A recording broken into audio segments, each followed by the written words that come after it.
Every day, 3,500 lives are lost on roads around the world. Driving can be dangerous, but there are simple rules we can follow that will make our roads safer and save lives. Slow down for kids. Don't text and drive. Always pay attention. Obey the speed limits. Stop when you're tired. Never drink and drive. Check your tires. Rules keep us alive. Your life is in your hands. Respect the rules.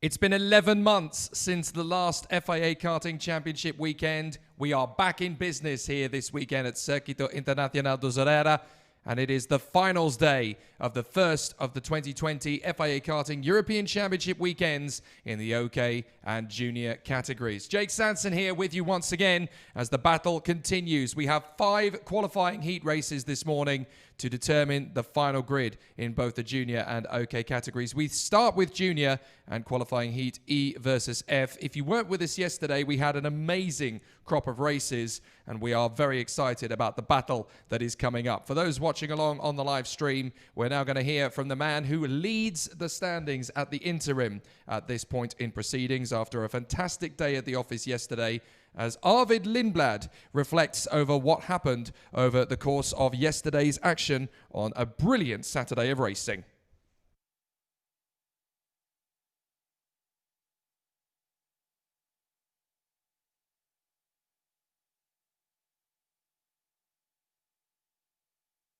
Yeah, it's been a great day. I've been very consistent. I've made very few mistakes, and I've shown that today. We've had 3 heat wins and a second, and I'm very confident going into tomorrow that I can keep this momentum going and hopefully take the max points. But it's very early on. That today is just sort of being preparation and making sure we're getting the setup and everything right for the final tomorrow. I'm very happy with how the engine, chassis setup, everything is working together, also with my driving.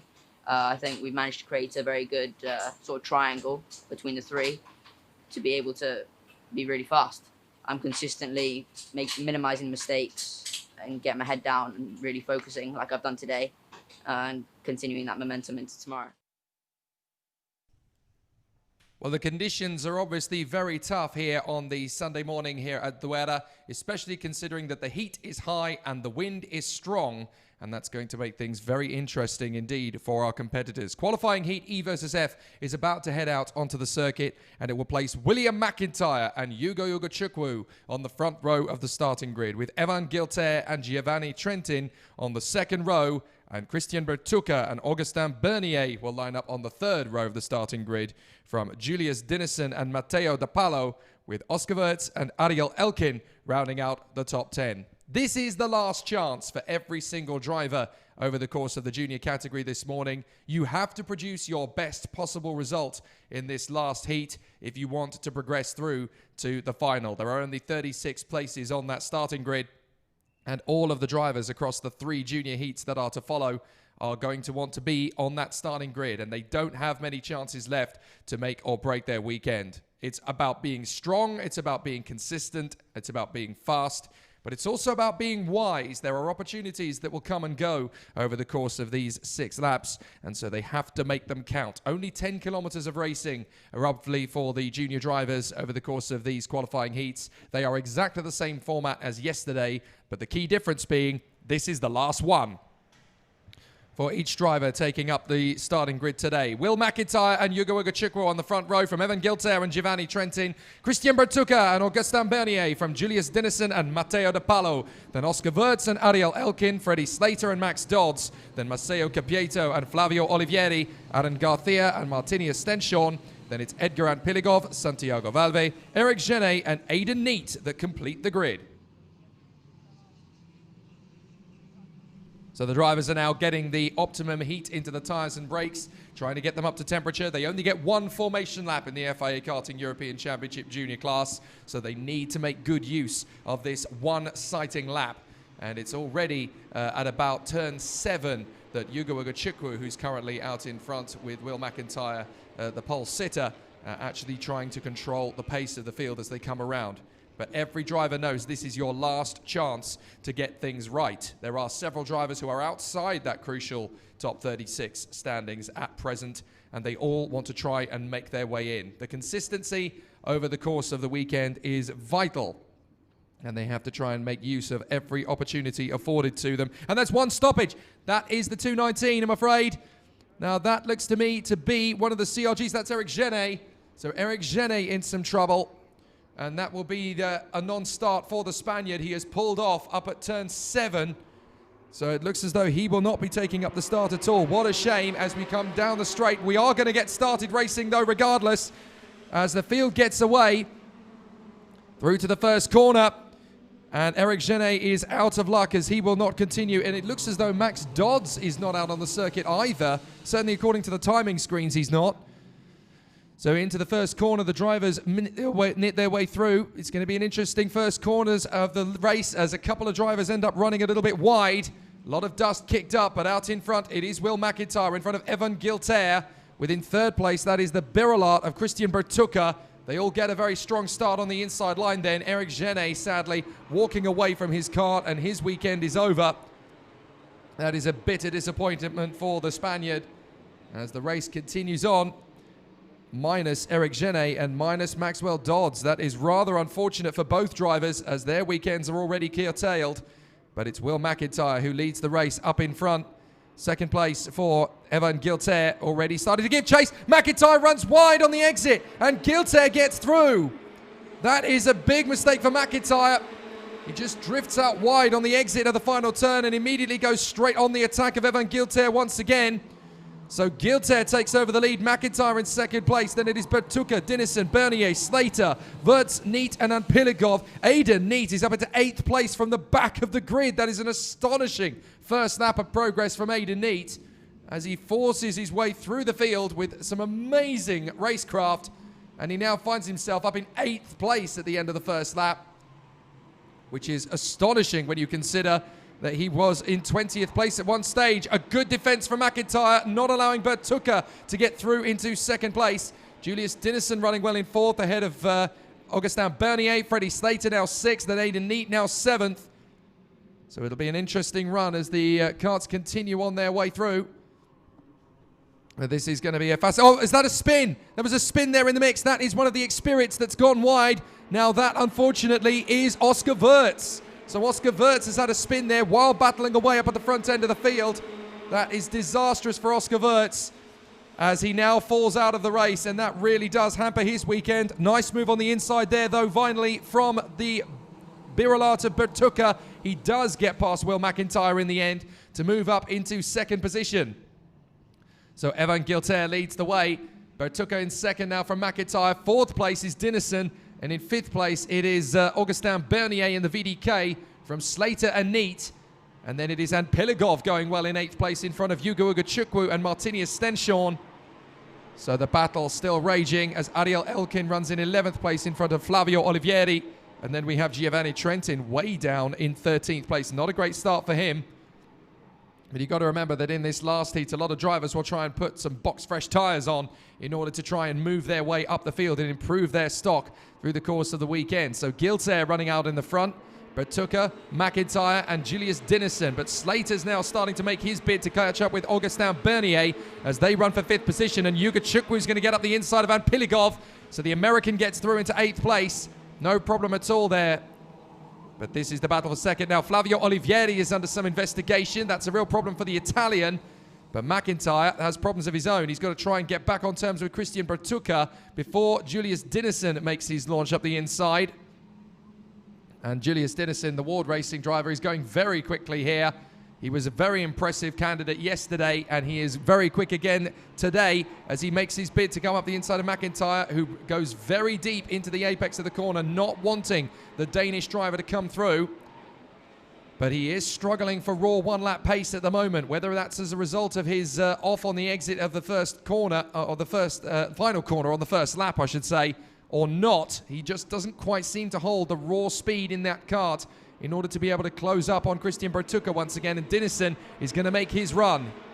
Here comes Julius Dinesen down the main straight, tucked in behind Will McIntyre, up towards turn 2, flat out in the first corner. McIntyre wants to make his bid nice and early and could get support from Dinesen, and they both try and get through. McIntyre makes it. Bertucca does not let Dinesen come by.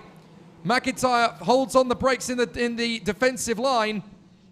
So McIntyre comes through into second place. Bertucca is third, and Dinesen in fourth place, not quite able to make the move on the Italian. But Bertucca is now being edged back into the path of Julius Dinesen. McIntyre defending like mad for second place. He knows he can't quite catch up to Evan Giltair, so second will have to do. But Dinesen wants to crack into third position if he can. A good opportunity for the Dane. Freddie Slater and Aidan Neate have now both got past Augustin Bernier, and Slater is catching up to these three karts. Bernier has got back through on Aidan Neate of late. Dinesen now makes his bid on the inside of Bertucca and gets the place. So Julius Dinesen is now into third, Bertucca down to fourth, and watch out, because here comes Freddie Slater in fifth position. He's going to try and close up. But these two are now chasing after McIntyre on the final lap. Giltair's got the win. No panic for the Frenchman up front. But Dinesen and McIntyre are now scrabbling over second place. Bertucca trying to get into the inside line as well. Dinesen has a run on McIntyre. McIntyre holds to the inside line. And Slater's catching them all like crazy. Bertucca gets the switchback on Dinesen. And Slater's going to edge his way further forward. So Dinesen gets through. Slater gets through on the inside as well. And they are nose to tail through the hairpin. Slater up to fourth. So McIntyre holds that second place run. Julius Dinesen, the Danish driver, in third position. Slater's going to try and make the bid into the top three if he can get there. He's certainly got time on his hands. And then you've Augustin Bernier, Aidan Neate and Hugo Ugachukwu giving chase. I think that was Neate on Bernier getting through on the inside line. So Neate gets through, Ugachukwu gets through. Dinesen's going to have one final crack at McIntyre, but he's not close enough. Slater's going to hold on in front of Bertucca, but Evan Giltair up front takes the victory in his final heat of the weekend. Giltair gets the win, and he's happy with that. Oh, Dinesen and McIntyre to the line. It's going to be close, but McIntyre gets there from Dinesen and Slater. Bertucca, Neate in sixth position. Ugachukwu, Bernier, and Piligov and Stenshorn. Thrilling race action once again in the juniors, but Evan Giltair bit the bullet and went for the move on the first lap of the race, made his move on Will McIntyre in the final turn, and that was enough to see the Suddy Kart driver, the sole Suddy Kart driver this weekend in the junior category, stretch out in front and command his position. A really solid effort from the Frenchman. So Evan Giltair takes the victory. McIntyre in a brave second place from Dinesen and Slater. Bertucca is fifth ahead of Aidan Neate, Hugo Ugachukwu and Augustin Bernier. Then Edgar and Piligov and Martinius Stenshorn. Giovanni Trentin is 11th from Ariel Elkin. And then in 13th position behind, it is Flavio Olivieri from Matteo De Palo and Masayo Capieto. Aaron Garcia, Santiago Valve, and the retirement was Oscar Wirtz with two retirements on the first lap. Eric Genet before the race even got started. And Maxwell Dodds didn't even get out into the pre-grid. A big shame for many names in the field there, but certainly for Evan Giltair, a great opportunity taken, and he manages to bolt away and get out into the lead of the race. Some good moments there as drivers were really starting to hedge their bets and try and make some bold moves to get up the order. And it was always going to be a very tough battle for the competitors. So the next race is due to get underway in about 20 minutes' time. Obviously, the distance between the races is a lot larger in the current motorsport climate here in FIA Karting, largely, of course, because of the need for cleanliness and the change of policies, the sanitization rules. It's obviously very important that all of the drivers and teams are kept safe and sound in these difficult times. So obviously there is this extended gap between the races, and that is a very important thing to maintain. Social distancing obviously has to be the primary function of the statutory procedures. But that does mean, though, that we can have a look back over some of the moments within that race and look over some of the greater moments. That start was a particularly thrilling one. Rather sad that we had the absence of Maxwell Dodds and Eric Genet, the two drivers who failed to take the start line on that one. But it was proof again that that inside line on the run to the first corner is so critical and so crucial in being able to dictate the form of the race. We saw Gilter, Dinesen and Bertucca all trying to get towards the sharp end of the field with McIntyre. Gilter got a fantastic start, it has to be said, the Saudi driver. He worked very hard there, but it was McIntyre, Gilter and Bertucca who were able to get the most benefit of the original start. Julius Dinesen making a good launch as well, based on the fact that he was on the inside line for that first corner as well. You do tend to see that traditionally here at Zuera. So we'll have a look back, hopefully, over some of the incidents from the previous heat. And we will obviously have some replays over the course of the day, that is for sure. But Evan Gilter snatching a convincing victory, 4 seconds clear of the rest of the pack. Will McIntyre there being in second place, managing to hold on from Dinesen and Slater. But that just shows you how much time you can lose when you're squabbling away for the victory. When you're squabbling in a battle, you're defending, you're obviously taking a more cautious line, you're trying to keep people at bay. And that's a 4-second advantage that Gilter was able to build up right at the end there. Very difficult to maintain, obviously. Now let's have a look back over some of those moments. This is the start. Textbook getaway from the inside line. Yuga Chukwu trying his best to hold on through that first corner. But you can see, look, everybody trying to hog that inside line, which the inside of the rows already have possession of. Gilter going very well at the start, though. Yuga Chukwu, incidentally, just got crowded out at the second corner. And that's why he ended up then getting put into a position where he had to fight back from. Karts all over the road. Look, Yuga Chukwu started second and he's already down in the middle of the field. So he had to spend the rest of that race essentially trying to fight his way through. But Aidan Neat, look, in the Tony kart, he is charging his way through the field and he's already made it up to that point, up to about 8th position from 20th on the grid. It's proof that in these junior races, you really do need to get stuck in. You need to get your elbows out and start making some overtaking moves. Now, here comes the mistake from McIntyre out of the final turn. Now he's come in, the kart is already getting a little bit twitchy, but as he comes through, let's look, he's on the curb and he's just drifted a little too wide. That's all it takes. It's unsettled the kart and he's already lost a couple of kilometers an hour in terms of raw pace at that point. And Gilter is just able to sweep straight by, and that's how McIntyre essentially cost himself the victory. But Evan Gilter was able to build up the gap after that point. It was the battle that was going on behind that was particularly intense to watch, because you had so many drivers getting involved in it. Let's have a look back. Now, this is Bertucca's first move on McIntyre. I'm not sure McIntyre expected him to be quite so aggressive on the inside line that early, because obviously you're on lap 3 at this point, and he would have been hoping that Bertucca would work with him to close back up to Gilter. But I think Bertucca read between the lines there. He saw the writing on the wall and realised, well, Gilter's already gone. There's no point trying to catch up to him. He's already bolted. I can get a second place here, but I can't really get the win. So he obviously decides that's the moment when he's going to make that early move. But there were some other choice moments through the race. Now, this is, again, McIntyre trying to close up on Bertucca, but you've got several drivers in this little group of karts here. But this is the move between Anpiligov and Yuga Chukwu. He's done great at this point, the American. He's worked his way back into a position. He was only about 14th, 15th up until the early laps, but he had worked his way valiantly into a strong position by this point, and that's what Yuga Chukwu is really good at. He's able to just pick off karts one by one and charge his way back. He was able to get the kart back into 7th position, which is fairly impressive. By the time he was halfway around lap 1, he would have been about 14th or 15th at that point, having been squeezed at turn 4.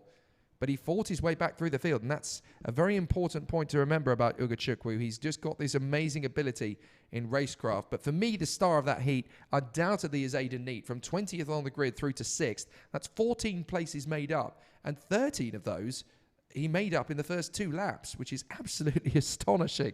So an incredible bit of driving there from Aidan Neat, the Tony Kart factory driver. fighting his way from the back row of the grid. Now, things got particularly interesting in that OK Junior qualifying heat towards the second half of that race. Once you got into about lap 4, lap 5, that's when things really started to kick on a pace, and drivers really started to edge their way around for a decent result. Now, here's the battle in the final 2 laps. This is when Julius Dinnison joins the party. He's caught right up to Will McIntyre. He makes his dive on the inside line. McIntyre cuts across because he wants to make the move on Bertucca, and he's hoping that Dinnison will go with him, which he does. But Bertucca is absolutely adamant at this point. You're not getting by as well, because if you get past, there's no way I'm going to finish in the top 3. So I'm going to keep you absolutely steadfast there. He let McIntyre go, but couldn't afford to let Dinnison go. So Julius just decided, right, I'm going to try again. Bertucca again slices up the inside line, cuts across the front fairing of Dinnison. Bertucca's so good in defense. He's able to position his kart in exactly the right position to shut down any opposition. And that's where Bertucca's really quite a sensible driver. He's not particularly aggressive. He's just decisive. He knows where he needs to place the kart. He lets the kart roll off the power. He doesn't put too much emphasis on the brake pedal. He just allows the momentum and the rhythm of the kart to chop across his rival and get through into a better position. It's such wise driving, and he's very, very good at that. He learned that over the course of last year, that you can't just chuck it on the inside and hope it will stick. You've got to have good momentum and good rhythm throughout. Now, this is the final couple of laps of banter.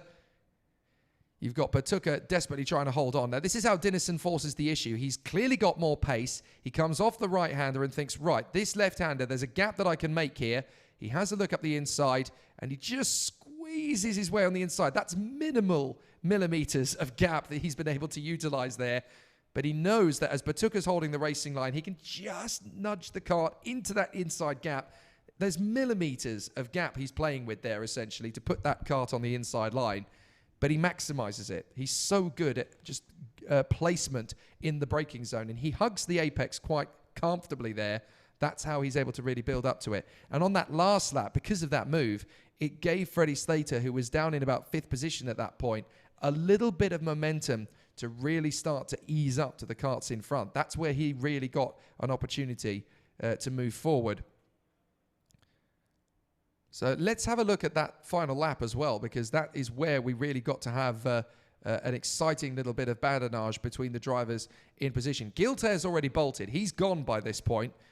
But as they come into the last lap now, you've got Dinnison in front of Bertucca. Bertucca's already starting his retaliation on the Dane. They go into the final lap. Gilter's long gone, but watch Dinnison. This is where he's got a chance here to really make or break his race. He knows that he's got Bertucca on his tail, so he has to go after McIntyre. This is where he really needs to nail it.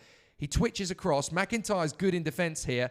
McIntyre cutting across Dinnison's line, but he's got enough momentum to swing past Bertucca. The guy behind all of this at this point is Freddie Slater. He can watch all this happen and read the situation quite calmly. He doesn't have to get involved at this point. He just allows the karts to slow up in front.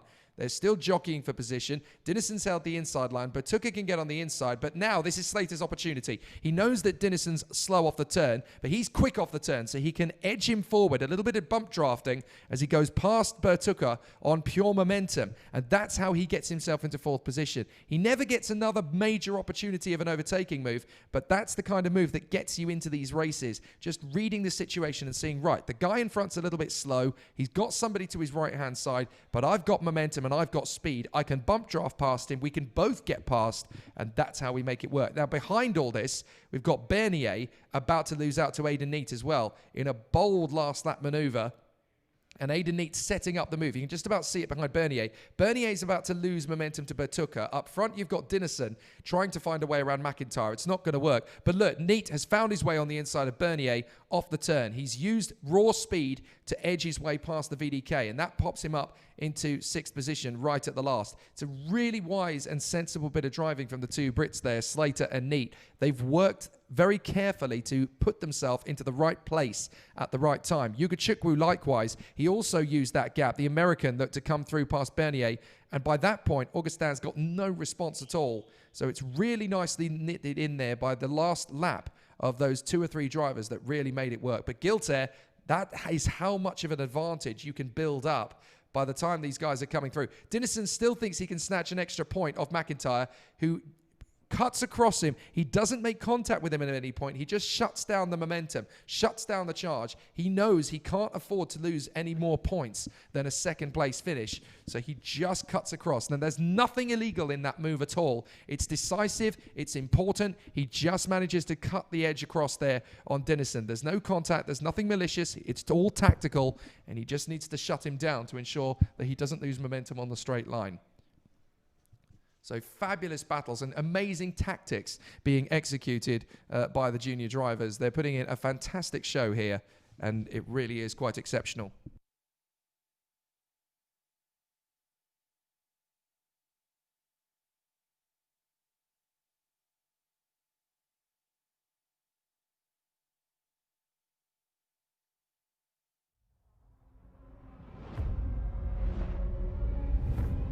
Every day, 3,500 lives are lost on roads around the world.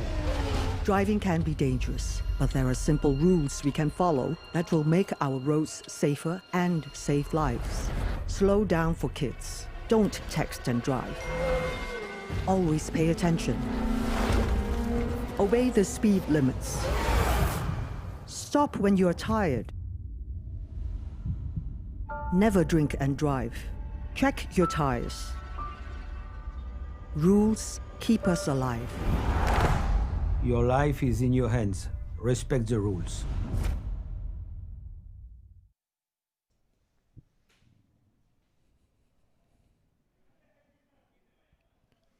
Racing is about to resume again here at Circuito Internacional de Zuera for the FIA Karting European Championship. We are in the OK and Junior battles this weekend.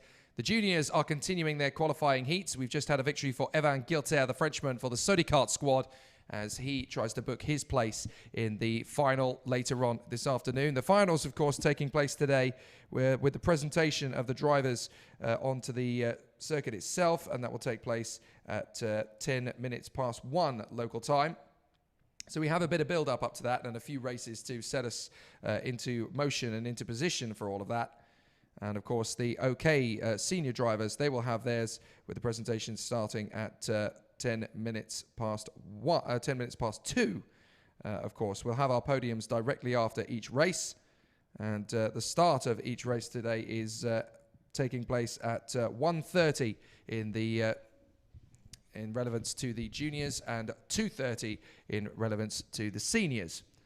So obviously a very busy day at the office. It is a long one for the drivers with only 5 heats this morning and then, of course, the final, partly due to the current COVID-19 regulations and standards that we have to set and put in place. And obviously that means that we have to ensure that obviously social distancing and the safety of the drivers and teams is paramount. A reminder to everybody here, circuit side, who are listening via the grandstands or the PA around the circuit, please do ensure that you are wearing your face masks at all times. We don't like to enforce it. We certainly don't want to tell you that you have to wear them. But unfortunately, that is the lay of the land, and that is the circumstances that we are presented with. It is compulsory. It's not optional. So please make sure you are wearing your masks at all times. Thank you.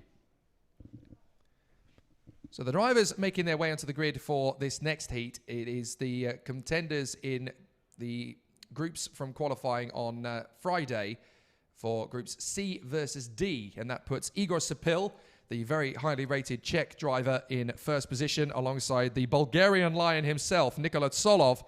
And then in third position, it is the interim points leader up until this point, and that is Arvid Lindblad, having had an exceptional day at the office yesterday. Some great performances, including 3 wins and never outside the top 5. So a brilliant effort from him. Fourth on the grid, it is the Finnish star for the Tony Kart race team. That is Tukka Tarpanen. And he is definitely going to be a force to be reckoned with. Put in some stunning performances yesterday. Laurence Lesatua and Ian Eichmans will make it an all-Belgian third row. And that's going to be a very exciting run for the drivers there, who know each other very well, of course, and know each other's tricks. But certainly Lesatua and Eichmans were very impressive yesterday and are likely to be again today. 7th on the grid, it is the highly rated Frenchman Arthur Rojon, who lines up in the Xspirit and has a very good chance of success today, especially after the performances he put in 24 hours ago. One of the stars of the weekend, though, is the man who starts in 8th position for this one, the young man from Singapore, Dion Gauda, his first weekend in the FIA Karting Championship paddock, and he was absolutely mighty yesterday. In fact, he was the first driver to vanquish Valerio Rinicella in a straight fight over the course of yesterday's races, and he's been absolutely mighty in his first weekend as a junior. He's definitely one to watch for the future, so keep an eye on Dion Gauda, the young man from Singapore. On the 5th row of the grid, it's an all-Scandinavian affair, because we have Axel Malia for the Cosmic team, another strong contender this weekend, and has always been in that top 10 since the start of the weekend, pretty much. And alongside him on the grid, it is the very highly rated Finnish driver, that is Luca Samalisto, aboard his Xspirit chassis. He'll be a good contender for victory today. Emo Fittipaldi, the Brazilian, lines up in 11th place on the starting grid. Really struggled over the course of yesterday for various different reasons, but he's definitely still got the speed to run at the sharp end. Alongside him, for the Koski Motorsport team, it is the highly rated Finn Nico Lemberg, and so he will be there on the outside of the 6th row. On the 13th position spot on the grid, on the inside of row 7, it is the Russian star Alexander Gubenko, who put in some mighty overtakes yesterday. And I'm sure he's got another great chance to move forward in this qualifying heat from the 7th row of the grid. Then in 14th place, the Spanish driver, new in at Ricky Flynn Motorsport this weekend, it is Lucas Flusha, who has been very steady and consistent through the course of the weekend. Hopefully he's now got a fighter's victory in him over the course of this race. It will be tough from 14th on the grid, but he is one of those talents that has the ability to get there. On the 8th row of the grid, it is the Luxembourg superstar Maxime Ferrand-Castellin. There were health doubts about him going into Friday qualifying, but he has well and truly sorted them out, and he is back to his best, fighting fit and pushing his way through the field. It's great to see him back in action once again. Alongside him is the Belgian star at Kart Republic, that is Douwe de Decker. Very talented youngster. He's been very quick over the course of one lap, but he just didn't quite get the break in qualifying, and that has really made things quite complicated for him through the course of the qualifying heats. But now he has one last chance to break into that final. Guillermo Delgado, the Spanish charge for Xspirit, lines up in 17th on the grid for this one, on the inside line of the 9th row. And then in 18th position on the starting grid, it is the British Thai driver, following in the shadow of Alex Albon, of course, who came through this paddock many years ago. And that is Sonny Smith for the Pantano team, running on the outside of the 9th row. He's had a very steady weekend so far. Flashes of speed and pace, but not a lot of fortune. Hopefully, it's going to come to him in this last race before the final. Nicola Lacorte, the Italian, lines up in 19th position on the starting grid on the inside of the 10th row, alongside his countryman, that is the CRG driver, Francesco Marenghi. And then on the final row of the grid, it is one of the Spanish wildcards. That is the, I say Spanish wildcards this weekend here in Spain, because it is the Mexican driver who finds himself in 21st on the grid, and that is Fernando Sotogallegos, who runs in the DPK Fernando Alonso colours, and even with a tribute Fernando Alonso lid. And alongside him on the starting grid in the 289, it is the Chilean star Nicolas Ambiado for the Paralin squad. His first weekend in the FIA Karting paddock, and doing a fair job in a very difficult circumstance. So obviously the circuit has had many thrilling battles over the course of yesterday. The air temperature currently at the moment over the circuit is 25 degrees Celsius, which is actually remarkably cooler than it was at the same time yesterday, although the drivers down there probably aren't feeling the difference, because the second they get out into the kart, you don't really notice temperature at all. And a lot of drivers were telling me that they don't really have any issues with it when they're actually in the kart. The only problems they're really facing is that the wind tends to blow a lot of the sand and the dust on the outside of the circuit onto the actual surface, and that makes grip very hard to find. But they don't really notice the heat until they stop in the service park afterwards, and then it just hits them as if you're walking into an oven. And it can be very difficult for the drivers. They have to stay very well hydrated over the course of the weekend. So many bottles of water have been consumed. I would say probably about the same amount of bottles of water have been consumed this weekend that would make up the entire length of the racetrack amongst the drivers. And by the end of today, they'll probably be able to do it twice around, because it's been very, very difficult. I have a feeling that the track temperature is probably around 40, maybe even 41 degrees Celsius at this point. So it is very hot, and it is going to get hotter through the course of the day. So the finals are going to be the toughest races of the weekend, none the least because the air temperature and track temperature will be at its height, but also because they will be the longest races of the day. The junior final is set to run to approximately 25 kilometers, the senior final to 30. So the drivers are in position. They all know that this is their last chance to book their place into the final later. Anything can happen across the next 6 laps, and they only have this race to make it count. As the green flag will fly at the end of the pit lane, it does so now, and the drivers will be sent out onto the grid for their rolling lap. And they only get the one. Igor Sepil and Nicolas Solov from Arvid Lindblad and Tuukka Tarpanen, Laurens Desatua and Ian Eichmans from Artur Rojon and Dion Gauda, then Axel Malia and Lucas Samalisto, Emo Fittipaldi and Nico Lemberg, Alexander Gubenko and Lucas Flusha, Maxime Ferdon Castellin and Due de Decker from Guillermo Delgado and Sonny Smith, then Nicola Lacorte and Francesco Marenghi, Fernando Soto Gallegos and Nicolas Ambiado. So the drivers starting to get heat into the tyres and brakes now as they move their way around the circuit. It's always very tricky in these circumstances to get the kart to exactly the setting you want, especially as the weekend changes throughout. This is a much cooler day than we saw yesterday at about the same time.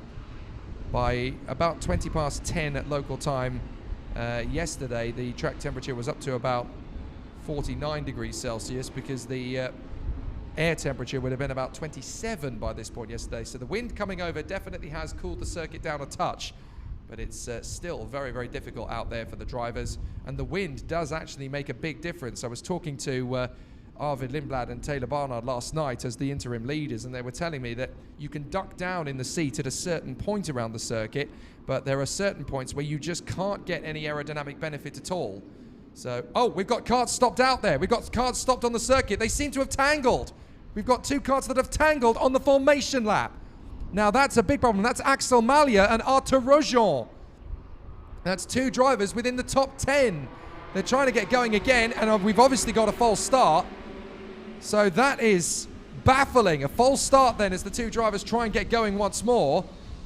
But that is Axel Malia and Artur Rojon who have tangled on the formation lap. How on earth does that happen? That is a rather obscure moment for the 2 drivers out there on circuit. They're desperately trying to get the kart started again. Oh, and that's Laurens Desatua falling off. Laurens Desatua has now fallen off the road. Goodness me. As if there wasn't enough drama and tension in the junior qualifying heats. Now Laurens Desatua is out of the running. So that's Rojon, that's Malia, and that's Laurens Desatua, and they will not take up the start. Look, that's Malia desperately trying to get going again, but it's not going to happen. This is devastating for the 3 drivers, and all 3 of them were due to start in the top 10. And this is why you tell the drivers on the start of Sunday, never give up hope, because you never know what's going to happen. But for those 3 drivers, it really is curtains. Laurens Desatua works away. So too is Axel Malia and Artur Rojon. They're all out of the running before the race has even started. I've never seen anything quite like that before. 2 drivers tangling on the formation lap as they're getting their tyres and brakes warmed up. And then Desatua pulling off the circuit before it's even started. So we're left with Sepil, Solov, Lindblad, Tarpanen, Eichmans, Gauda, Samalisto, Fittipaldi, Lemberg, Gubenka, Flusha, Ferdon Castellin, De Decker, Delgado, Smith, Lacorte, Marenghi, Soto Gallegos, and Ambiado.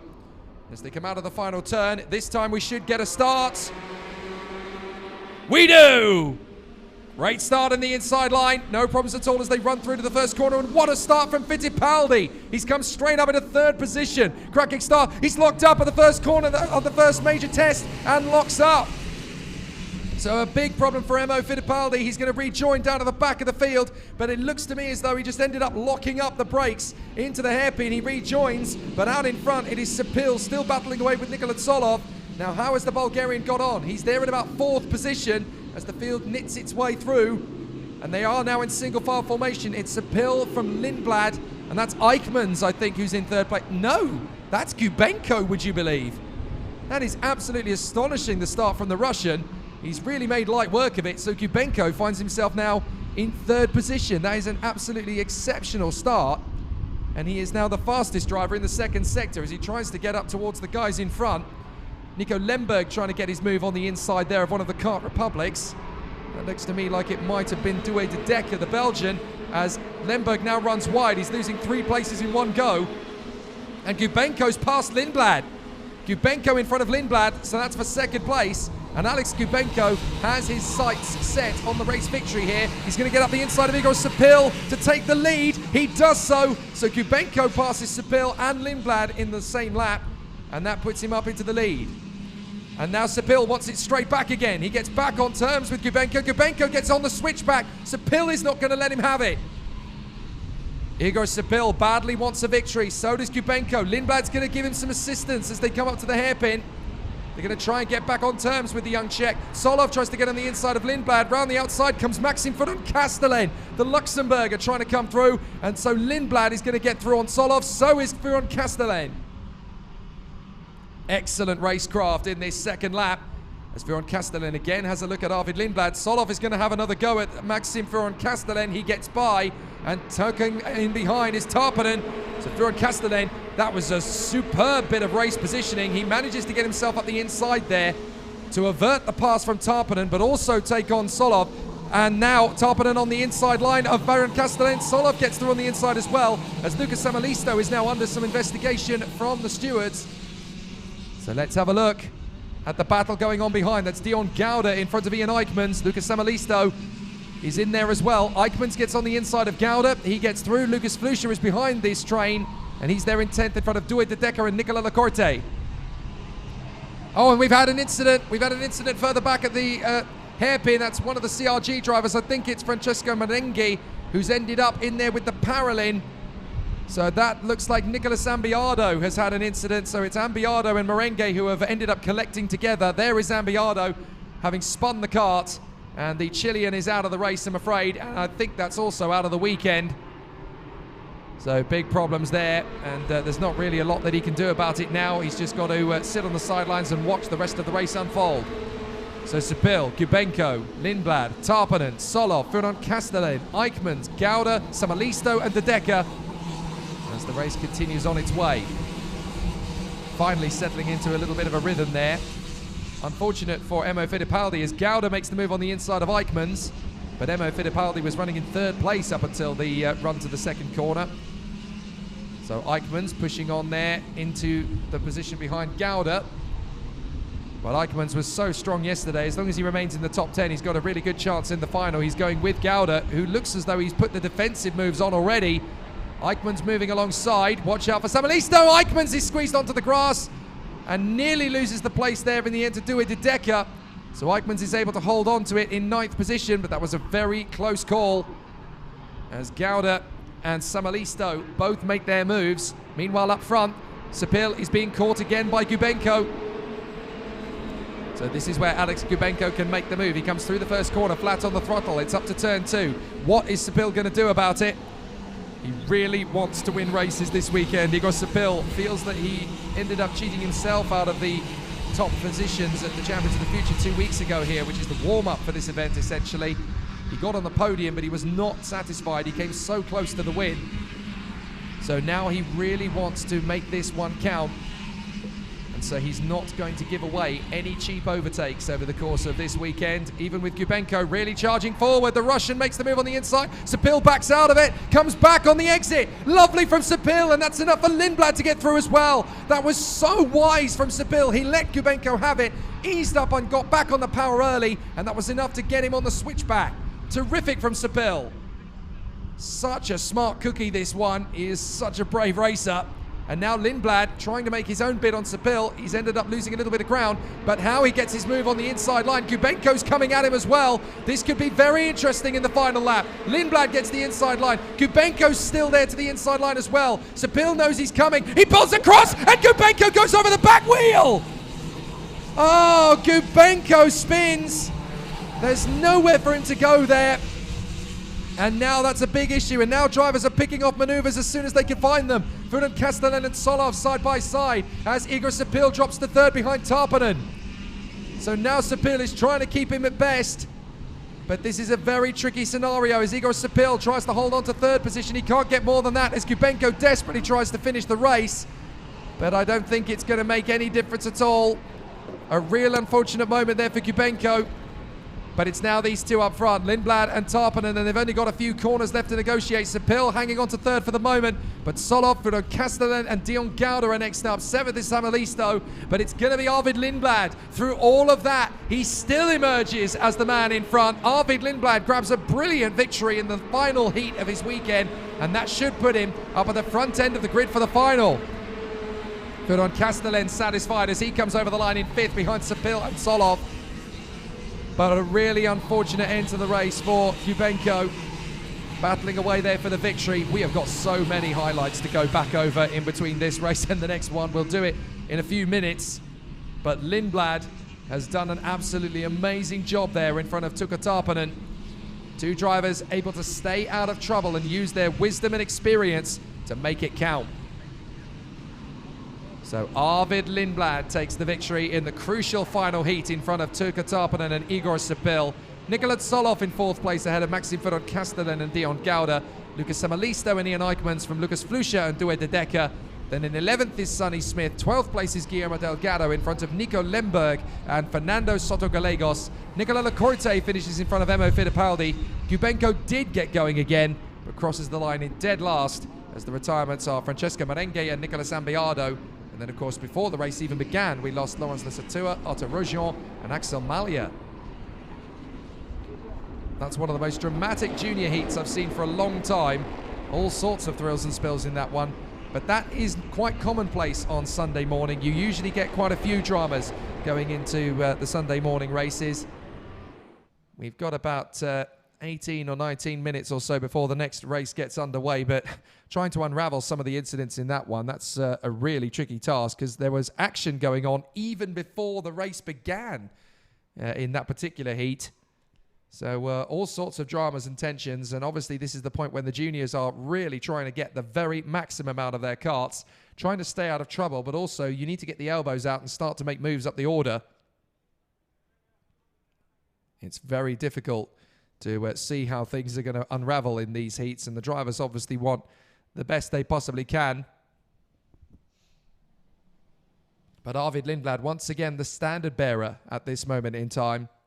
So let's have a look at some of those moments from a very thrilling heat. It all kicked off, of course, at the start because we had Laurence Lesatua and Arthur Rogion having their problems before the race even started, which is a very exciting moment for us, but a terrible one for them. So 3 drivers are already out of the race by this point, but look at Fittipaldi. He's right up there on the inside line, and he's come through to third. Now watch, we've got Kubenko and Solov in with him. Now what's happened? Kubenko's tried to make his bid up the inside, and Fittipaldi's ended up locking up. Now I don't know whether there was contact before that all kicked off for Emo Fittipaldi, or whether he just missed his braking point.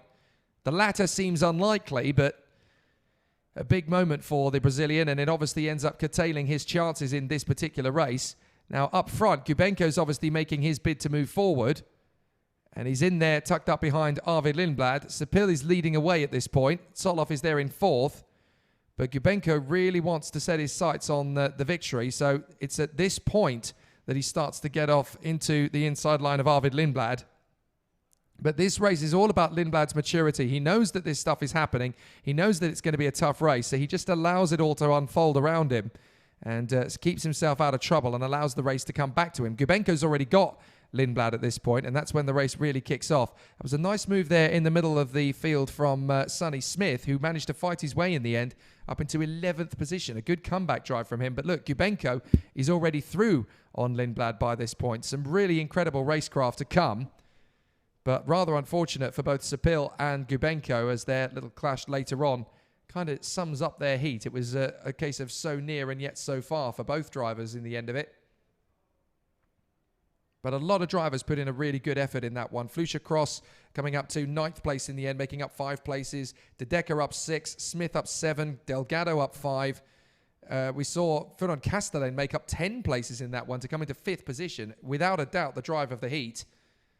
And then Dion Gauda made up 2. Samalisto made up 3, although, of course, he is now under investigation. We're not entirely sure what that's for. I'm going to guess it's for leaving the corridor tram lines on the main straight at the start because of the timing of the investigation. I think it was announced on lap 2 or 3. So that would be the only thing that kind of investigation would be in for. Let's look at some of the other incidents from that qualifying heat in C and D, because there were some big moments throughout the course of the race. And obviously, it wasn't all one-way traffic for the drivers up front. Igor Sapil just basically spending the entirety of the race in defensive mode. He could play for a Premiership football club. He was working out some amazing moves there. So let's have a look at some of the finer moments of the race. Now, this is on that first lap again. This is the Fittipaldi incident. Now, was there any contact? You can't really tell from there, but Fittipaldi, the back end stepping out. He's trying to get the kart under control, and he's ended up having to go straight on because he's on the marbles by that point, and the rubber of the tyres underneath the tyres he's actually on, they don't mix, and it's like driving on sheet ice. So the only way to get through is to eventually turn his Kart Republic machine into a lawnmower and try and get through. You can't try and get on the runoff by that point because the kart is going to spin.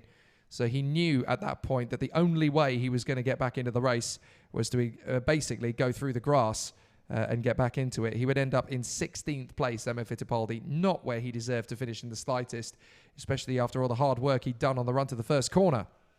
But the Brazilian obviously taking the role with the punches here this weekend. Now let's see what else we can review. Now this is Gubenko and Lindblad. Now watch Lindblad here, because Gubenko's obviously now setting off after Sapil, but Lindblad's staying out of trouble. He's not getting up the inside of Gubenko. He's allowing Gubenko to do a lot of the hard work. Now he senses a chance around the outside. He needs to keep Soloff at bay, which he does. Ferdinand Castellan is right there. He can't keep Soloff back, so he lets him go, but he then gets straight back on the inside line to take him back, knowing that he'll get support from the Luxembourger. So smart from Lindblad. He loses a place to gain one. And it's really quite clever, the intuitive nature of these drivers. They know that the momentum is with you. If you just back off the throttle, let the driver go by, you can pick up the power again on the way onto the inside line, especially when you've got support from another driver who wants to get through. So it's so sensible. You are basically in these qualifying heats and on a circuit like this, it's like playing chess at high speed. You are desperately trying to put the kart in the right place at the right time around the course, and it's all about positional play. Let's have a look again. Another incident from the last race. Now, this is again Lindblad and Ferdinand Castellan. Their move on the inside of Soloff. That's how they got the job finished. But there were more moves to come later on around the lap. Because it's not just about Lindblad and Ferdinand Castellan at this point. Look at Ferdinand Castellan. He's trying his best to move up the inside, but Lindblad holding the kart round the outside. And that gives Soloff a chance up the inside of Maxime Ferdinand Castellan. He gets his own move done. But Ferdinand Castellan's not even backing out of the challenge of that one. He's letting him go, but he picks up the throttle a fraction of a second later, and that's when he's able to charge back onto the inside of Nikola Soloff, and he's able to get past the Bulgarian again, but he doesn't actually finish ahead of him through the course of the race. But you're just picking up moves. You're trying your best to work your way through. At this point, Lindblad is quite a few kart lengths back from Sapil and Gubenko. This is the thing. Now, this is Tarpanen. He's not going to be intimidated by Ferdinand Castellan. He gets his move, and Soloff seeks the opportunity. He knows that Maxime Ferdinand Castellan has been a little bit wayward trying to keep Tarpanen at bay, so he knows that there's an opportunity to come by, and he's going to take it. Now, watch Gauda behind Ferdinand Castellan. He's trying to get his own move done, but they're all protecting the inside line. There's nothing he can do to come by at that point. So Tarpanen is the one who wins out in that little battle, because he's not going to be intimidated by another driver. Then you've got Samalisto. Sorry, that's Ian Eichmans. Samalisto's behind this, though. Eichmans is trying to use momentum to come through. Gauda has to relinquish it, but he's tried to come back on the inside line to essentially get back underneath the Cosmic. It's never easy to position the karts as you want them. So you just have to be wise and sensible and hope that the overtaking move you're pulling off is going to give you that little bit more time to play with. But there were so many good moves through that race. There were so many big moments, but a lot of drivers playing very smart. Now here is lap 4. This is where Eichmans and Gauda get very close together again. But Eichmans isn't finished yet in his battle with Dion Gauda. He senses an opportunity. Gauda has to respond to it. Now, remember, these karts don't have wing mirrors. You've got to look over your shoulder and guess what the driver behind is going to do. So instead of second guessing, he just decides to back off the throttle, lets Eichmans get alongside. Now watch, this is interesting from Gauda. He pulls across, he knows he's got Samalisto there, but he just essentially gives Eichmans the choice. You're either going to come alongside me or you're going to go off the road. And he doesn't touch him at any point there. There's no contact. But Gouda, that's a very Senna-style move. Senna used to put drivers into that position where you would essentially have a choice. Back out or go off the circuit. And that's exactly what Gouda does with Eichmann's. Again, nothing malicious in it. It's just tactical. You have to give the driver the choice. Are you going to go off the road here or are you going to go with me? And this is Gubenko versus Sepil. This is where it all really starts to get interesting. This is halfway around the penultimate lap.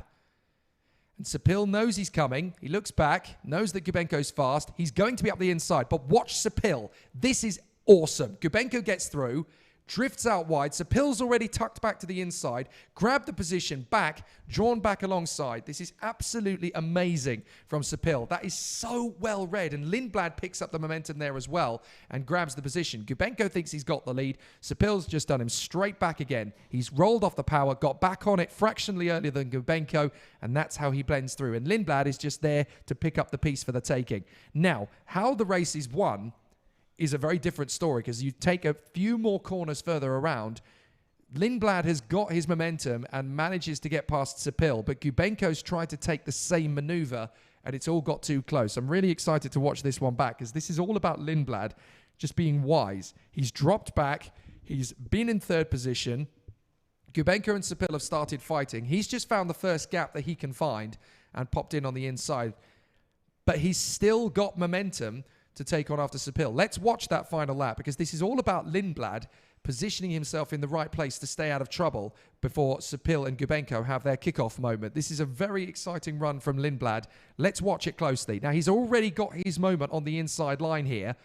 Sepil's in front. He is cannon fodder. Lindblad's got momentum. He pulls across on Gubenko to avert the overtake and make his own bid start. Tarpanen sat in fourth place can watch this all unfold. He gets an amazing advantage from this as well. Now, Sepil's on the outside line. Gubenko darts to the inside.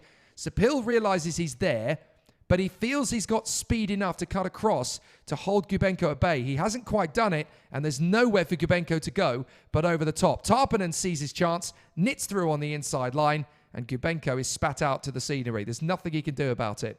And at the same time, Eichmann's has got to move there on the inside line to pick up another place on Due de Decker, but that's for defense. That's not for offense.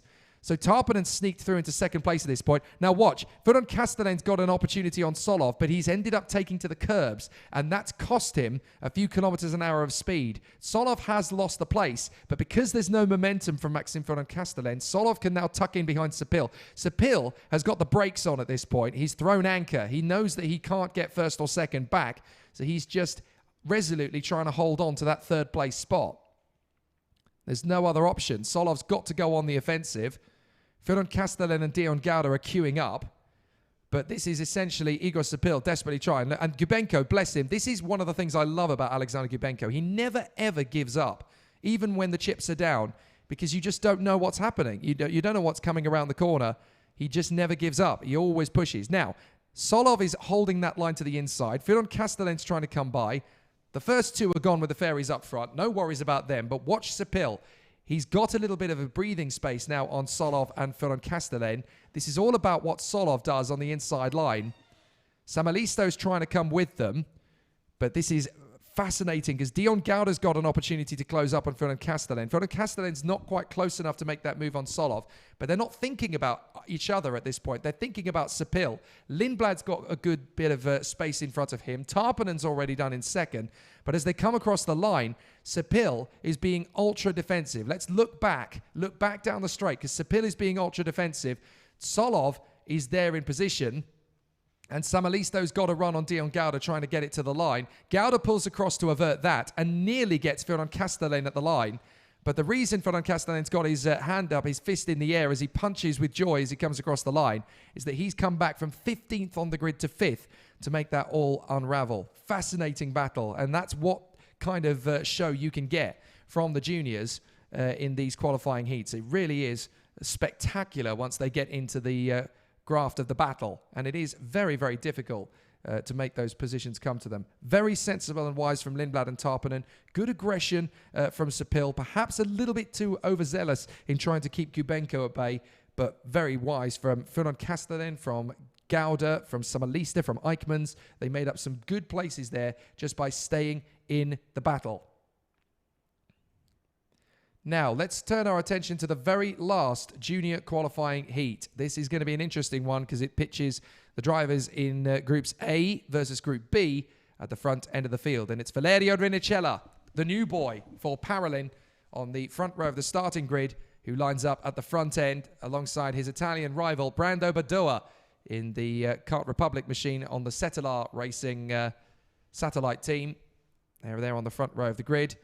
Karol Pazovic is on the second row, the Tony Kart driver, with plenty of opportunities to move forward this time. And alongside him is his Spanish teammate, Bruno Del Pino, who has never been outside the top 5 this weekend. And there's definitely a good chance for him to fly the flag on the top of the rostrum. Third row of the grid, it is the Jamaican star for Kart Republic, Alex Powell, who has been a bit of a revelation here this weekend. Put on a fantastic performance yesterday, never outside the top 10, always pushing for more. And he's got a great chance to wrap up potentially even a victory in this final heat, especially considering he's on the inside of the third row, a very special place to be. Alongside him on the grid is the Italian charger Alfio Spina, who's never really looked back this weekend, has always found a little bit more speed and a little bit more guile to take him into the races. He lines up in the third row. The Danish charger, Jonathan Waywat, doing a fantastic job this weekend for Forza, and he is there in 7th on the starting grid. He's also had a very consistent and solid weekend. Alongside him, great talent from the Peruvian this weekend, Rafael Modanese in 8th position, and he's been one of the star turns of the weekend, it has to be said. His kart control, his grip, his authority behind the wheel has been very hard to match, and he has made some great overtakes over the course of the weekend. Another opportunity in the final will beckon as long as he stays out of trouble in this final race, and he deserves to be there.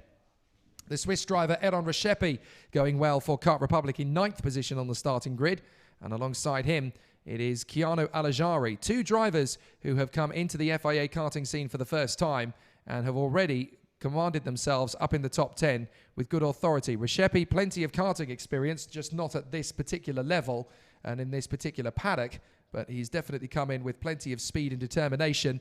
Keanu Alajari going very well in his new team, of course. This is still a new team for Keanu. He was in a different squad 2 weeks ago and has come into DPK with plenty of speed, lots of determination. And the main thing, of course, is that those moves that he is pulling off are working beautifully. The German star for Tony Kart, Maxim Rem, is there in the 6th row of the starting grid, and he has had a tough weekend, but he's definitely showing plenty of flair as he runs there on the inside of the 6th row. On the outside, it is Timo Kucharczyk, the Polish driver with the Kubica chassis, and he's had lots of opportunities for some good moves, and every time he gets one, he seems to find another bold overtake. Then on the 7th row, it is the Spanish driver Nacho Tuñón, who lines up on the inside line there for the DPK squad. 14th on the grid, it is the Czech driver Adam Kowalski for the Birolart Racing team. And his level of consistency is getting better all the time.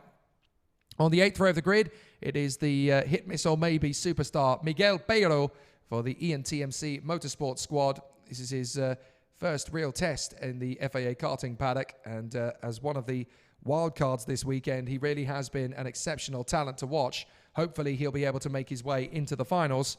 16th on the grid, it is the Portuguese racer Ivan Dominguez, who is there for the Leclerc by Lennox team and has again been very solid and smooth throughout whenever the opportunities present themselves. 17th on the starting grid for the Xperia team, it is the Finnish star Alexei Yaleva, and he will be there on the inside of the 9th row. Beside him, it is the British star Josh Erfan for the Ricky Flynn Motorsport team. A tough weekend for him to start with, but there's plenty of speed, and his experience in the lower categories really serving him well as he continues to build up his core strength in the junior brigade. Then on the 10th row of the grid, the man who continues to charge his way forward after a difficult qualifying session, Harley Keeble. He's been going through the field like a knife through wet newspaper for most of these heats, and he's been absolutely rocketing through the grid. Hopefully there is another strong charge ahead of him. Alongside him, it is the Polish star Gustav Wisniewski of the Forza Racing team. A good opening weekend for him in terms of his ability and speed, and there's hopefully more to come with this last heat of the day. And the final row of the grid is an all-Scandinavian affair with Peek Abrahamsson, 21st position on the grid with his Pantano team backing him all the way. And he will line up alongside Mickey Magnussen in the CRG. A difficult start to his FIA karting campaign, but he is definitely up for the challenge, and he's never one to back down from a fight. So in the final 30 seconds before the drivers leave the grid, this is the last opportunity for the juniors to make it count. And obviously for the front row men in particular, for Valerio Rinicella and Brando Badua, their strong weekends are definitely going to be characterized by this final heat, but there are lots of drivers behind them who will want to use this opportunity to put on a fresh set of boots ready for a charge through the field. And there are some drivers at the front end of the field on more used tyres, as they obviously try and keep the good ones back for the final. But this will be a very difficult race ahead of the drivers at the front, because they need to stay there if they want a decent qualified position. The drivers behind need to throw caution to the wind.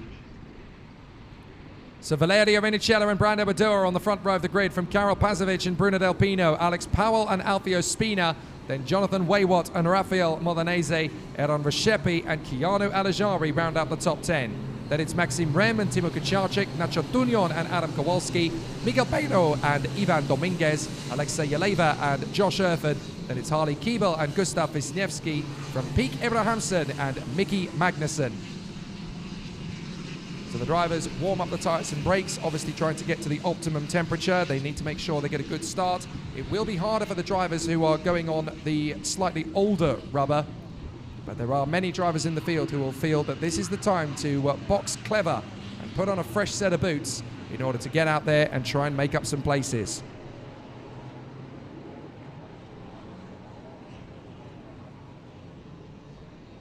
It's always going to be a very tough race, the last qualifying heat, because everyone feels they have the ability to be in that final, but only the positions when they come across the line, provided they stand, will dictate who makes it and who does not.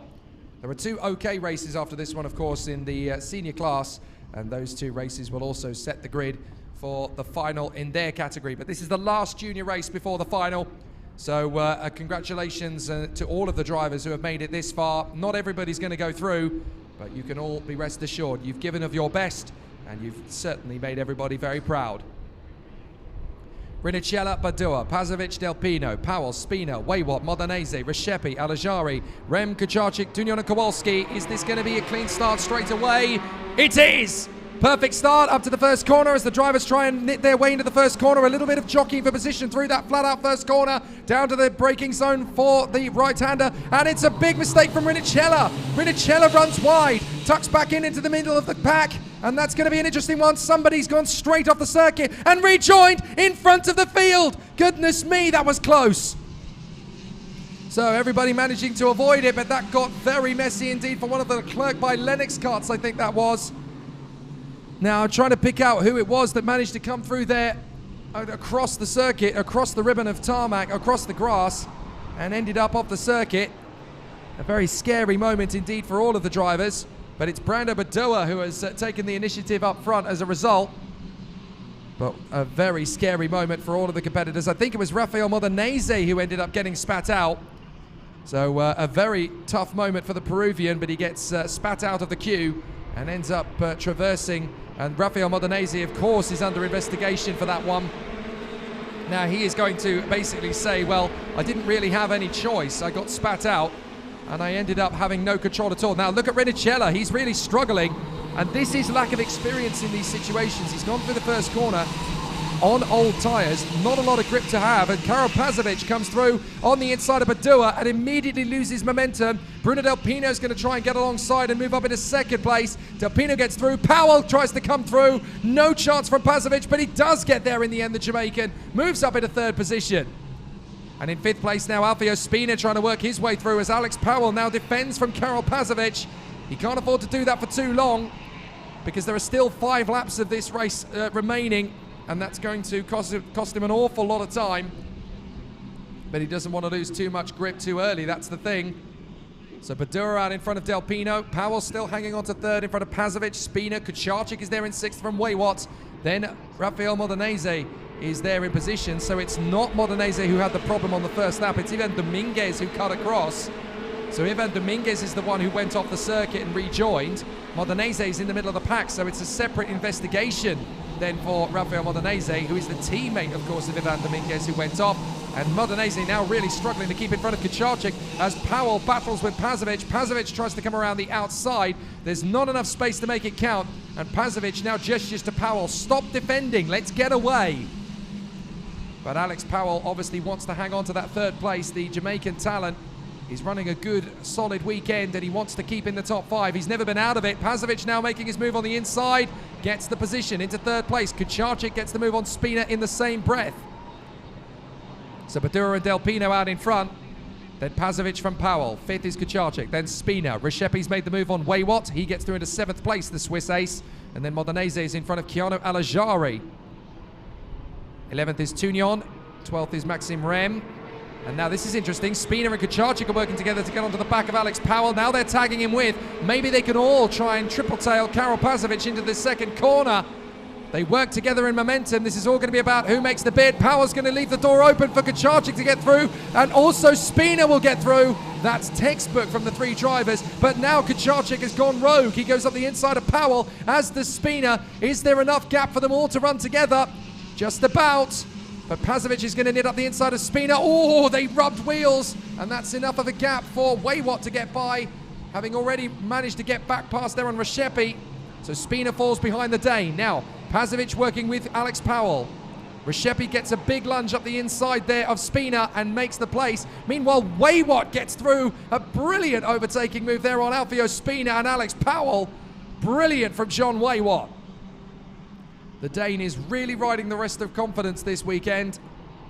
The crest of the wave is with the Dane as he runs in 5th position. He's never been out of this top 5 all weekend as John Waywat pushes himself right into a decent position and is running with calm, smooth maturity. Last year, of course, was his first year in the FIA European Championships, and he's been working his craft up to it. Up the inside now of Pazovic. Into 4th place comes the Dane. And now he's going to try and hold the inside line because he knows he's still got pressure from Pazovic and Powell, but he's hoping that Powell will get his move on Pazovic before the Polish driver can get back on terms with him. And Aaron Recepi is right in the mix there as well. Terrific racecraft, but what can John Waywat do? He's really going to struggle to get away. Little puff of dust from the 3 drivers up front. And watch Recepi round the outside of Powell. He almost manages to make that one stick. Goodness me, that was close. Recepi full of commitment and full of beans as he tries to make his way through on the outside line. But John Waywat is keeping that cart firmly planted to the inside. Pazovic is trying every trick in the book to get by, and Powell's trying to force the issue. They run wide, and Alex Powell gets by. Recepi does too. So Waywat and Pazovic find themselves in a very tricky situation as Modenese and Spina are now trying to get them between a rock and a hard place as they come up to the first corner. It's getting very tricky now as up the inside comes Keanu Alajari, the Emirati. He comes through into position. Up to the second hairpin. This isn't going to end well for everybody, and a spin from Alajari. Oh, I did think one of them was going to get spat out of the queue, and it's Alajari on this occasion. What a shame for the Emirati. He's done so well all weekend, but now he's got to try and push start it to get it back to the finish line. Devastating, absolutely devastating. He was working so well there in the final couple of laps. Josh Erfan coming up through the field well, up into 11th place. Keeble going well up to 13th. Keanu Alajari has to abandon it. What a shame. A real big problem there for Keanu Alajari. Meanwhile, up in the front, this is still the battle for 4th place between Recepi and Powell as Spina tries to get his move on the inside there of Nasho Tunion, who's crept up into the top 10. But Brando Badoa is going to win going away. Fantastic run in front of Bruno Del Pino. Kucharczyk settles it out in 3rd place nicely. Who's going to get 4th between Powell and Recepi? It is going to be the Jamaican. Waywat bangs his steering wheel in frustration, but that's still 6th place. It's not a bad place to be at all. Modenese 7th from Valerio Rinicella, who fights back to 8th position in front of Spina and Tunion. Well, that was properly thrilling. Very sensible drive from Kucharczyk, just staying out of trouble and bolting when the gap presented itself. But Bruno Del Pino in a solid 2nd place. And Brando Badoa, another victory. And that's really going to help him in his bid to go for victory this weekend. So Brando Badoa takes the win from Bruno Del Pino on home soil. Timo Kucharczyk 3rd from Alex Powell and Aaron Recepi. John Waywat in 6th from Rafael Modenese and Valerio Rinicella. Alfio Spina and Nasho Tunion. Josh Erfan and Harley Keeble. Behind them in 13th position is Karol Pazovic, falling all the way down with his teammate Maxim Rem. Then Miguel Beiro and Ivan Dominguez, Alexei Yaleva and Adam Kowalski, Magnussen, Wisniewski, Abrahamsen and Alajari, who unfortunately ended up retiring from the race on the final lap after a spin at turn 2. Wow, we're going to need to unravel some big moments in that particular race. There were all sorts of dramas. The start itself was fairly clean, but it all started kicking off once Rinicella, the pace setter down to the second corner, he ended up making a mistake and drifting wide. Either that or he got forced to the outside line by one of his opposition. It wasn't very easy to tell from that angle. So let's have a look and see how it works out, because this is a fascinating race to unravel, again, because so many dramas happen through the course of proceedings. But well done to Timo Kucharczyk in the end of it. He made up 9 places to come from 12th to 3rd. Now, this is where it all starts, essentially. Rinicella pulls across. He's already got wide. He's got the back end of the kart out. That's going to scrub some rubber off. And look, he's ended up trying to go for the move through the first corner. Now, I don't know whether there was contact between him and Brando Badua there, but certainly Rinicella runs wide. And look, this is where Dominguez gets spat out, and he ends up going the wrong way around the circuit because he's been chucked off the circuit. He lets the rest of the field go through, but that could have been so much worse. And Ivan Dominguez is very angry indeed at being spat out of the queue. Further up front, Badua's settling into a nice rhythm. Rinicella's about 6 or 7 karts further down the order at this point.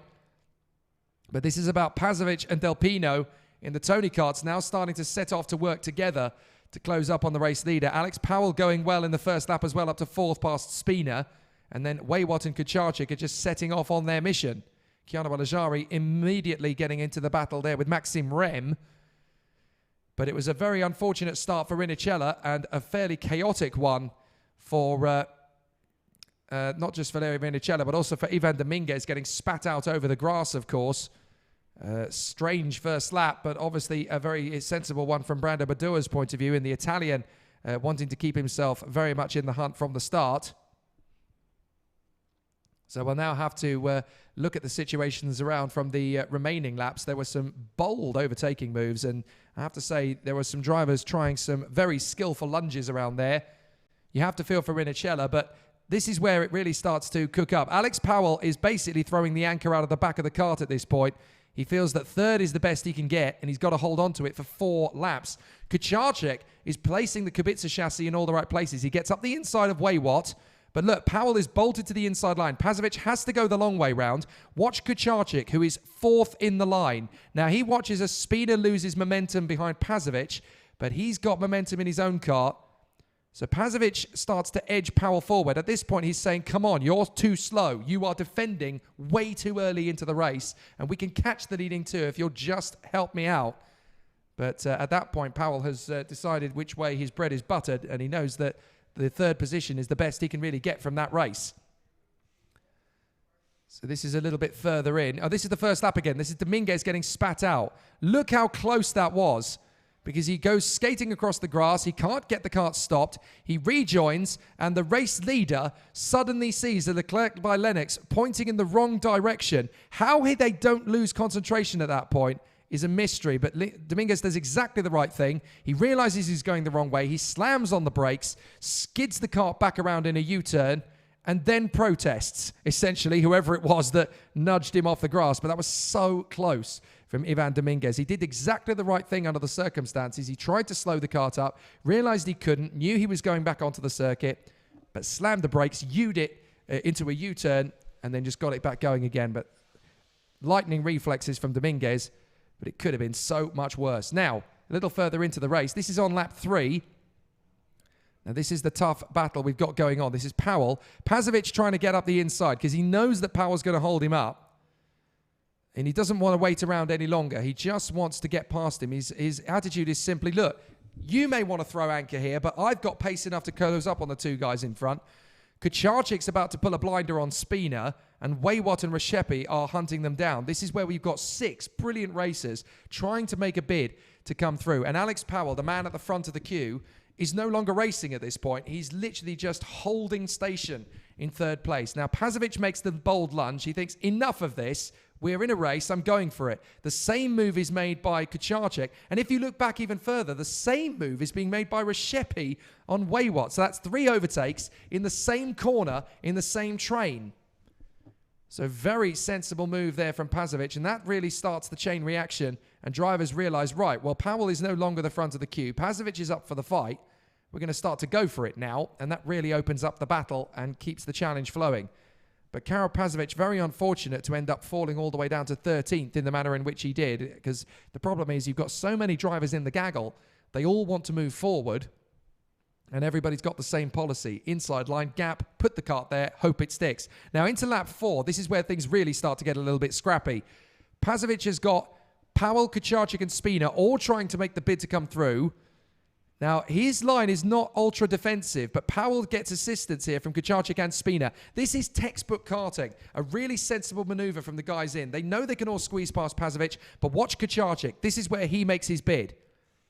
He goes rogue, makes his move on the inside. Powell thinks he's squeezed him enough, but he hasn't. Kucharczyk's got space enough to play with. Further back, Waywat picks off 2 moves in 1 as he holds off Modenese and Reshepi in one bold lunge. Powell goes grass skipping, and Pazovic is trying to utilize the inside gap that's created there by Spina. Spina has to hang back. He tries to turn in, but Pazovic's kart is already there. They rub wheels. He loses momentum, and Spina loses ground to Waywat and Reshepi in one fell swoop. But Spina tries to get it round the outside, manages to get back the position, but Reshepi's wise to it, and he's going to pick up the momentum a couple of corners around. Fascinating. I love these last qualifying heats because drivers will try overtaking moves they just wouldn't in any other overtaking, in any other situation or circumstance. They just wouldn't try those moves. And it definitely spices up the racing for us.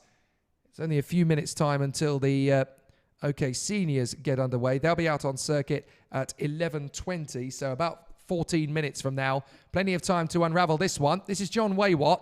Now at the front of the queue, watch Reshepi. He goes very deep into the corner, but he realizes too late, this isn't going to work. He slams on the brakes, cannons round the outside of Pazovic and Powell, and that's the only way he stays on the racetrack. But that unsettles the rhythm of the kart. So he's got to hope that the 3 drivers in front start to tangle. And Waywat's now in defensive mode. Pazovic is trying to get aggressive because he knows that Alex Powell, if he gets a whiff of an opportunity, he's going to get in front and then throw anchor again. So Waywat is trying to keep this protected, but this is where Powell gets desperate. He makes his move on the inside of Pazovic. He gets it slightly awry, nudges the back of the kart slightly wide. That edges Waywat sideways, and Powell comes through. And that's enough of a gap for Reshepi to get by as well. Now Waywat's able to hold the inside line to avert the crisis from Pazovic, but through the next couple of corners, then you get several drivers who are battling for the same bit of racetrack. Some have got a kilometers an hour advantage, a little bit of power advantage over the others in terms of pure momentum. And you've got 6 to 7 drivers all trying to get the same bit of racetrack. Somebody's going off. And the chain reaction is always going to come off a negative for somebody. Let's look at this final lap because that's exactly where all of the drama at the end of the race really started to bolt together. Now we've got drivers here down the straight. You've got 5 or 6 of them all contesting the same bit of racetrack. Keanu Alajari comes through at the request of Spina. He actually gestures to him, and Rinicella's there on the inside line as well because Spina knows he can take another hit a little bit later on to get a move up the inside. Now Keanu Alajari's trying to get his move done, but he just gets spat out. The problem is everybody's trying to go for the same bit of racetrack, and Alajari, the momentum doesn't come to him, and he ends up getting spat out into a spin. And the race battle continues. Rinicella's found his feet again and come back into a decent, solid position. And round the outside, you've got Pazovic trying to keep himself in the game, but it's unfortunate for Keanu Alajari. He was so strong in those final couple of laps, and unfortunately, when you've got so many drivers compressing into the same racing line, the same apex on that same bit of road, somebody's going to have to come off second best and someone's going to get spat out to the drink. And it was Keanu Alajari on that particular occasion. Now, Rinicella has found a second wind here. He's on the back of Modenese, trying to make another place up, while John Waywat realizes he's got the cavalry coming. So Rinicella bolts for the inside. Modenese's like, well, no chance, mate. I'm going to hold it to the inside line. Poor Keanu Alajari, he's tried to get going again and he's had to bail out. But Badua, Del Pino and Kucharczyk are long gone by this point. They've read the situations around them and they've just decided to bolt. They're not going to be defensive.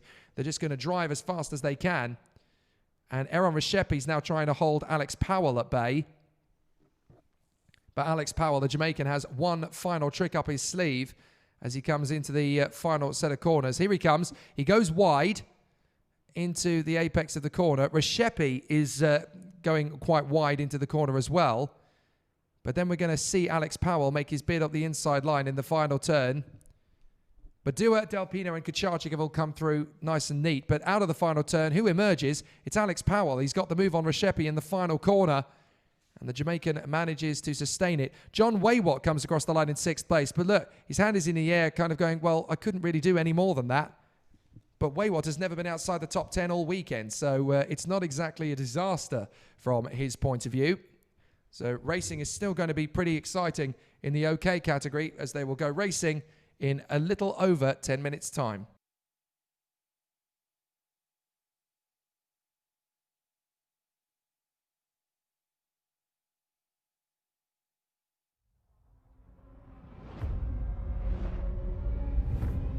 Every day, 3,500 lives are lost on roads around the world. Driving can be dangerous, but there are simple rules we can follow that will make our roads safer and save lives. Slow down for kids. Don't text and drive. Always pay attention. Obey the speed limits. Stop when you're tired. Never drink and drive. Check your tires. Rules keep us alive. Your life is in your hands. Respect the rules.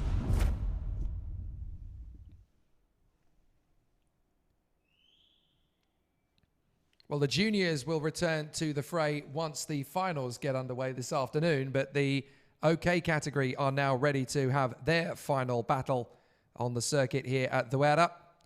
A reminder to all of the drivers here at the circuit, once you have finished your racing, you do need to return your transponders and collect your race licenses. Make sure you do so. It's very important. So ensure that once the race day is over for you, you return your transponders to race office and collect your race licenses. Make sure you do that before you leave the circuit. Thank you very much. But the OKs are out on circuit now. And after a thrilling day of action yesterday, the man who lines up on pole position for this one is the man who's never been bettered over the course of the weekend, to the extent that he has been fastest in time qualifying, despite it being matched to the 1,000th of a second by Norton Andreasen, only separated by their second fastest lap times. But I actually spoke to him yesterday and I asked him, have you actually been overtaken this weekend? And he went, I don't think so. No, I'm not sure I have. Very interesting weekend for the man up in front, Taylor Barnard. He's been absolutely exceptional all the way through the weekend, and he's been solid and resolute up at the front end of the field. We caught up with him last night to ask him about how he feels Sunday will go, and one of the key factors, of course, here at Zuera, we talked about the challenges of the weather conditions, because it changes dramatically here at Zuera. So here is what Taylor Barnard had to say last night.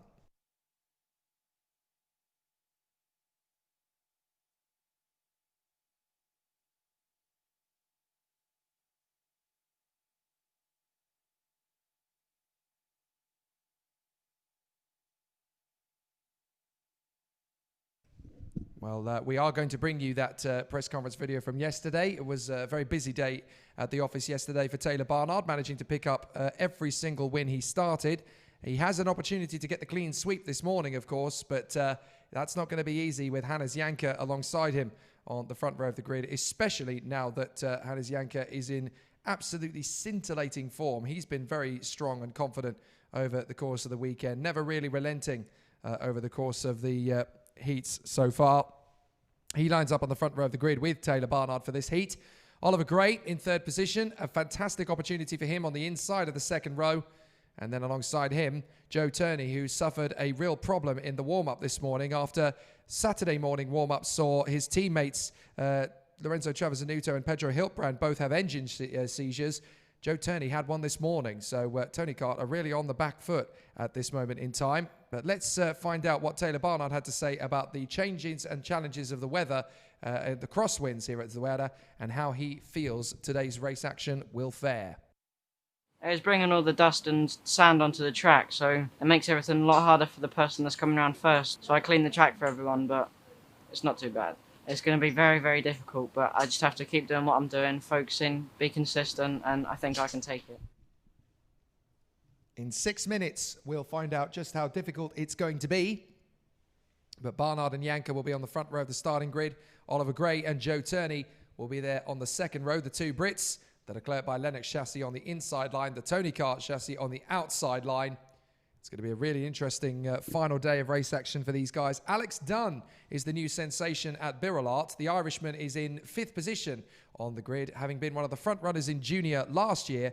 He's now a front runner in the OK category, straight out of the blocks. Alongside him is the Danish driver Noah Denbol, who had a frustrating day at the office yesterday. Very fast in time qualifying on Friday, but struggling to maintain that sort of advantage and momentum and keep it flowing. It's always been a very tricky one, but he's managing to keep it flowing as much as possible. Mikkel Hjogard had a similar day of activity as he tried to keep himself at the sharp end of the field and always found some difficulties. Kaios Sixnelis, the Lithuanian, lines up on the 4th row of the grid on the outside line, as the Xspirit Racing driver will be there solidly in the top 10. And then it's an all-Spanish 5th row as they fly the flag on home soil. Pedro Hilbrand lining up in 9th place, had a brilliant day at the office yesterday, considering all the difficulties that they are facing. And Pedro has been very quick and very strong all the way through the meeting. He's there in 9th position on the start of this final qualifying heat. Miron Pingazov lines up alongside him in the Kart Republic chassis there on the outside of the 5th row. On the 6th row of the grid, it is Sebastian Gravland, the Danish driver for Ricky Flynn Motorsport, who lines up in 11th place on the starting grid.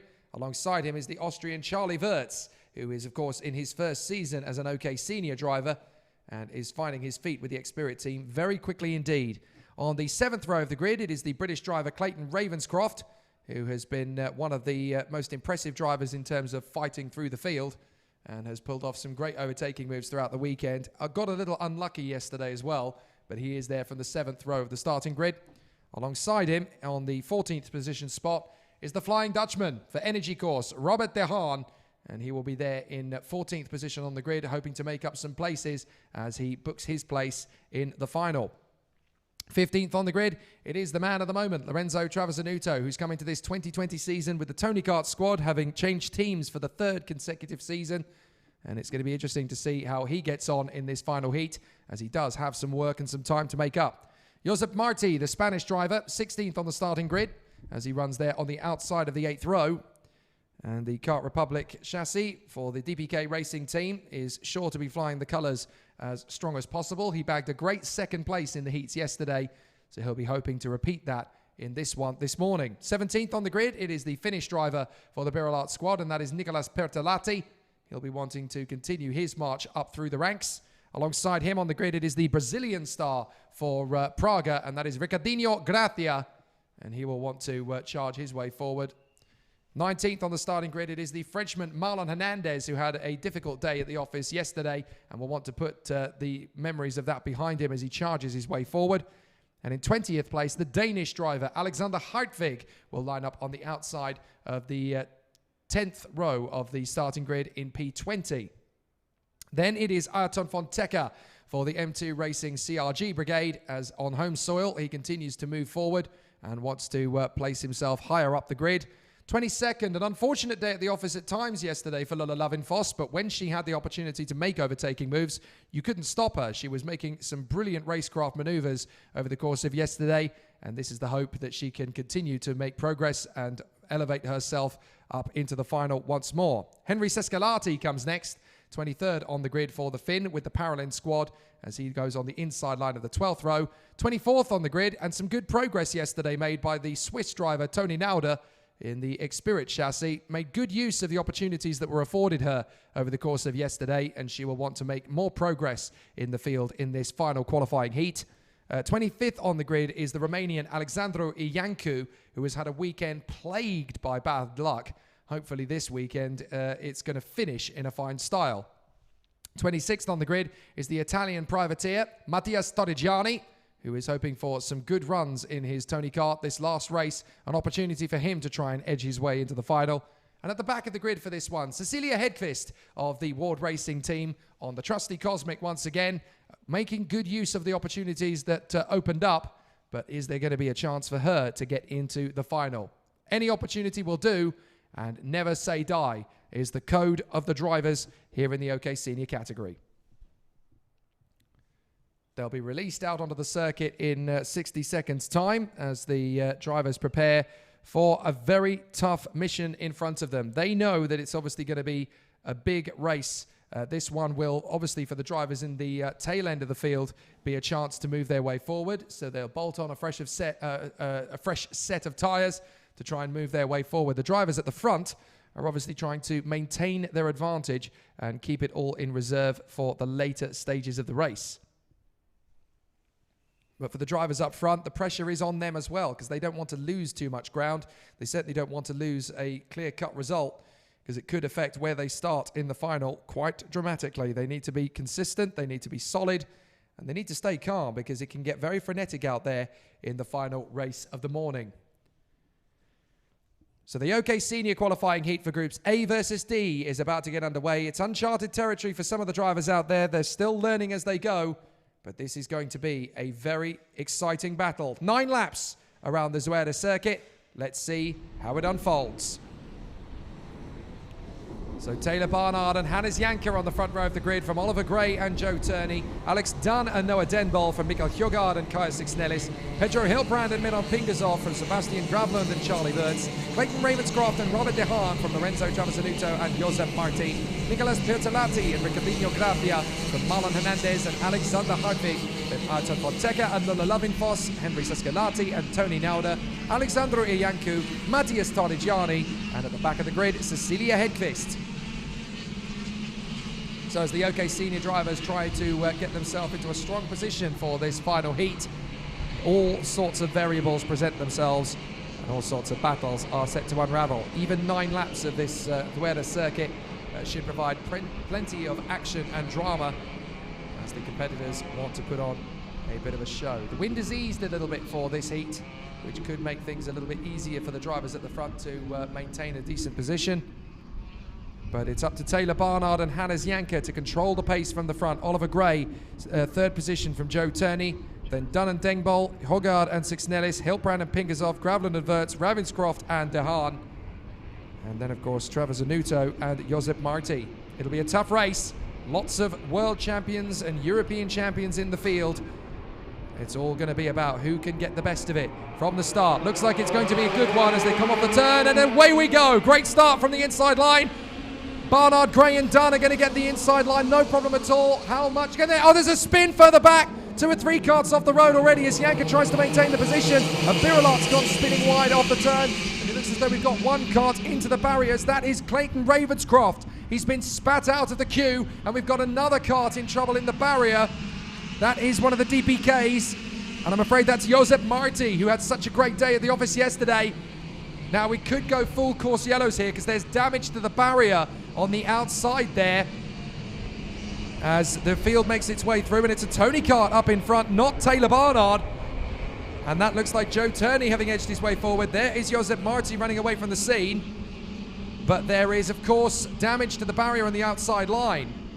So as long as they can put that in position nice and quickly, the marshals have been very fast here at the Zuera. We'll have to double check and make sure it's A-OK.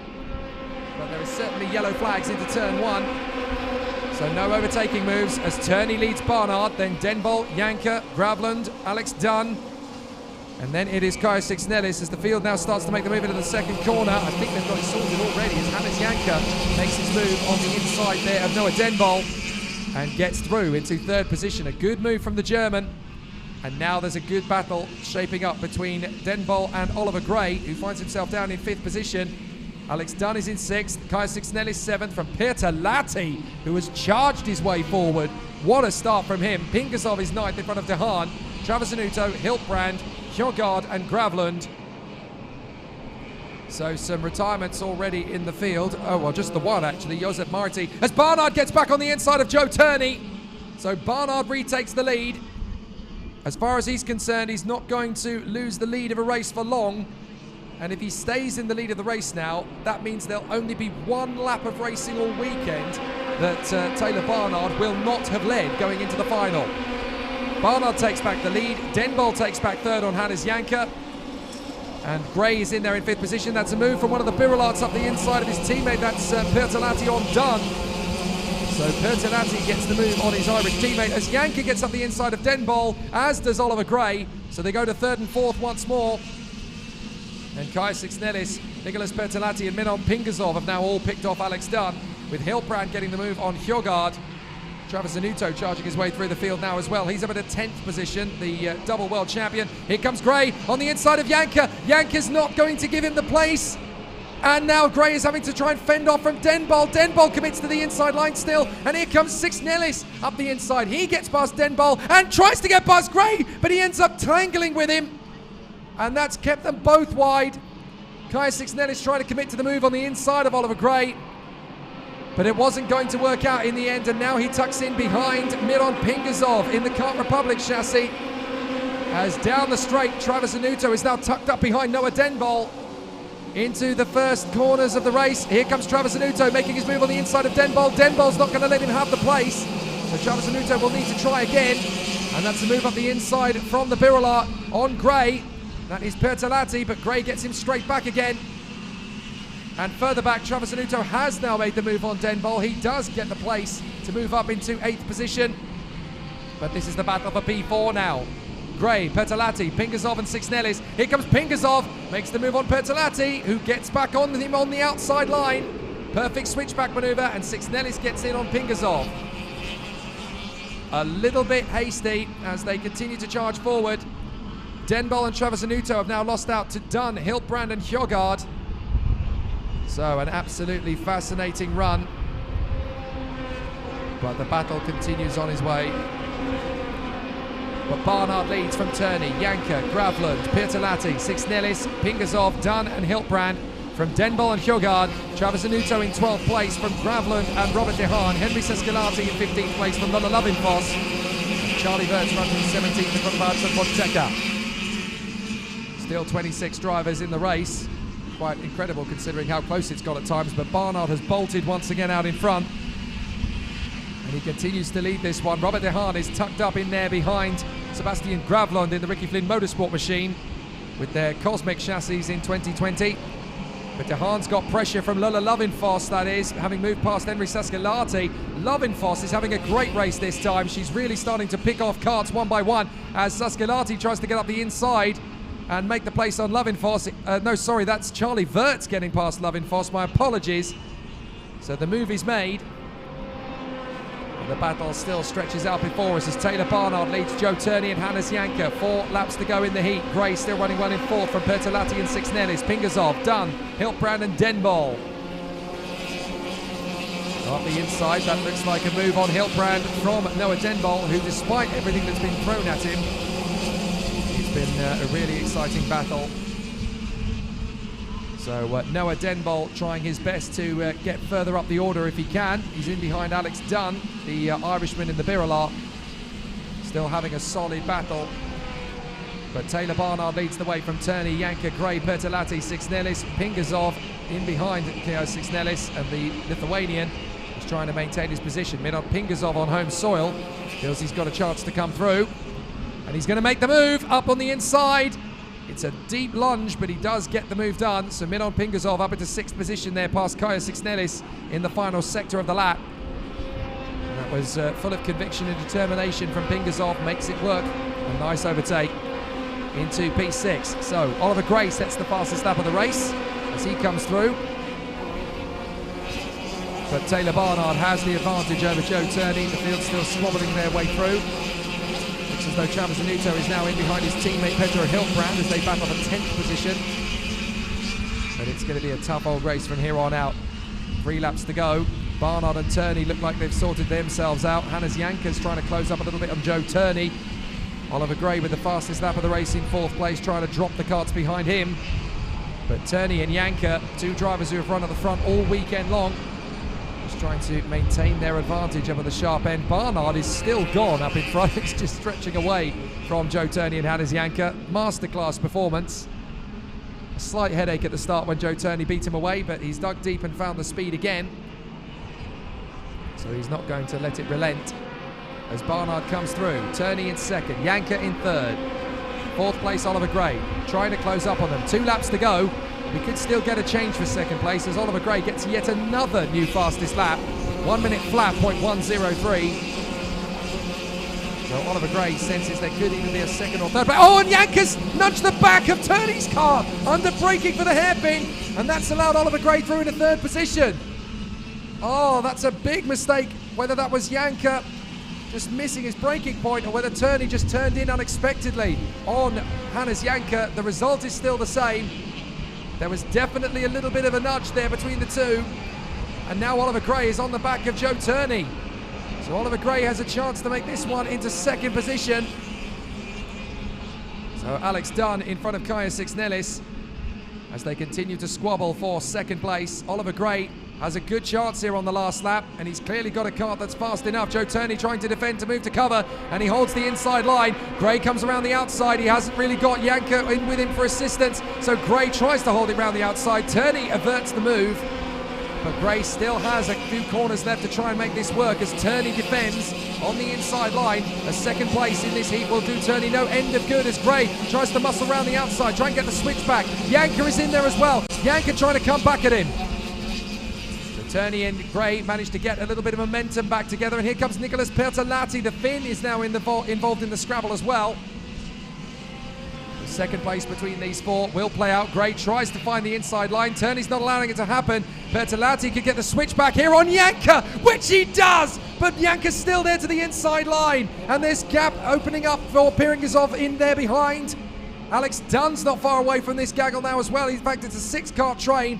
Taylor Barnard's got well clear out in front, but Joe Turney is keeping that car ridiculously wide. There's no way Gray's going to get an easy opportunity as Barnard dominates again. But this is going to be the run to the line. It's going to be Turney, just well held by Gray.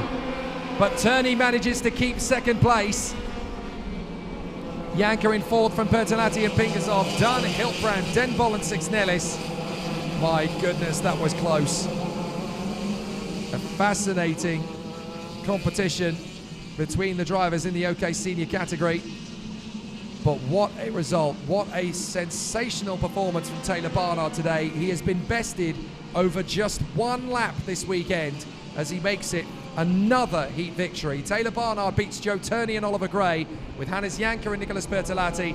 From Miron Pinkasov and Alex Dunn. Pedro Hiltbrand is 8th in front of Noah Denbol and Kai Six-Nellis. Mikael Hjorgaard in 11th in front of Lorenzo Travazanuto. Then it is Robert De Haan in front of Sebastian Gravlund. Henry Saskelati ahead of Charlie Wirtz from Marlon Hernandez and Ola Lovenfoss. Then Alexander Hartwig and Ricardinho Gracia. Artem Fonteca ahead of Tony Nauder. And then Alexandro Ianco in front of Cecilia Hedqvist, with Matthias Torrigiani in front of Clayton Ravenscroft after his first corner spin. Josep Marti didn't even get that far. So a fascinating battle between the drivers. They've really given us plenty of sensational wheel-to-wheel racecraft. But it was always a very difficult battle. And obviously for Taylor Barnard, he's just making it absolutely astonishing how he lost out to Joe Turney in the first lap and then managed to fight his way back into position. Really exceptional stuff from Taylor Barnard. Oliver Gray still very feisty in terms of his battle, but Nicholas Pertolatti, the Finn, doing an absolutely exceptional run in 5th place as he puts himself up into the position in front of Miron Pinkasov. Alex Dunn and Pedro Hiltbrand 7th and 8th in front of Noah Denbol and Kaya Six-Nellis. Then Mikael Hjorgaard and Lorenzo Travazanuto. But there were so many good battles in this race. Now we're going to see the first lap of the race first of all, of course. And we'll see how that first incident really took off. It just looked to me a similar incident to the pileup that we saw in yesterday's final heat that caused the chain reaction that spat out Ravenscroft and Marti in the first corner. We'll have a look at that first lap again. But this is essentially the same sort of story. You've got the two rows of the grid equally battling and jockeying over the same position. I'm going to try and watch out for Ravenscroft getting spat out. There they come through the corner. Marti just tags the back of Ravenscroft's kart and they end up getting spat out off the circuit. Meanwhile, Denbol is trying to make the move on the inside of Janka and sustains it, but Ravenscroft has spun out there as a result of just the slightest of taps from Marty. Nothing malicious again, as they're both just trying to survive on the way through that first corner. Ravenscroft immediately does what he always does in these situations, which is flip the kart around and get it back into the race if he can, which he manages to. For Josep Marti, the Spaniard, he wasn't quite so lucky. As you can see, he was well into the tyre barriers. I'm very impressed with the marshals here in particular, because that tyre barrier was out of position, and they've managed to get it back into play, and back into the safe position of the tyre barrier before the field came around again. You've got to say here in Zuera, incredible fast work from the marshals. I'm very impressed indeed with the team out here. And I think everybody is universally very much praiseworthy. But it's a very exciting run. Ravenscroft, as you can see there, did manage to get going again. Unfortunately, that would be where he would remain for the entirety of the rest of the race. Josep Marti, lucky to run away from that one, because it's fast and furious stuff into that first corner. But he managed to run away and get to a marshal's post for safety. But Taylor Barnard at this point, it looks as though his back's to the wall, because Noah Denbol is trying to give him pressure. Turney's got away and clear out front. But Taylor Barnard never, ever lets that kind of issue get to him. He just gets himself back into a rhythm. He's calm, he's cool, he's collected. And Taylor Barnard is definitely one of those drivers for the future who can really start to make a good impression on those around him. Let's not forget, as Janka gets up on the curbs in his bid to get past Denbol, and that's how he ended up getting some pressure now from Gray. But you've got to go back to Finland last year at the latter stages of the World Championship final. Taylor Barnard was actually the man on the move in those last 3 or 4 laps of the final of the World Championship. He was the man catching Travazanuto and could easily have won the whole thing. He ended up, of course, on the podium, but he was in second place, and he could easily, if there had been 1 or 2 more laps of that race, it could have been Barnard who won the World Championship last year. He's come into 2020 clearly in the belief that he knows what he can do, and essentially now he has got this amazing authority heading into the 2020 season in that kart. He knows that the Rosberg Racing Academy package on the Kart Republic chassis is a good one, so he's never lost that belief. He's never lost that faith. Here he comes on the inside of Turney. Turney's just covering the airbox to allow a better run from the engine, but Barnard's already got him. You know, he knows that he obviously was a good 3 or 4 kart lengths back from him going into the previous lap, but he's just dug deep, found the gaps, found the moves through the apexes, and that is the only lap all weekend, the first lap of the final heat, that Taylor Barnard hasn't led all weekend long. That is an astonishing statistic, but it just shows how confident he is at the wheel of that machine. Now, there was a lot of great jostling, particularly between these two through the race, Janka versus Gray. And this is a little rivalry that's starting to heat up now in the 2020 campaign. Noah Denbol was unfortunate, really, in terms of his opportunities in the battle. He ended up fading away in the end to 9th place. But there's great racecraft between these two here. Janka's got the inside line. Gray thinks he can make the move on the inside, and he is going to go for it. But Janka's going to hold him at the apex. Look, he brings the car around. They drift. Denbol's got momentum, but he goes the wrong way, in my opinion. He should have gone the other way to try and avert the move, because Gray is then able to box him in on the inside line. Denbol tries to get the move, and that's enough for Kaya Sixnellis to use speed and momentum to come by, as it also does for Pertolatti. He's able to stick his neck on the inside line there, but Sixnellis commits to the move on the inside of Gray. Gray's turning in. I don't think he knows Sixnellis is there at that point, and he shuts the door very firmly on the Lithuanian. And to be fair to Kai Sixnellis, he was very lucky indeed that that didn't spit him off the race circuit, because he was in a very tricky position at that point on the course. Through they come again. This is another interesting battle. This is another lap also around. You've got Janka up in front of us. This is Gray, Pertolatti, Pingazov, and Sixnellis. Now watch. This is very sensible from Pertolatti. He knows that Pingazov's coming in hot. He dabs the brake. Now he's back on the power. He's back on the power on the inside. He cuts back across to the inside. He doesn't even kiss the white line of the curb on the inside, but he's got plenty of power and momentum coming off the corner. He darts through on the inside. Pingazov has already made the move, but he's lost it before he's even realized that he's lost the move already. So an absolutely fascinating battle. We can see the drivers in the OK heat for groups B versus C out on the pre-grid already. We're going to talk about them in some detail in a moment or two. And the recovery crew has already returned to its reset position having sought out Marti. Now, this is Denbol versus Hiltbrand.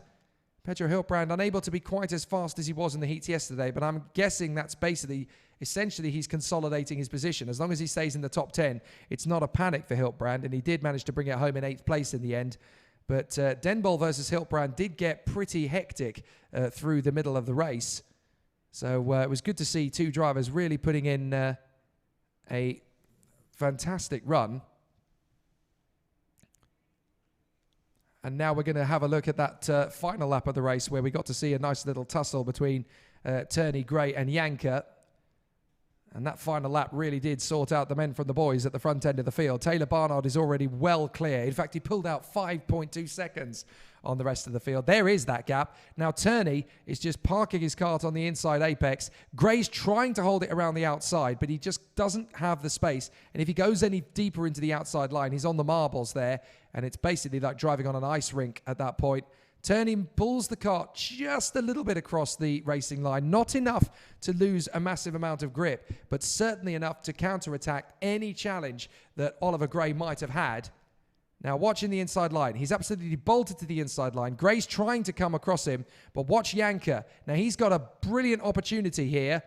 He comes up alongside, but Gray is absolutely resolute. He's not going to lose ground to Janka. He's going to assist Turney down the straight. Janka just doesn't quite have the momentum to move up on the inside line.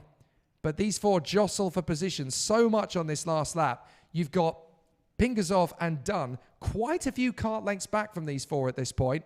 But in the next two corners, Turney is just going to hold anchor. He drops it over the side of the boat, and he's going to hold out the front end of the field here. Now, look, Gray's trying to come through. He's trying to get that inside line to open up. Pertolatti goes deep, a little too deep as it happens, and has to stop the kart on the brakes to get back through on Janka. He tries to get the switch back on the inside line, but Janka's got more grip, and he's obviously got the inside line for the next corner.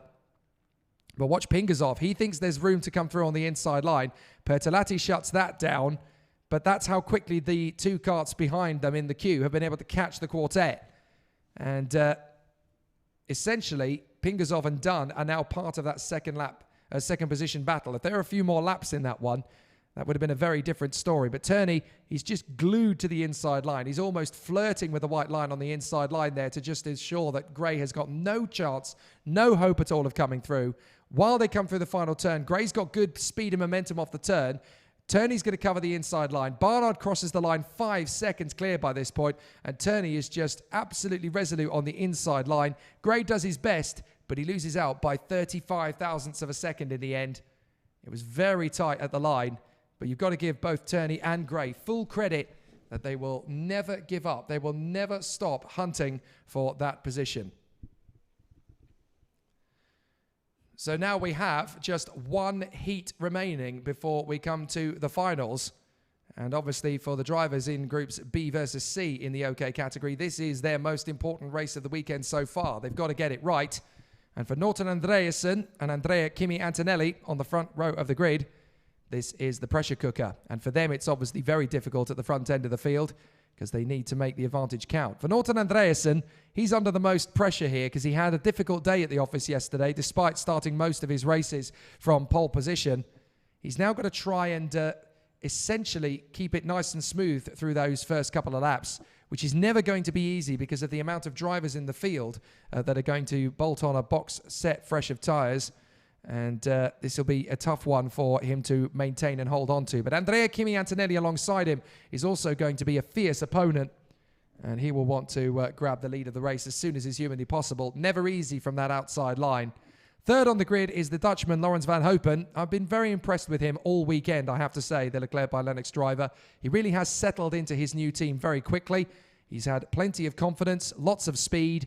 And when the opportunities arise to him, he's able to take it with full confidence and authority. So it's good to see him there on the second row of the grid on the inside line. And if he gets a good start, he has a chance to win this one. Nikita Bedrin is on the outside line of the second row for the Ward Racing team. And he has had a topsy-turvy weekend, it has to say. Some good races, some good performances. His driving has never been a question. His luck, however, has never always been at the front end of his priority. So he's had to basically ride the wave and hope that he comes out of the barrel still standing. And it's been very difficult for him to maintain that level.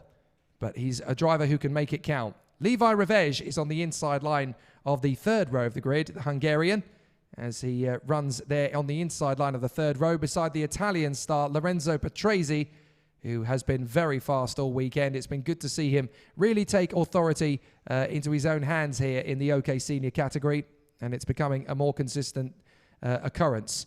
Now, in 7th position on the grid, the man who everybody will be keeping an eye on, James Wharton. He was so unfortunate in the final heat yesterday to be the one lone driver in the red flag accident that brought us to a halt for about half an hour, to get spat out of the queue and be the only car that wasn't able to get started. I spoke to him briefly this morning. He said, well, today my job is simple. I've got to win.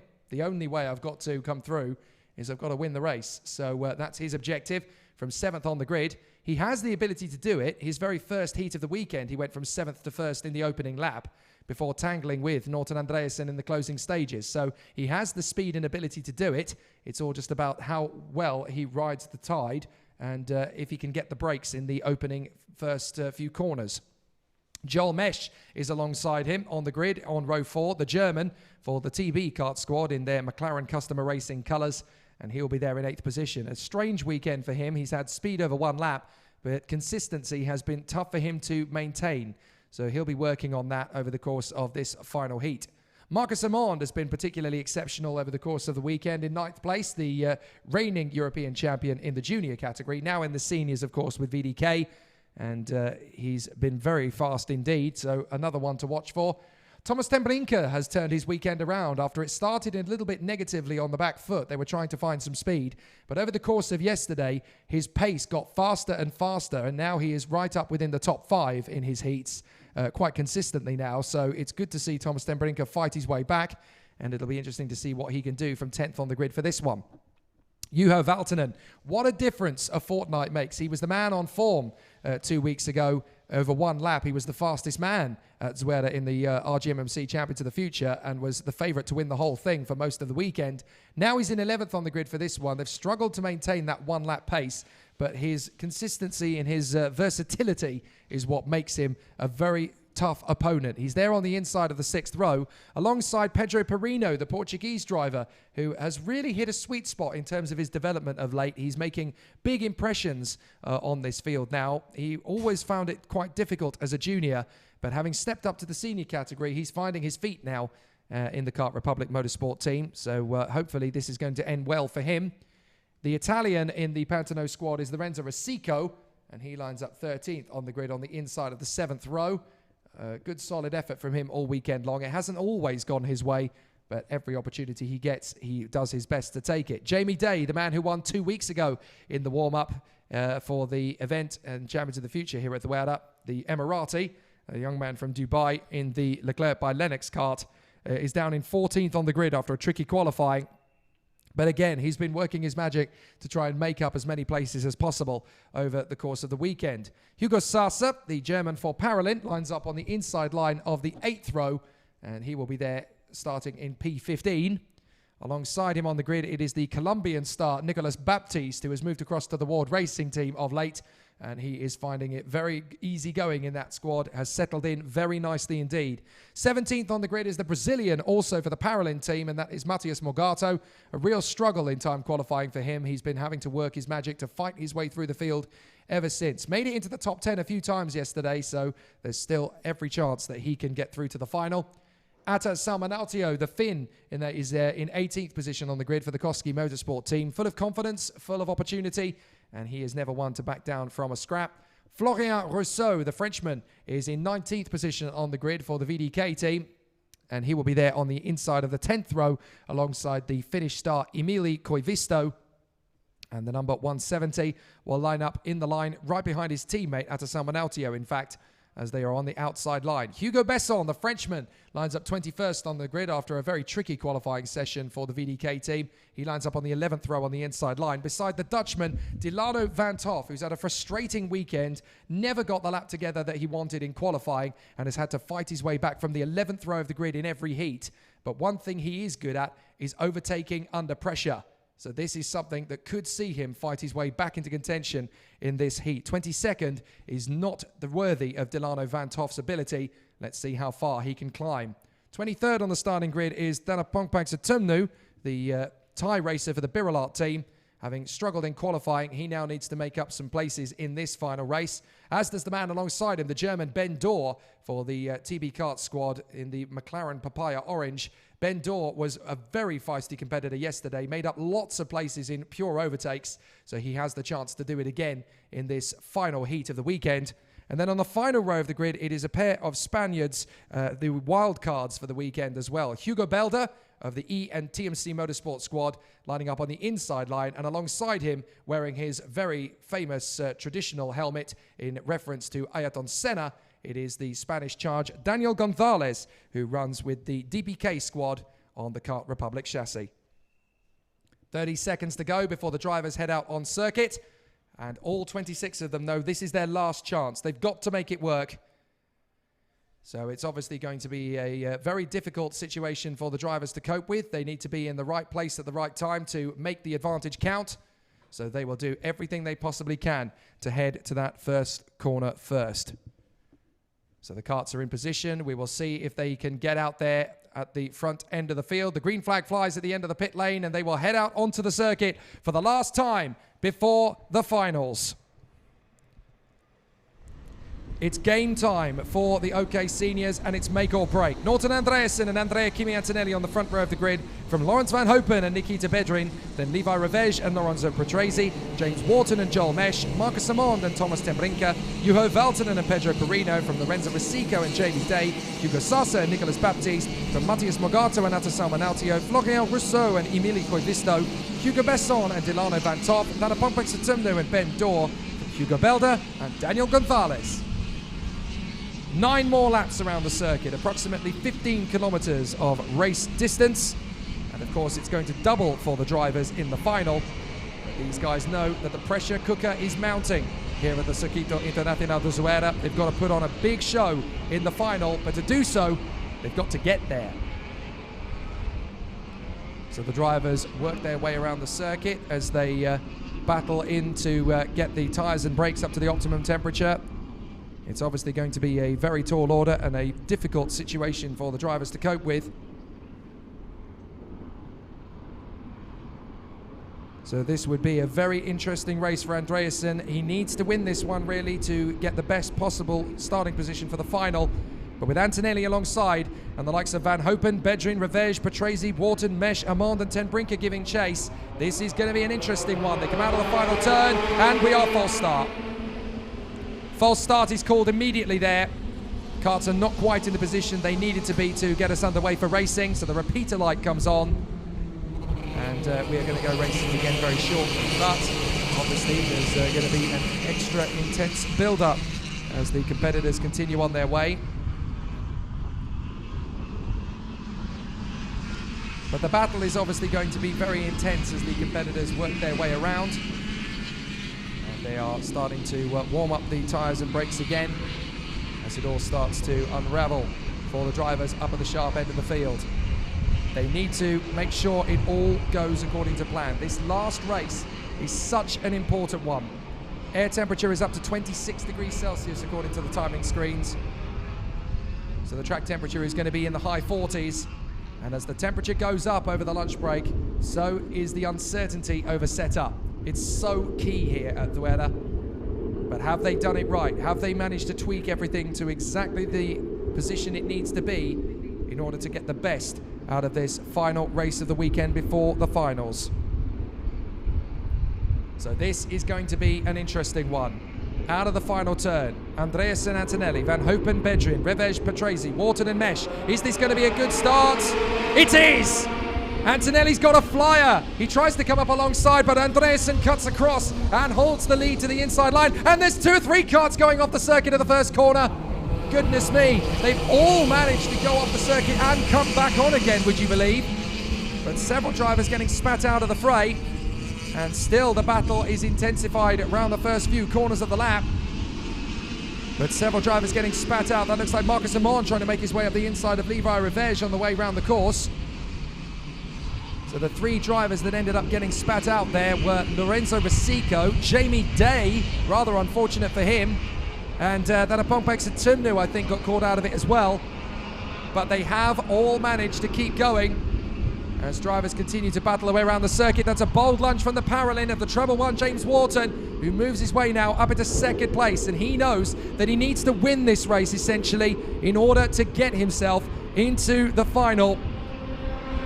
After very unfortunate luck yesterday, he needs to make this race count. He's up in the second place past Laurens van Hopen. Now he's setting off after the man he duelled with and tangled with yesterday, Laurens van Hopen. It's very slippery down there at the hairpin after the drivers who've gone off the circuit have left a little bit of dust and rubbish on the circuit. The drivers are starting to really struggle to get on the brakes in that particular hairpin, but it's Andreasen who leads, then Wharton, Van Hopen, Revege, Antonelli, Armand, Valtonen up to 7th place, and that looked to me like Armand getting a move on the inside of Antonelli. He didn't quite manage to make it stick though, so Antonelli is still there in 5th in front of Armand, Valtonen, Patrese going well, and then it is Bedrin in front of Morgato. I think he's just managed to make the overtaking move on the Brazilian. Ten Brinker is there in 11th place, and then we have Joel Mesh in front of Pedro Perino and Henry Sescalati. And that's a retirement. That's one of the TB racing cards. That's the 165. Is that Joel Mesh in trouble? No, it's not. It's his teammate Ben Dorr. So Ben Dorr, unfortunately, out of the race. He's trying desperately to get started again, but I don't think it's going to happen for him. And they're going to need to clear that car pretty quickly. In fact, Ben Dorr has managed to get started again. I'm very impressed, actually, but he has now got momentum and speed. But he's nearly a lap down on the rest of the field as Wharton continues to close up on Andreasen. They met before, don't forget, yesterday, and that's when it all started to cause problems. So Wharton is now not going to allow that to be an issue again today. He's just going to bide his time, pick his moment, and Andreasen isn't going to know what hit him as far as James Wharton is concerned. So the Australian closes up on the Ward Racing Tony kart up in front. Andreasen comes through the right-hander in the trio of apexes. Still leads the race, but Wharton knows that second place won't quite be good enough. He needs a win if he's going to stay in this competition. But Andreasen also knows that Wharton is going to be a formidable force if he gets into the final. So there'll be extra impetus to make sure it doesn't happen. But Wharton is doing the sensible thing. He's stuck like glue to the back bumper of Andreasen's car. He's not making the move yet. They've still got 6 laps to go of this. Van Hopen is there in 3rd place from Levi Revege, the Hungarian, doing a grand job in P4. Armand is 5th. Antonelli is 6th. Then Valtonen, Bedrin, Morgato, Patrese, Perino and Ten Brinker. As the field continues to battle away around this Zuera circuit. The front end of the field is still very tight between Wharton and Andreasen. This is Armand trying to keep back Antonelli. So having got past now Marcus Armand, he's setting off after the Hungarian Levi Revege. So this is going to be a fascinating run for the competitors as they continue to move forward. Andreasen in front of James Wharton. They come out of the final turn and down the main straight once again. So Andreasen and James Wharton, 1st and 2nd place. Van Hopen in 3rd, Revege in 4th from Armand, Antonelli, Valtonen and Nikita Bedrin, who sets the fastest lap of the race, now in 8th position. So Marcus Armand is catching up to the man in front very quickly, Levi Revege. And as I say that, he makes his spot for the inside line. Armand gets through on Levi Revege. Good overtaking move, and it looks like Antonelli's going to try and repeat the same move. He does so and gets into the place. Nice performance there from Antonelli. Not a lot Levi Revege can do in retaliation. He just has to hope that he can bolt in behind these two, not lose too much ground. But with 5 laps to go in the heat, it looks good for Andreasen and Wharton up front. Van Hopen is trying to stay with them. 4th place Armand, 5th is Antonelli, 6th is Revege. And then it's Juho Valtonen in front of Nikita Bedrin, Morgato, Patrese, Perino, Ten Brinker, Sasa and Delano Vanthoff, who's charged his way through the field. He's up in 14th place now, Delano Vanthoff. So Andreasen and Wharton from Laurens van Hopen. Marcus Armand is down the order. What's happened to Armand? What's happened to Marcus Armand? Marcus Armand is off the circuit. And it looks as though he's gone off at the final corner there, Marcus Armand. He has indeed. Marcus Armand is off on the final bend. And that is devastating. He had made his bid. He was in 4th place. But how did that happen? Did he just run wide and lose the kart, or was there assistance in the maneuver? I can't quite tell. And I didn't really see it unravel, but Marcus Simond has gone off the circuit in the final corner. We'll have to watch that one back to see what happened, but devastating for Marcus Simond. It was going so well. Up into 4th place he'd gone. Antonelli's now 4th. A dejected Marcus Simond walks away. And there is a very disgruntled Hugo Belder down at the back of the field. But Norton Andreasen leads from Wharton and Van Hopen. Van Hopen is closing up on the Australian. Bedrin sets another new fastest lap, trying to close up now on Levi Revege, in behind Andrea Antonelli. But this is going to be a difficult race for the leader to hang on to, Norton Andreasen, at this rate, because James Wharton and Lawrence Van Hopen are going to be charging after him in the final couple of laps. James Wharton still doing his absolutely resolute best to move forward.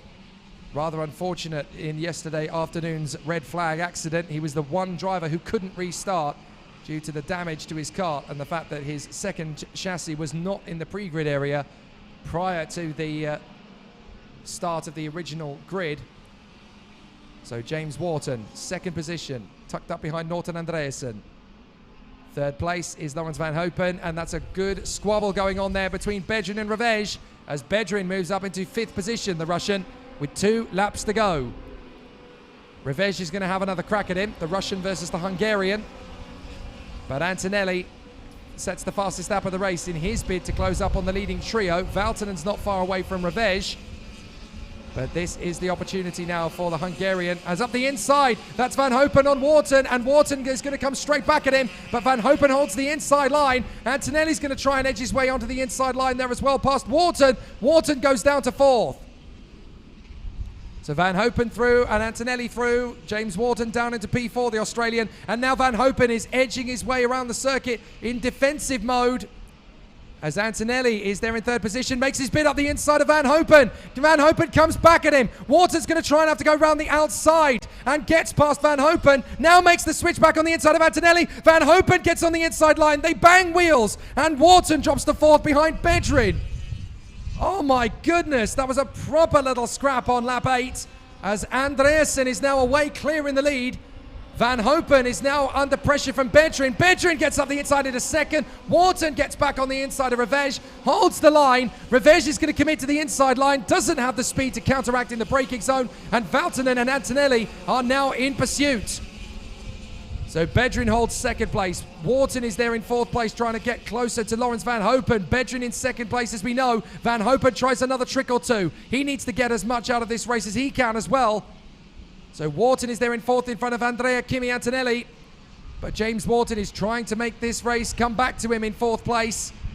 Bedrin has a good advantage now in 2nd place. He's dropping the hammer. Van Hopen is there in 3rd. Can Wharton get back on terms? But Antonelli's going to try and make his bid on the inside line. Antonelli can't commit to the inside because Wharton protects. But it's victory up front for Norton Andreasen. The Swede is going to hold it to the finish line. It's been a great performance, and he gets the victory in the final heat of the weekend. Bedrin's going to hold it in front of Van Hopen. It's going to be Wharton and Antonelli to the line for 4th. Wharton doesn't quite make it. Antonelli's there in 4th. Wharton is 5th. Such a tough race. It was always going to be a tight one. But for Norton Andreasen, he just kept control of the pace. He led out in the lead. But a really exciting battle. And it's been absolutely superlative from the drivers out there. They have been exceptional. They have put on a good burst of speed. And we've seen the race form come to them. Nicely done. Nicely handled. No panic. All sorted for Norton Andreasen ahead of Nikita Bedrin and Lawrence Van Hopen. Andrea Kimi Antonelli in 4th place from James Wharton. Juho Valtonen in 6th from Levi Revege and Matthias Mogato. Pedro Perrido is 9th in front of Delano Van Toff in 10th. Brilliant comeback. Patrese 11th in front of Ten Brinker. Then Sasa Mesh and Rousseau from Jamie Day in 16th. Emily Koivisto is 17th from Atasal Manautio and Lorenzo Rosico. Then Pompak Satumnu and Nicolas Baptiste from Daniel Gonzalez and Ben Dorr, with Hugo Belder out of the race, along with Marcus Simond and Hugo Besson. Dramatic racing here in Zuera for the final qualifying heat. We've got a little bit of time to go over that last heat, certainly some of the moments. I didn't quite see what happened to Marcus Simond, potentially the replay can show us what might have taken place, although it very much depends on where the cameras were trained at that point, of course. But I'm very impressed with the drivers who went off on the opening lap, the likes of Jamie Day and Lorenzo Rosico, who ran wide. They weren't right at the back of the field. They managed to fight their way forward, as did Thanapongpang Sutumnu. So it's been very exciting for the competitors as they continue to charge their way forward. But certainly for Jamie Day, Lorenzo Rosico and Thanapongpang Sutumnu, their race couldn't have started in a worse possible fashion. But they've been able to get themselves back into a decent rhythm and flow and work their way back up the order. Jamie Day fighting back to 16th. Lorenzo Rosico 19th, and Thanapongpang Sutumnu in 20th. So let's watch that first lap back. And obviously that first lap will give us some indication as to what might have transpired between Day, Rosico and Sutumnu. Essentially, I think it's that compression dynamic once again. All of the drivers are trying to get into the same bit of racetrack as they always are. And obviously, it's difficult because you all want to get that same racing line. Nobody wants to yield, especially in that final qualifying heat where making up positions is so essential. You don't want to concede one. You just want to get there as much as humanly possible. So if we take a look back over that... Every day, 3,500 lives are lost on roads around the world. Driving can be dangerous, but there are simple rules we can follow that will make our roads safer and save lives. Slow down for kids. Don't text and drive. Always pay attention. Obey the speed limits. Stop when you're tired. Never drink and drive. Check your tires. Rules keep us alive. Your life is in your hands. Respect the rules.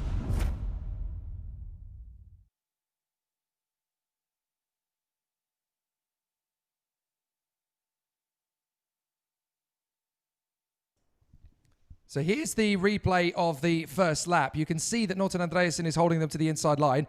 Exit stage right for the likes of Rosico, Day and Sutumnu, Thanapongpang. In fact, Sutumnu lost the back end and somehow managed to catch it. Day and Rosico actually went grass tracking off the road. And they managed to get it back into position again. But right from the start, you've got this massive long train. Wharton's getting straight on with it on Lawrence Van Hopen behind Andreasen in the hope that he can catch him up. So Wharton has made that move quite convincingly, but hasn't been able to get the overtake. He doesn't wait around too long to make the impression on Van Hopen. He waits until after turn 6 into 7. And then the first gap of opportunity that opens up, he knows that he's going to have a tough race ahead of him. So he makes the lunge on Van Hopen, gets into second place. And we genuinely thought from that moment on that James Wharton was going to have a nice run towards the front end of the field. But Andreasen's pace was, I think, even more impressive than Wharton ever thought it was going to be. So a fascinating final heat. And obviously the next two drivers in the next two races are the finals, so that really was the last chance saloon for all of the drivers out there. Let's have a look again at the incident where Armand manages to make his bid on the inside of Levi Revege. He holds him very late at the apex, the Hungarian losing momentum, and that's how Andrea Kimi Antonelli now manages to get himself involved, but he wasn't able to make the move because Revege is holding the inside line. Now Antonelli seeks the gap on the inside. There isn't a lot of room to play with, but Antonelli knows he's got good momentum and good speed. So he just utilizes that inside line, and full of plenty of pace and full of determination, he makes the move stick. Very nicely handled. A few more incidents to look at. This one is Wharton trying to close up on Andreasen. And we've already lost Marcus Armand at that point. So whatever's occurred, Armand has either... I wonder if it's an engine seize, you know, because he spun the kart at a very awkward place. You don't normally lose the kart at that stage. So Armand has been battling away for position, and he looks pretty devastated and fed up. It didn't look to me as though anybody nudged him to get there. I wonder if he's had an engine seizure, and that's what's caused him to lose the back of the kart. We saw that in the warm-up this morning on the main straight. There was a big engine seizure for Joe Turney, and he spun the kart in a straight line, because when it locks up, it properly locks, and you've got no control over what the kart is going to do after that point. So obviously a very tricky moment for Marcus Armand, and that's really going to compromise his chances, not just this weekend, but in the whole championship Now, this is when it started to get a little bit messy on the penultimate lap in the midfield. You've got Van Hopen trying to hold on to third. Up the inside comes Antonelli, but he drifts wide. So Van Hopen gets to move up the inside. Round the outside comes Wharton, and you've got Revege and Valtonen closing up on this gaggle of karts as well. Bedrin's in the middle of it. Van Hopen to the inside line. Wharton comes up the inside. Van Hopen gets past both of them, hits the curb, spits out into the side of Wharton and Antonelli. They get boxed in. Bedrin gets the move on the inside. Wharton's able to get back on the inside of Revege. Valtonen tries to hold it to the outside of Antonelli and manages to sustain the position. So Valtonen makes up a place without even really trying to make an overtake. So fabulous, that gaggle, that compression, everybody just gets in together. But Van Hopen hitting the curb essentially chucked the kart off it and into the path of the drivers around him. He was lucky there that didn't turn into a bigger incident. But that final lap really unraveled with incredible intensity because Bedrin and Van Hopen were now in the mix there battling for that second place. Andreessen's long gone by this point. Now, Bedrin gets the move on the inside line. Wharton has to cover Revege. So Bedrin's past Van Hopen at this stage. Revege is trying to come through on the inside. Hasn't got the momentum to carry his way past Wharton. So Valtonen and Antonelli now feel they've got a chance. Wharton thinks that there's an opportunity arising here, but he's gone too wide to really make it happen. Antonelli's managed to pull a fast one on Revege and Valtonen. Bedrin having to be defensive with Van Hopen. And Lawrence Van Hopen knows that after his difficulties this weekend, he really needed a strong finish. But Bedrin had problems as well over the course of yesterday. So a second place is very valuable to all of the drivers in the top 5 at this stage. Bedrin, Van Hopen, Wharton and Antonelli all wanting a good place. Antonelli determined to try and come past the Australian, but there isn't enough move there. There isn't enough space there. This is where it gets interesting. Antonelli's not given up at this point. He lets Wharton go defensive and go deep, but he's not even there. He's not there by that point. So Antonelli comes around the outside and manages to keep his foot in, and there's enough speed and momentum to cannon past Wharton to the tune of a mere 18 thousandths of a second. Really exciting performance there, and that is all she wrote. We've got the finals coming up later today. The presentations for the drivers on the grid kick off at 10 minutes past 1, so exactly an hour from now. And that is when we will return to the action. The finals themselves start at 1:30, but we'll be back on the airwaves an hour from now.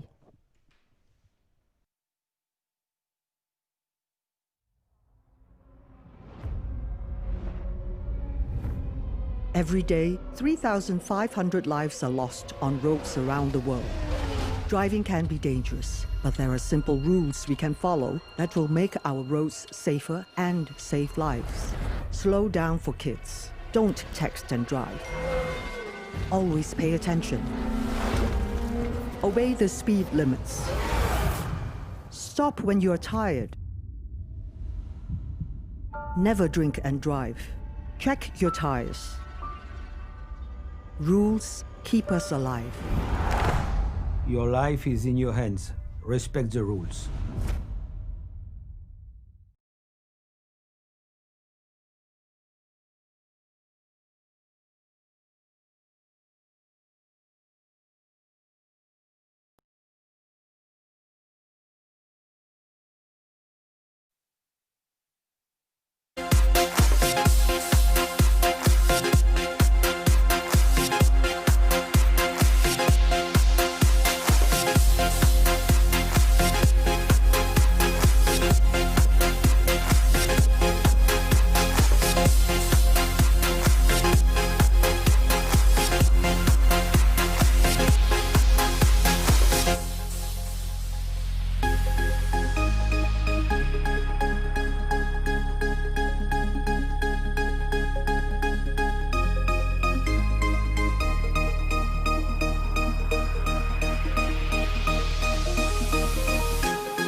hanging by a thread, hung up on all the words you said, breaking free from this conformity that you force on me.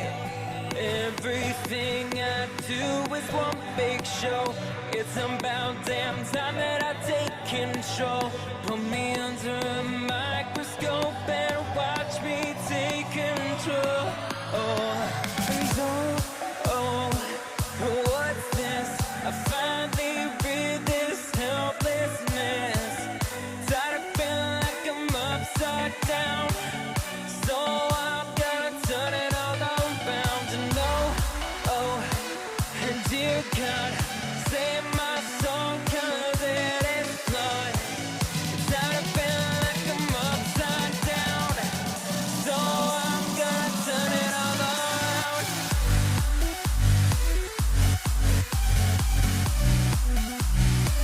Upside down.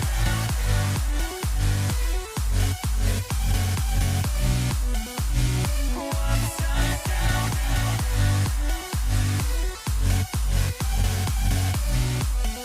Gonna turn it all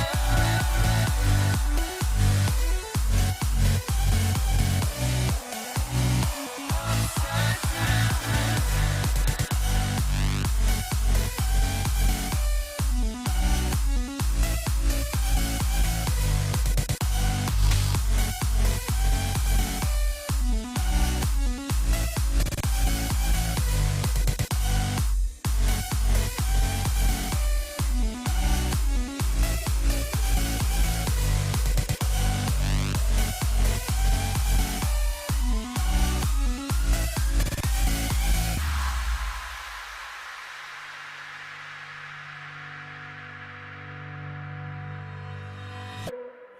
Don't tell me that I need saving. Finally awake and living. Yeah. The pressure inside was building. I felt under attack, and now my mind's attacked, and I've chosen my path. I've chosen my path. What's this? I finally read this helplessness.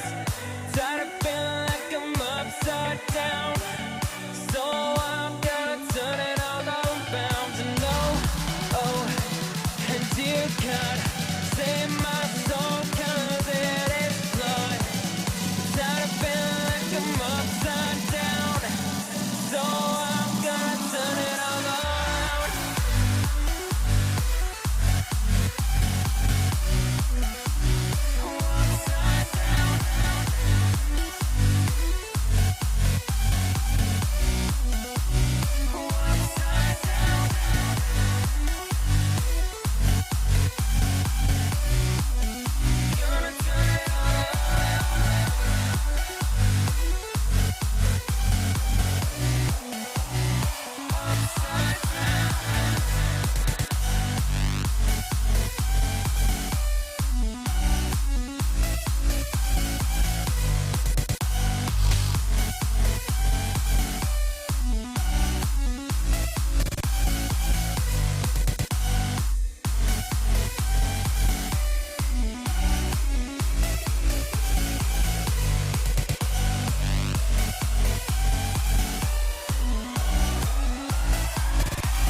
changes.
So we're getting ourselves ready for the action in the FIA Karting European Championship finale here at the Circuito Internacional de Zuera.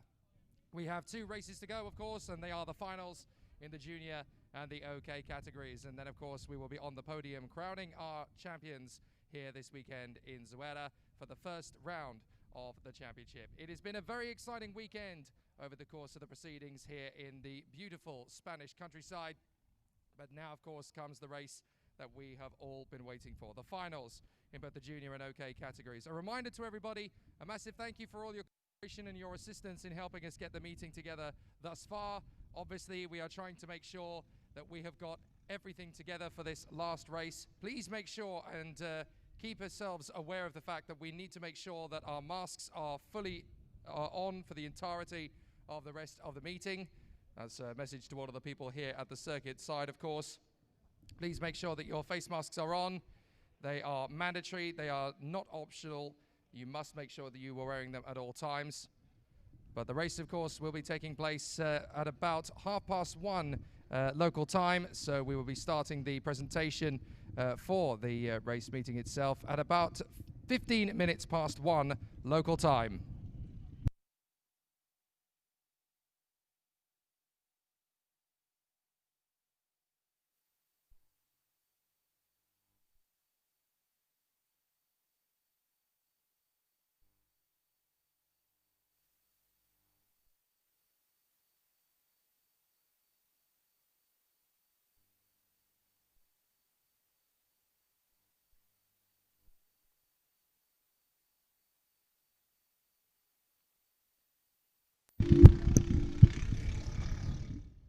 So, of course, 36 drivers will make their way through to the finals in both the junior and OK categories, and they will be battling for victory over the course of the remaining laps of the weekend. It's important that they have obviously done all of their preparation ready for the race action ahead, but it's going to be a fantastic pair of races that signals us to the finals here in the FIA Karting European Championships at Circuito Internacional de Zuera here in Spain. We will continue to progress with our build-up, and of course the drivers will be heading out onto the circuit for the pre-grid parade at 1:15 local time.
Welcome back to the Circuito Internacional de Zuera. It is the FIA Karting European Championship as we continue on here at the fantastic circuit that we have here in the countryside of Spain. The Junior Championship is about to head out onto the pre-grid as the drivers will get ready to face the elements here. They are going to head out onto the circuit very shortly indeed for the drivers' presentation, and we will be able to run through the grid of the 36 drivers who have made their way forward and got themselves into the grid. Air temperature 27 degrees Celsius here at Zuera as we prepare for battle. And the 15-lap final, the drivers will be pushing for the ragged edge. Around 25 kilometers of race action for them.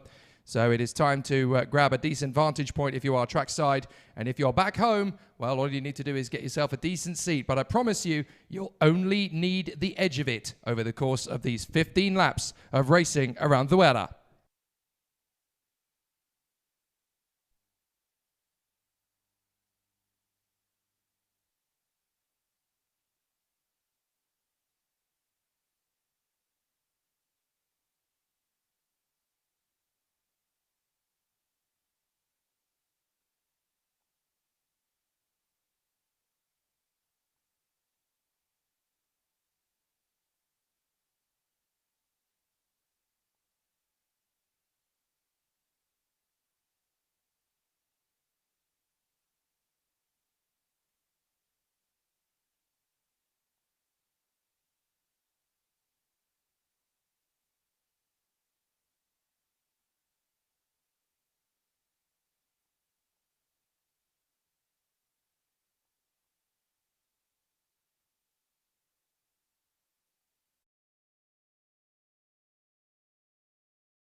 So the drivers are making their way into their positions on the starting grid. It's been a fantastic build-up to get us to this stage of the OK Junior Final here in the FIA Karting European Championship season opener for 2020 here for the Circuito Internacional de Zuera. Jake Sanson with you as we look at the drivers that will progress into this final race of the weekend.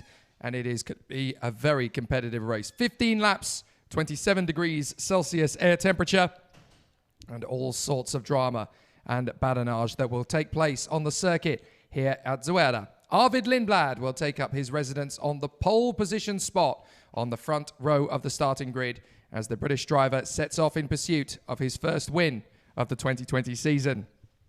Alongside him on the starting grid will be the Italian star for the Cetilar Racing squad within the Kart Republic Motorsport awning, and that is the Italian Brando Badua, who has been fantastic over the course of this weekend and will continue on his way for the victory here this weekend. Valerio Rinicella, the very impressive Italian, making his debut in the FIA Karting paddock this weekend. Third position on the starting grid for the Paralin squad, and he lines up on that second row of the starting grid alongside the very impressive Czech driver Igor Sepil, who lines up in fourth position as he makes his way on the outside of the second row.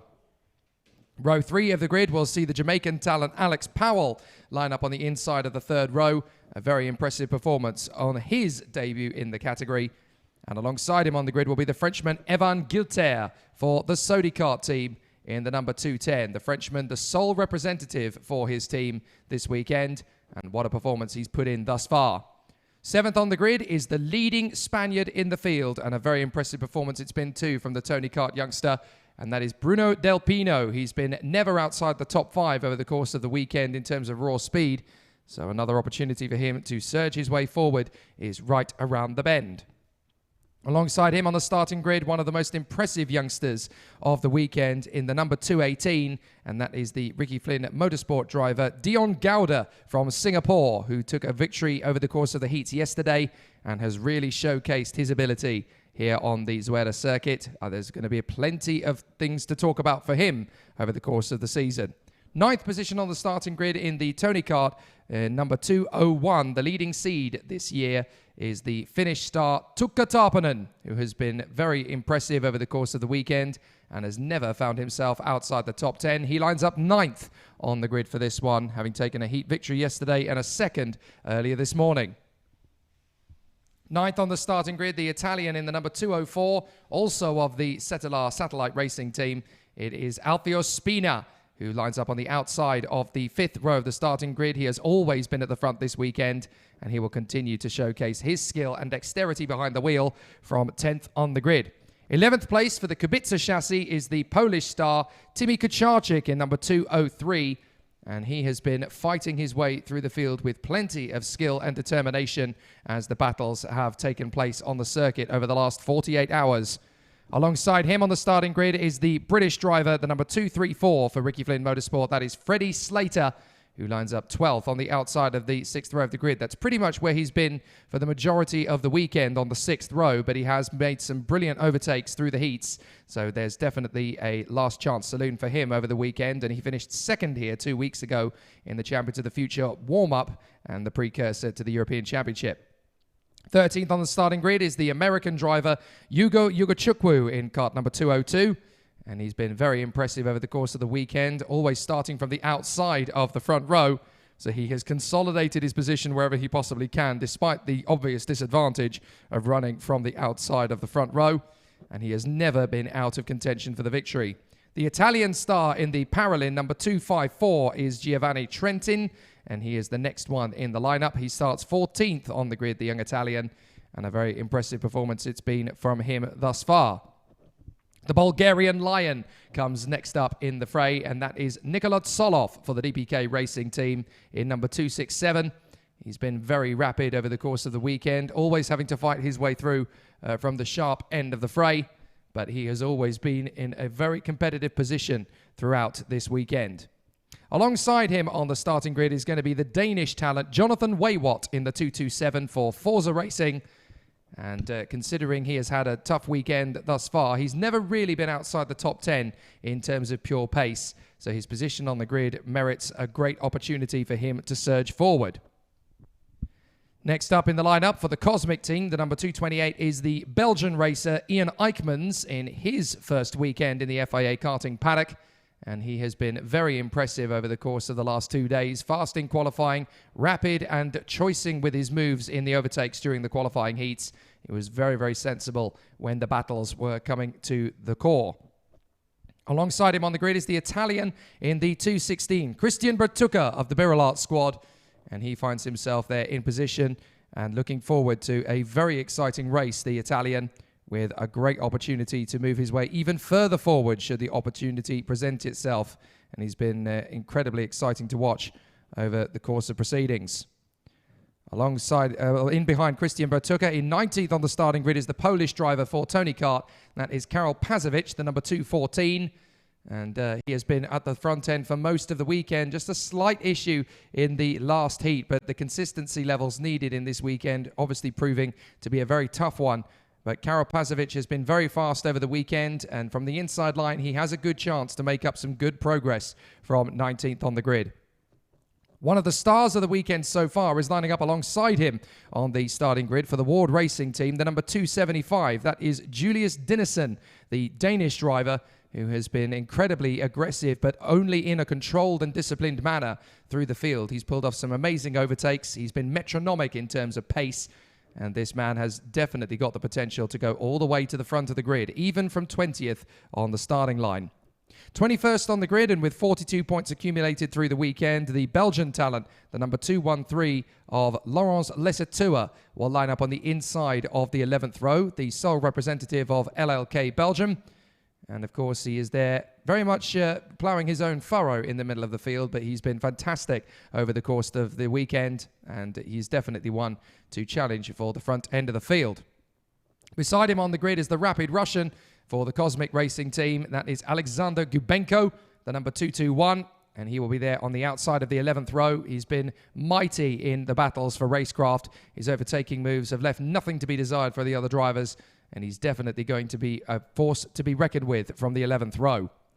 23rd on the grid, it's been a bit of a mysterious weekend for the Rosberg Racing driver Martinius Stenshorn, the Norwegian, who was so strong here 2 weeks ago and was easily the class of the field in terms of one-lap pace. Hasn't quite gone that way for him this weekend. He's still there and still up for the fight in this final, but he's got plenty of opportunity to surge forward if they can get the setup right to move him up the ladder.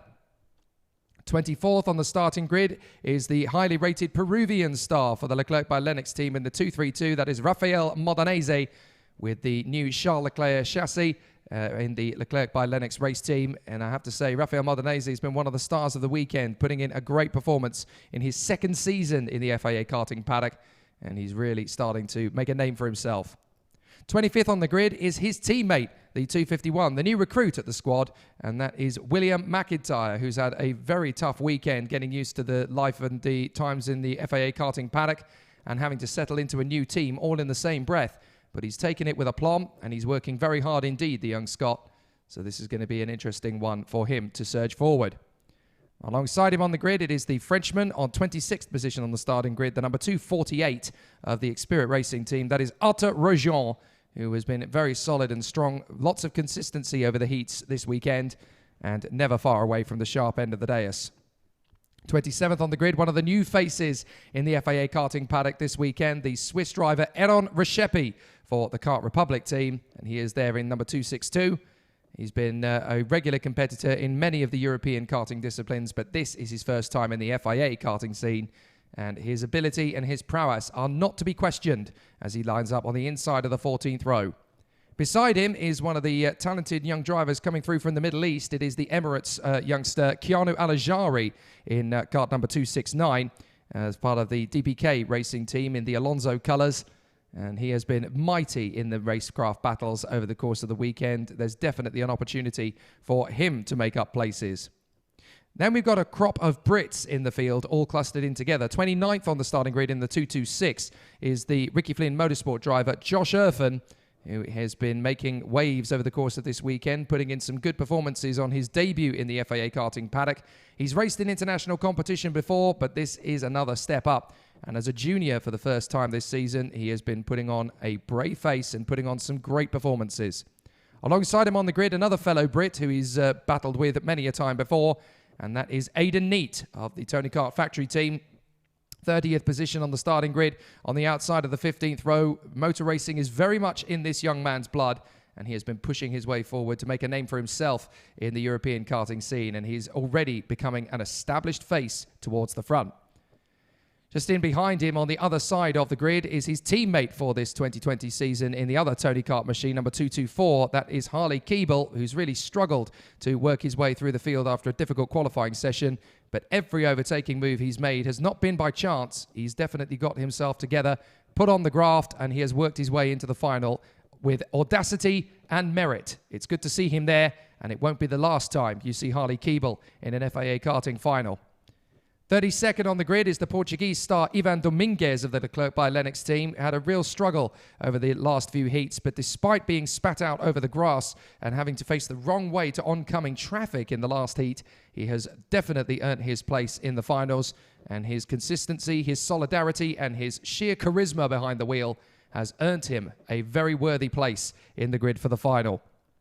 33rd on the starting grid is the Spanish talent Nacho Tuñón, running on home soil in kart number 281 in the DPK Racing colours once again. The Kart Republic chassis serving him well this weekend, and every time he's had an opportunity to make up a place or two, he has grabbed it with both hands, and it'll be interesting to see how he develops through the rest of this season. Alongside him on the grid, it is the Luxembourger, Maxime Ferron Castellan. A couple of days ago, we were not entirely sure whether he'd be fit and ready to compete for this weekend. They had a little bit of a hospital checkup on Thursday afternoon to make sure he'd be all right, having suffered a rib injury earlier in the season. But the young Luxembourger is absolutely determined. He's ready for the battle, and he is more than able to charge his way through. We saw in the heats this morning, his run to 5th position proves that he has earned his right to be here. The final row of the starting grid sees a local favourite, Santiago Valve, who 2 weeks ago in the warm-up to this weekend managed to make up 24 places on the grid in the finals. So starting in 35th position on the starting grid is not quite where he wants to be, but he knows this circuit, he knows this kart very well, and can charge his way forward without any shadow of hesitation. And alongside him, the final position on the starting grid is in 36th position, the French talent Augustin Bernier for the VDK Racing team. He's been plagued by bad luck over the course of the last 2 days, but his speed cannot be denied. He's been right up at the sharp end of the field, and that just shows you how competitive it is in this junior field. 36 drivers across 18 rows, and it is very, very close indeed to see how the drivers will compete for the outright victory. So as the competitors are ready for the off, it will be very, very tight between these 36 drivers. They all want to be there at the sharp end of the field, but only one of them, of course, is going to emerge victorious here at the Quito Internacional de Zuera, the first round of the FIA Karting European Championship. And in the junior category, where so many famous names have come before, it's always a big pressure cooker situation for the drivers. They want to put on the best show they possibly can and to emulate the drivers that have come before. In the junior ranks, many people have become FIA Karting European champion over the course of a season. Some of the big names are names to quake in the boots of the top talent in motorsport, the likes of Michael Ammermuller, Sebastian Vettel back in 2001, Sebastian Buemi, Stefano Coletti, Jack Harvey, Nick de Vries, and then that glorious run from 2010 to 2013 where 3 racing drivers grabbed the European junior title who are now all in Formula One. Alex Albon, George Russell for 2 consecutive years in 2011 and 2012, and Lando Norris back in 2013. The battle since then has been about seeing who will be next in the elite world of FIA karting. All of the major players in Grand Prix racing these days have come through this very paddock, and in the European Championship, a lot of success has seen them march forward.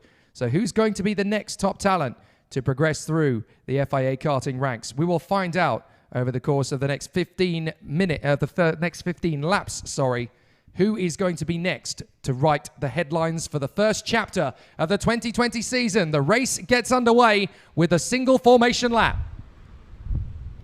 Arvid Lindblad and Brando Badua lead us away from the front row of the grid from Valerio Benicella and Igor Sapil, then Alex Powell and Evan Gilter, Bruno Del Pino and Dion Gauda, then Tuka Tarpanen and Alfio Spina, Timo Kucharczyk and Freddie Slater from Yugo Ugachukwu and Giovanni Trentin, Nikolaj Solov and Jonathan Waywat from Ian Eichmans and Christian Bratuka, Karol Pazovic and Julius Dinnerson from Lawrence Lesatua and Alex Gubenko, Martinius Stenshorn and Rafael Modanese from Will McIntyre and Artur Rojon, Aaron Reshepi and Keanu Alajari, Josh Erfan and Aidan Neat, then Harley Keeble, Ivan Dominguez, Nasser Tunion and Maxime Ferron Castellin, Santiago Valve and Augustin Bernier. So after the heats in the Virtual Championship rankings at the moment, Arvid Lindblad leads the way on 10 points. The top 10 drivers from the qualifying heats do score championship points. 10 for first, 9 for second, 8 for third, 7 for fourth, all the way down to 1 point for 10th place in the qualifying standings. That also matches the top 10 positions on the starting grid for the final. So Lindblad and Badua will share the front row of the starting grid. Rinicello will be third from Sepil. Alex Powell and Evan Gilter, then Bruno Del Pino, Dion Gauda, Tuka Tarpanen and Alfio Spina, the first 10 drivers to score a championship point in the FIA Karting European Junior Championship. But who's going to emerge victorious? After 15 laps, we will find out. Lindblad, Badua, Rinichella, Sepil, Powell, Gilter, Del Pino, Gauda, Tarpanen, Spina, Kucharczyk, Slater, Ugachukwu, and the rest of the field. Is it going to be a good start? It is, and away we go! Cracking start from the inside line. Lindblad and Rinichella cut through to the first corner without any hesitation. A couple of drivers running wide already. It looks like one of the Ricky Flynn Motorsport carts that's gone wide. So a couple of drivers losing ground in the early stages as the field cuts its way through the first couple of corners. But Dua has worked hard to maintain his second place and cut back in front of Valerio Rinichella. So the leading three remain in the top three. Lindblad, Badua and Rinichella. Igor Sepil appears to still be there in fourth place. And that is Keanu Alajari off the circuit. So Keanu Alajari's gone off, as two by the look of it has Dion Gauda. So Gauda was the one who went wide at the first corner. One of the VDKs is struggling at the back of the field. But it looks as though we've had a few other drivers come off the course as well. That is one of the Leclerc by Lennox carts. I think that's Rafael Modanese. And have we lost a few others in the field as well? Trying to look down over the course. Yes, we've certainly lost Keanu Alajari and Rafael Modanese. I'm not sure about the rest of the field. But certainly Arvid Lindblad running well at the front from Brando Badua and Valerio Rinichella. Igor Sepil is no longer in fourth place. It's Alex Powell, the Jamaican, who's got there up into P4. As the field works its way through, still some good overtaking moves. That's Tuka Tarpanen getting through with Evan Gilter and the 203 of Timo Kucharczyk. Yellow flags wave at turn 4 as several drivers are walking away from the scene. It looks like we've lost a fair few, actually. Alex Gubenko, Rafael Modanese, Aaron Reshepi, Keanu Alajari, Josh Erfan, Aidan Neat, and Nasser Tunion. They've all failed to make it round the end of the first lap. So we're down to 29 of the 36 drivers. Rinichella makes his bid on Badua and gets through in a second place. Here comes Alex Powell now trying to make his bid to come through up into the podium positions in the top three. Badua's coming straight back at Rinichella. Rinichella's not giving him any space at all. And so Alex Powell is trying to work his magic on the inside line. He can't quite make it stick. But a very tough opening lap for several karts in the field as we lose 7 drivers. Gubenko, Modanese, Reshepi, Alajari, Erfan, Neat and Tunion. And the race continues on for the remainder of the juniors up at the sharp end. Lindblad leads the way. Rinichella from Badua in third place. Powell is right there in fourth position from Sepil, Tarpanen, Gilter, Kucharczyk, Ugachukwu, Solov and Batuka. It's a long race, this one, the longest of the weekend. 15 laps around the Zuera second. Oh, there's an off in the background there as someone's gone off into the dust. 2 of them have gone off into the dust, and that is one of the Leclerc by Lennox karts again in trouble, and Santiago Valve has gone with. So that is going to be, I think that's Will McIntyre who's gone off there. Is up to the lead of the race. Comes Valerio Rinichella. He gets past Lindblad, and Brando Badua is going to get by as well as he. No, Lindblad holds the inside line, keeps him at bay. So Lindblad charging after Valerio Rinichella, who seems to have bitten the bullet and gone for a push as Valve is pushing his kart away from the scene. And it's Pazovic and Dominguez, in fact. It's not McIntyre, it's his teammate Dominguez who's gone off there with Santiago Valve. So Ivan Dominguez has already had an off or two today there. So he really didn't want to have another one, but that's 2 more to fall from the flag. Down to 27 runners of the 36 drivers, and we're on lap 4 of 15. The battle raging as Valerio Rinichella tries to get well clear of Lindblad, and Badua gets up the inside for second place. So Brando Badua gets through into P2. And Valerio Rinichella is now trying to pull away from the front of the field as Sepil now goes for the inside of Arvid Lindblad. And he can't make it stick. So Sepil drops back into fourth position once again. past Alex Powell. Powell's going to try and get back on terms with his teammate. The Jamaican gets by, and now Tuka Tarpanen in 6th place of the Tony Kart. He's waiting in the wings. So the battle continues. Rinicella in front of Badua, Lindblad, Powell, Sapil, and Tarpanen. Ugachukwu doing well. The American up to 7th place now in front of Evan Gilter and Timo Kacalczyk. Nikola Tsolov, the Bulgarian Lion, is in 10th place in front of Batuka and Slater, Waywat, Trentin, and Alfio Spina. Across the line, 4 laps completed, 11 to go in this junior final of the FIA Karting European Championship here at the Zuera circuit in Spain. And here comes Sapil on the inside of Alex Powell to take back the position. Powell will not let it happen. And Sapil hangs back. Tarpanen now trying to get his move on the inside. Ugachukwu trying to come around the outside to get the switchback move, and it's not quite going to work out. Now Santiago Valve has got going again, but unfortunately has been shown the technical flag. He's clearly got damage to the kart that's not going to allow him to continue, which is a real shame. As Ugachukwu forms up in front of Gilter and Kacalczyk, but Ugachukwu is going to make his bid. Tarpanen's going to get through on the inside of Sapil. Ugachukwu will try and get there now as well. Sapil is squeezed, and the American gets through. So does Gilter, the Frenchman, round the outside. He maintains it, but Sapil is still trying to hold on to the place as Kacalczyk comes through instead of Gilter. So Kacalczyk gets through. The pole is now past Igor Sapil, who tries to dive on the inside line. Can't make it happen.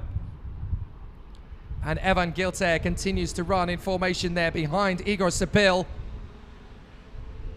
But this is going to be a fascinating battle for Valerio Rinicella as Badua and Lindblad work together to close up on the Italian. And they've already gained the time from out of the final turn up to turn 2. They have made up a massive gain as Badua makes his bid up the inside. Lindblad goes for glory as well and nearly gets alongside Badua. And they're queuing up as they come out of the hairpin. Rinicella 3rd, Powell in 4th place. So the top 4 drivers now battling for victory. For Italy, it's Brando Badua. For Great Britain, it's Arvid Lindblad. For Italy, it's Valerio Rinicella. And for Jamaica, it's Alex Powell. As Lindblad gets up the inside, makes the bid on Brando Badua, and retakes the lead. So Lindblad back in front at the halfway point of lap 6. But Badua's not done yet, nor are Rinicella or Powell. And in 5th and 6th, Tarpanen and Ugachukwu are closing up to try and make this a 6-driver battle for the victory. This is going to be a fascinating opening encounter for the FIA Karting European Championships junior class. Lindblad leads. Over the line, it's Lindblad from Badua, Rinicella, Powell, Tarpanen and Ugachukwu.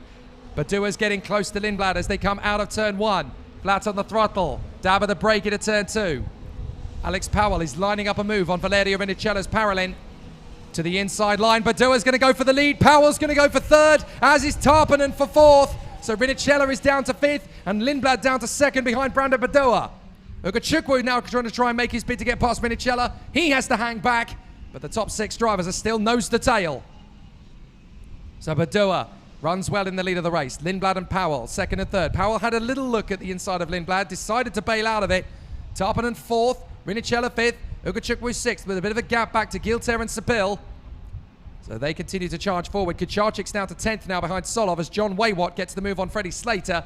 And Spina, Trentin and Batuka follow in formation as Tarpanen jumps on the inside and gets past Alex Powell. A great run there from Tuka Tarpanen, the Finn. Up to 3rd place now, Tuka Tarpanen. He's having a terrific race here, up into 3rd place. And that's 6 places made up for the Finn. So he continues on his way. And it looks like there's more in the can for the Tony Kart. Badua in front of Lindblad, but Lindblad's sizing up an opportunity. He wants to try another trick. Badua's defending at this point as Rinicella comes up the inside of Powell, as does Ugachukwu. And Lindblad trying to get past Badua, but Badua has put the brakes on lap 8. This is so early to be defending. And Brando Badua will not let Lindblad get back through. Tarpanen and Rinicella are now closing in. This looks like it could be 6 laps of absolute euphoric battling for the victory if Badua is throwing the defense moves on now. Tarpanen on the inside of Lindblad gets through. Rinicella does as well. And now Lindblad having to hold the gap as Ugachukwu tries to come up the inside. So Lindblad defends. Tarpanen's having to move to cover Rinicella, and Lindblad gets through on the inside of Rinicella once more. Back up into 3rd place then comes the Brit. So it's Badua, Tarpanen, Lindblad, Rinicella, Ugachukwu and Alex Powell. And they are losing some ground now to the likes of Evan Gilter and Igor Sapil, who are not far away. They could well close up, and this could be more than a 6-man battle. Tarpanen heading after Badua. Here comes the move from Rinicella. He dives in on Lindblad, gets the 3rd position he wants. Freddie Slater, meanwhile, sets the fastest lap of the race in 12th place, trying to make up some ground as Lindblad and Ugachukwu are forming a queue behind Rinicella, and Powell's joined the party. The trio of Kart Republics on the back of Rinicella. Rinicella tries to get them to work with him, but that's not happening. They've already got a nice team working together. So Lindblad, Ugachukwu and Powell all pounce on Rinicella, and that is Julius Dinnerson. That's a real shame. The Dane has gone off the circuit there, so Julius Dinnerson is now out of the race to follow the paths of Santiago Valve, Dominguez, Gubenko, Modenese, Reshepi, Alajari, Irfan, Neat and Tunion. So Dinnerson becomes incredibly, the 10th retirement in this race, and that's a real shame. He was having a good run this weekend, and I'm sure he'll be back when we go to Sarno in a couple of weeks' time, in 3 weeks' time, in fact. So the battle continues here in the FIA European Karting Championship. This is the battle for the junior class final, and Alex Powell is in 4th place now, in front of Rinicella. So this is a tough run. But, sorry, this is Powell and Rinicella for 5th and 6th, I should point out. Meanwhile, Tarpanen has caught up to Brando Badua up the road. So Powell is 5th, Rinicella is 6th, and here comes Evan Gilter, the Sodi Kart. Ugachukwu makes the bid on his teammate. So Ugachukwu gets through in a 3rd place. Good run from the American. And the young man from the United States, Yugo Ugachukwu, gets into 3rd place in front of Lindblad. Powell is 5th, 6th is Rinicella, 7th is now Gilter. 7 drivers legitimately in the battle for the victory, with Sepil, Solov and Kacharchik waiting in the wings. So now Tuka Tarpanen has caught up to Brando Badua. Is there going to be a lead change as we go into lap 11? 10 laps done, 5 to go. The fate of the European Championship is going to be begun in this race. They've got 3 rounds of the 2020 season, so they have to make every single race count. Badua leads the charge. Tarpanen up the inside though. And it's a lovely move from the Finn. He has worked his way valiantly from 9th on the grid. Tarpanen now leads it. Fantastic from the Finn. He won the first round of the European Championship last year at Angeville, and his season really struggled to maintain that level of pace. This time, he's had to fight back from 9th, and Tarpanen is your leader. Now we're getting a proper scrap behind Alex Powell for 4th, as Gilter has got past Rinicella, and Lindblad is getting involved in this one in 5th position. So this is going to be a tough fight. But Tarpanen runs well in front of Brando Badua and Yugo Ugachukwu. And if he can continue to control the pace, Tarpanen is going to have an easy run of this as Lindblad fends off from Gilter. And there comes Rinicella up the inside. So Rinicella gets through into 6th place. Gilter down to 7th. And here comes Igor Sepil. Sepil's going to make the move on the inside line. He knits it to the inside line. Hesitation from Gilter. Kacharchik's going to come alongside. And now he's got to try and fend off from Solov. Brilliant midfield squabble. But Tuka Tarpanen leads the way, and it looks as though this could be his race to lose, as he has a decent gap now over Brando Badua. The Flying Finn is running great in the lead of the race, but that's a nice move on the inside. Gilter battling away with Solov and Jonathan Waywat, the Danish driver, as a little up the road. This is Kacharchik and Sepil. And here comes Igor Sepil trying to get through on Timo Kacharchik. He can't get there because Kacharchik is valiant in defense, and Gilter is trying to squeeze Sepil out, but he gets support from Nikola Solov. Solov comes through. Gilter trying not to run wide as the battle really turns into a monumental squabble, and Jonathan Waywat gets up the inside and makes up a nice place. So with 3 laps to go at the end of this one, Tuka Tarpanen holds the advantage, but Brando Badua and Yugo Ugachukwu are charging after him. So it's still going to be a very tough race, and they will charge their way forward.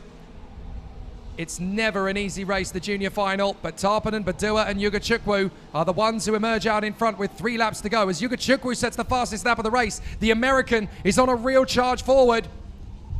He's closing in on the Italian Brando Badua, who in turn is in pursuit of the Finn, Tuka Tarpanen.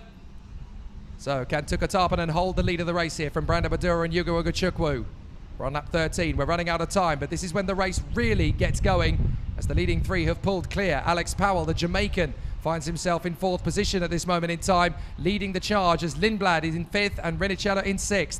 But this could all go a completely different way. Tarpanen pushing hard. Brando Badua and Yugo Ugachukwu are right in behind. So they come off the final turn. Now Ugachukwu and Badua are going to get a long speed advantage here as they work together in formation to close up on Tarpanen. And by the time they get to turn 4, one of them might be ready to pounce. Yugachukwu being sensible. He stays in behind Brando Badua. These last 2 laps will decide the first round of the European Championship. Yugachukwu strikes on Badua. He's not going to wait around, and he gets into second place. Good move from the American. Now the Italian Badua wants to come back at him, but Yugachukwu holds the line on the inside. Second place is his for the moment. But have they got enough time to catch up after Tuukka Tarppanen? They've got about 3 kart lengths deficit. They can't afford to battle here. This is going to be about working together to take on the Finn up front. But Yugachukwu has been relentlessly fast. He's made up 11 places to get up to second place, as Tarppanen has made up 8 to come from 9th on the grid to first. What a final! And it's only just getting started as we go into the final lap. This is where it's really going to get busy. Yugachukwu still very fast around this circuit, but can he be faster than Tuukka Tarppanen on the last lap? Can he catch him? Last lap begins. Brando Badua in 3rd place through the first corner. Into turn 2, and Tarppanen just needs to keep a steady kart out in the lead here. He's got enough of an advantage over Yugachukwu. He doesn't need to defend, and he's choosing not to. Yugachukwu is still pushing hard, but Tarppanen's got just that little bit of leeway. In a couple of corners he might do. Oh, and there's an incident further back, as we've had somebody go off in the background. Now, who is that going off the circuit? That is one of the Tony karts. I think that's Harley Keeble, who had charged his way through to 13th. A real shame for Keeble. He was looking so strong at that point. He and Alfio Spina seem to have connected, as Spina has gone off as well. But now it's time for the final couple of corners. Yugachukwu has caught up to Tarppanen. He might just have one final chance. He's having a look. He needs to have a look at it into the final turn. If he gets the speed, he might just have enough. But Tuukka Tarppanen is going to get the checkered flag. Tuukka Tarppanen wins. Brilliant fight back. From 9th on the starting grid, Tuukka Tarppanen wins in Spain. Fantastic victory. What a try from Tuukka Tarppanen. Magnificent fight back from both Tarppanen and Yugachukwu. That is the best I've ever seen the 2 men race. And what a performance. Absolutely sensational from Tarppanen and Yugachukwu. If that race had one more lap, it could have been a very different result. But they did what they needed to do. Tuukka Tarppanen victorious in the junior final from Hugo Yugachukwu and Brando Badua. Alex Powell is 4th in front of Arvid Lindblad and Valerio Rinicella. Timo Kucharczyk and Nikola Tsoloff. The top 10 completed by Evan Gilter and Igor Sabil. John Wayward is 11th in front of Martini Estenshorn, then Giovanni Trentin and Freddie Slater, Bruno Del Pino and Christian Bartuca from Ian Eichmans and Laurence Lesatua, Maxime Fernand Castellan and Dion Gauda from Karol Pazovic and Arthur Rojon, Augustin Bernier and Will McIntyre. 25th over the line was nobody, because those were the last men home. Alfio Spina and Harley Keeble clashing on the final lap. Julius Dinesen out, Valve out and Dominguez out, as were the 7 drivers who were out by the end of the first lap. Kubenko, Modenese, Reshepi, Alajari, Irfan, Neat and Tunion. But what a result for the Finn Tuukka Tarppanen. He's been absolutely meteoric all weekend long. An exceptional performance from Tuukka Tarppanen today. Just what a sensational race it's been for the Finn. And from 9th position on the starting grid, he works his way through to the victory. He starts 2020's European campaign as he began 2019 with a victory. History repeats itself in Spain as Tuukka Tarppanen ends his weekend as the first winner of the European Championship. And what a battle that sets up in the Drivers' Championship, because Tarppanen now has 27 points to Badua's 25, Lindblad on 21, Yugachukwu on 20, Powell on 19, and Rinicella on 18. The top 6 drivers covered by 9 points. Well, we'll have to make our way over to the podium now, but what a fantastic race. It's been an absolutely sensational junior final.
What a fantastic final it has been here in the FIA Karting European Championship at Zuera. We greet the drivers onto the podium after a fantastic junior final.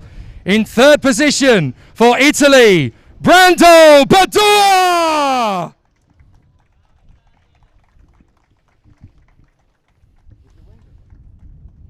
And in second position for the United States of America, Yugo Chukwu!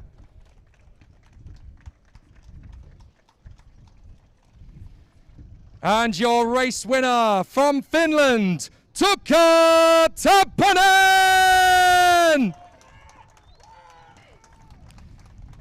And representing the race winning team, Tony Kart Racing, please welcome Marco Arrigo!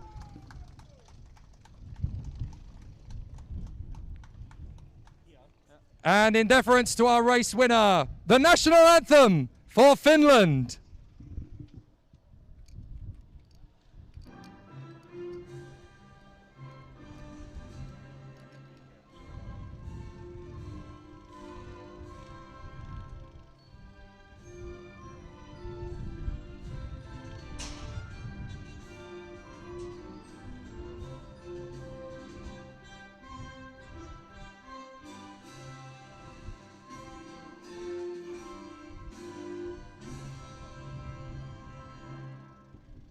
Congratulations to our drivers on the podium. And so we asked them to lift their trophies one by one. In third position for Italy, Brando Padua!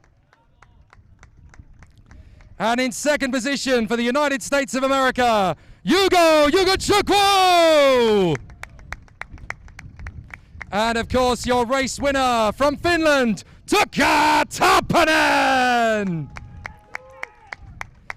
And for the race-winning team for Tony Kart, Marco Arrigo. Lift your flowers, gentlemen. A fantastic performance. Your top three drivers on the podium. So we ask our photographers to take the pictures of our race winners on the podium. A fantastic result here in Zuera. We can't wait for the second round of the championship at Sarno in Italy 3 weeks from now. But now our photographers will capture the winning drivers on the podium, and when they are all finished, they will get to place their trophies back at their feet on the podium, and they can celebrate in style here in Spain.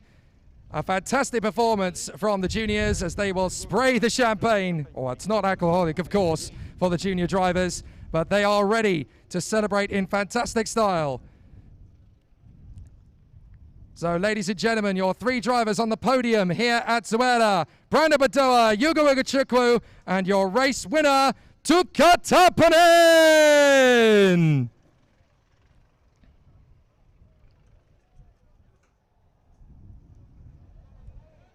And the race to get the bottle open first now begins.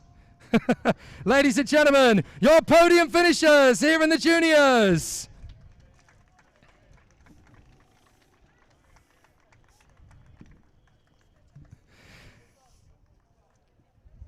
Ladies and gentlemen, congratulations to your three drivers on the Zuera podium. To Brando Padua, to Yugo Chukwu, and your race winner, Tuukka Tappanen! Thank you very much indeed to our junior drivers. We will see you again at Sarno in Italy in 3 weeks' time. For now, though, on to the OK Senior Final.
Every day, 3,500 lives are lost on roads around the world.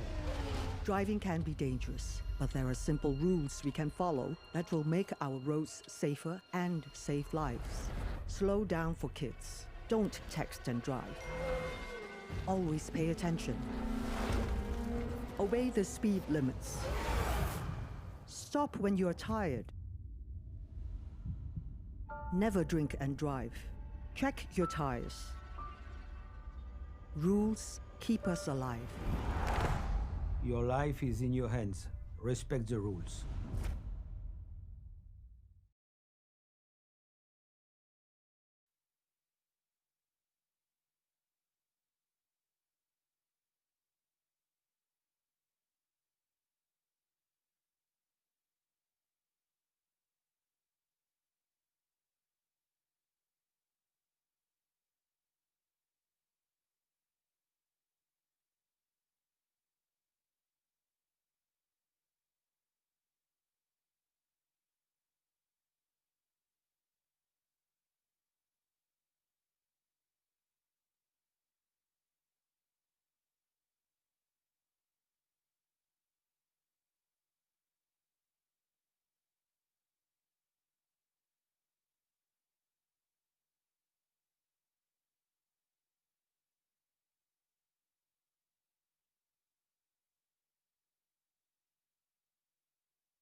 So the battle for victory continues here in the FIA Karting European Championships as we get ready for the direct drive category, the OK Senior Class. It's going to be an absolutely fantastic battle for all of the drivers across the 18 laps and approximately 30 kilometers of race action that awaits us as drivers from all over the world have gathered together to battle for glory once more. It's been a very tough race to get up to this point, and we have 10 drivers already on the top 10 positions on the grid who have scored championship points in this European campaign, as obviously the top 10 drivers across the qualifying heats score the first championship points. 10 for first in the standings, 9 for second, 8 for third, 7 for fourth, and so on down to 1 point for 10th position. But it is going to be a very tough race for all of them to beat the man on pole position who has done everything right so far this weekend. And he lines up in pole position in the 104 for the Rosberg Racing Academy. Taylor Barnard, in an incredible weekend where he has grabbed pole position in time qualifying and won every heat. He has led all but one lap all weekend. That is absolutely astonishing. And he goes off the front row of the grid on the inside line, full of confidence and knowledge that his kart has what it takes to get to the end of the race in first position. All he has to do is what he does best. Alongside him on the front row of the starting grid, the former European champion is back at the front again. Hannes Janker, who won the title in 2018, is now back to his best with his TB kart. And in the traditional black colour scheme with the red and yellow stripe, it is fantastic to see him back where he belongs at the sharp end of the field. The second row of the grid will see the Russian on the inside line, Nikita Bedrin of the Ward Racing Team, number 113. And he has been so solid and consistent through the course of the weekend. He has been the driver that many people have been keeping their eye on as a potential winner of this final. He's right in behind Taylor Barnard. He's got a great chance from the inside of the second row. And the Ward Racing Team has definitely chosen a good man for their 2020 campaign to go for glory. Alongside him on the grid is the Italian superstar Andrea Kimi Antonelli in the 102, as he runs in his Kart Republic chassis with plenty of speed and grit. And he is ready to charge from the second row of the grid on the outside line, but he has already proven time and again this weekend that that is not going to hold him back. Fifth on the starting grid, what a return to form it has been for the Dutchman Laurens van Hopen in the 119. The Leclerc by Lennox driver is the leading member of the team this weekend, having only just joined them, and it is pretty incredible what he has been able to do this weekend. He has kept himself firm, safe, and resolute throughout, and he is now in a great position to challenge for the win. Alongside him on the third row of the grid is a man whose DNA breathes championship karting. That is Enzo Trulli in the 103, whose father Jarno was an amazing karting talent, and it looks as though Enzo is definitely a chip off the old block. He's very quick indeed as he runs at the front end of the field on the outside of the third row, and he is going to be one of the strongest contenders for victory over the course of these 18 laps. Then seventh position on the starting grid, it is the British driver Oliver Gray, who is there for the Leclerc by Lennox Racing Team. They're in kart number 178, and he has been up at the front for the entirety of the weekend. He's never really dropped back in form. His speed is still incredible, and his determination is second to none. Alongside him on the starting grid, the newest recruit within the Birolart squad, that is Alex Dunn. He's only been with them about 3 weeks, and he's already the lead member of the team over the course of this weekend, as the Irishman has put himself into 8th position on the grid, the outside of the 4th row, and already there is incredible speed and dexterity for this young Irishman at the wheel.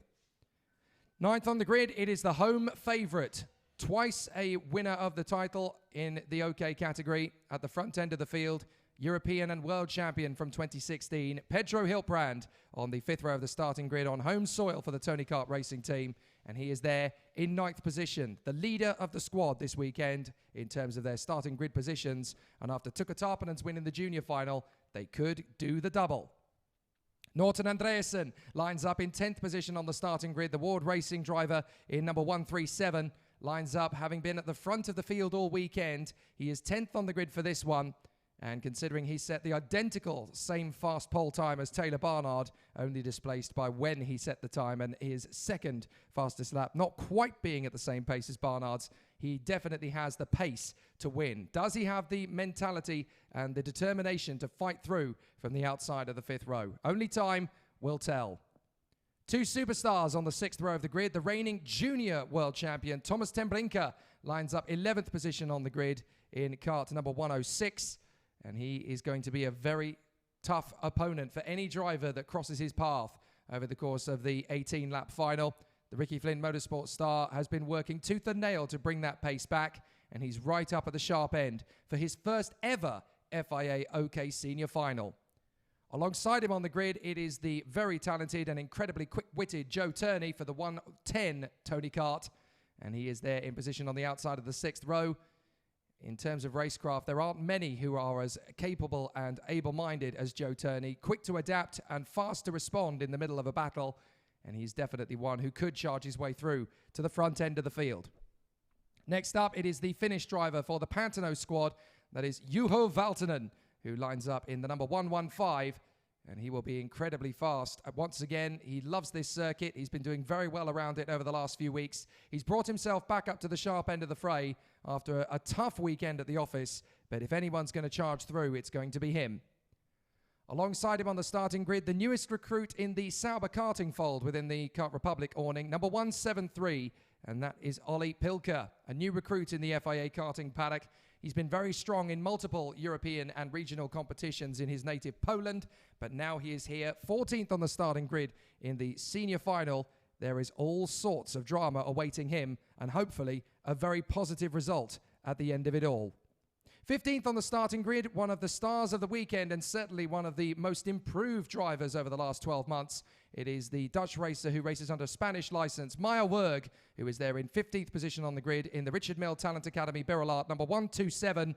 She's been absolutely monumental through the weekend, so fast, so quick-witted, and her dexterity and versatility within a race are absolutely euphoric. She's going to have a great weekend and a great season the way things are currently stacking up.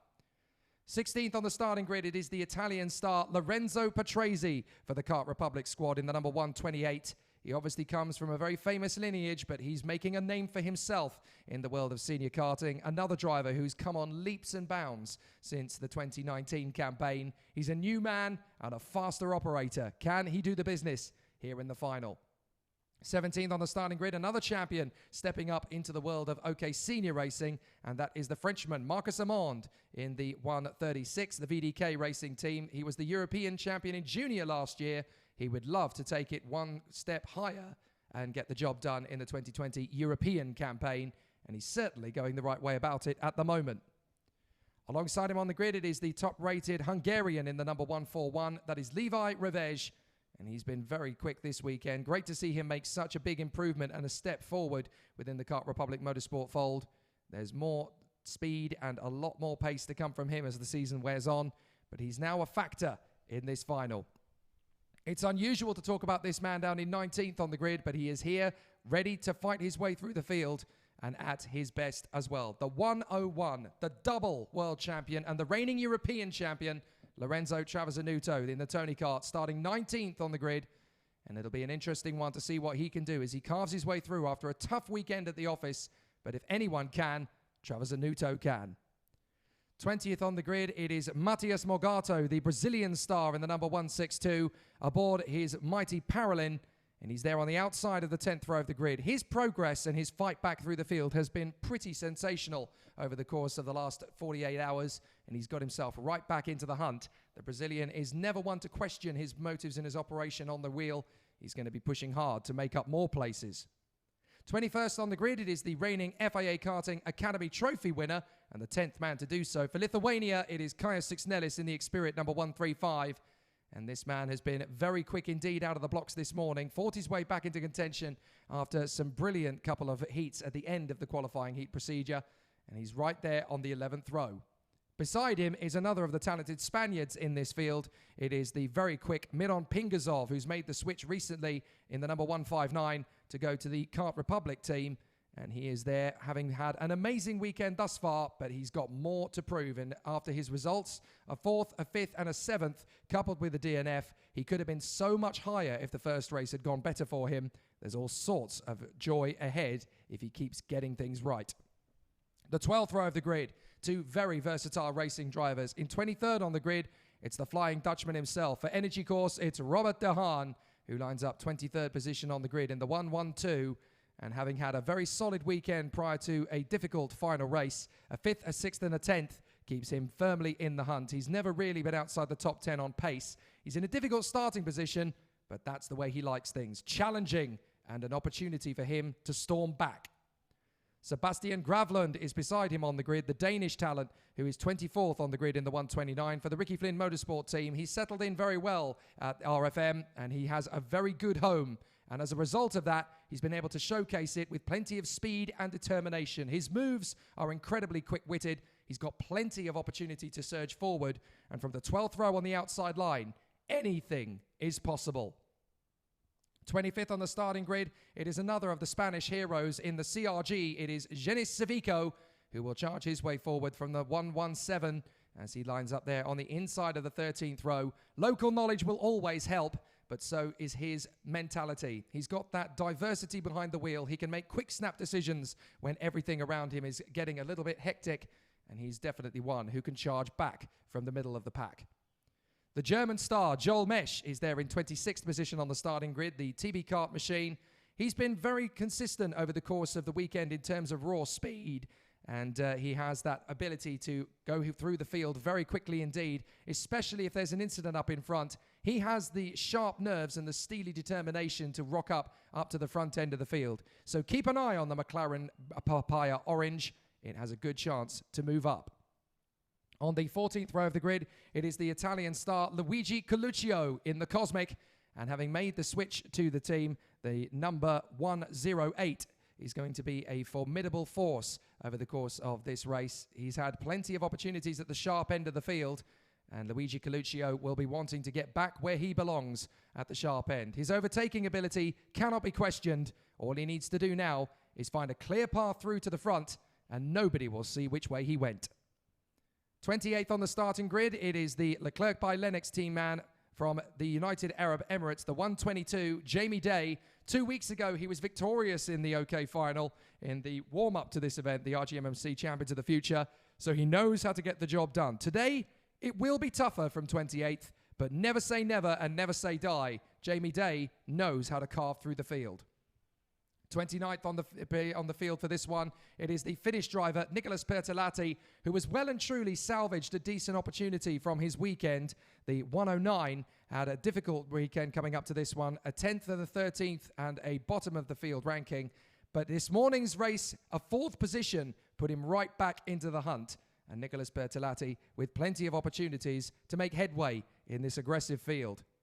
Beside him in the pack after a very difficult qualifying session, Delano Van Toff has now put himself into 30th position on the final grid in the Forza Racing number 105. He's obviously going to want a little bit of an easier race than this, especially considering how difficult it has been for him over the weekend. But you don't get into races like this by accident. You have to work hard. You have to grit your teeth, get out your elbows and storm forward, something that Delano Van Toff has been doing since he was a young pup. Noah Denbol is 31st on the starting grid. The Danish talent is there on the inside of the 16th row, and he's been very quick all weekend for the Ward Racing team in the number 125. So Noah Denbol definitely with a chance to move forward through the field. He's not used to being in this position this weekend. He started more towards the front. Only bad luck in 2 of his 4 heats have kept him from being higher up. He should be an formidable foe for anyone who crosses his path. 32nd on the grid in the Paralin, it is the Finnish talent Henri Saskelati, who has always managed to bring the kart home in a fairly solid performance this weekend.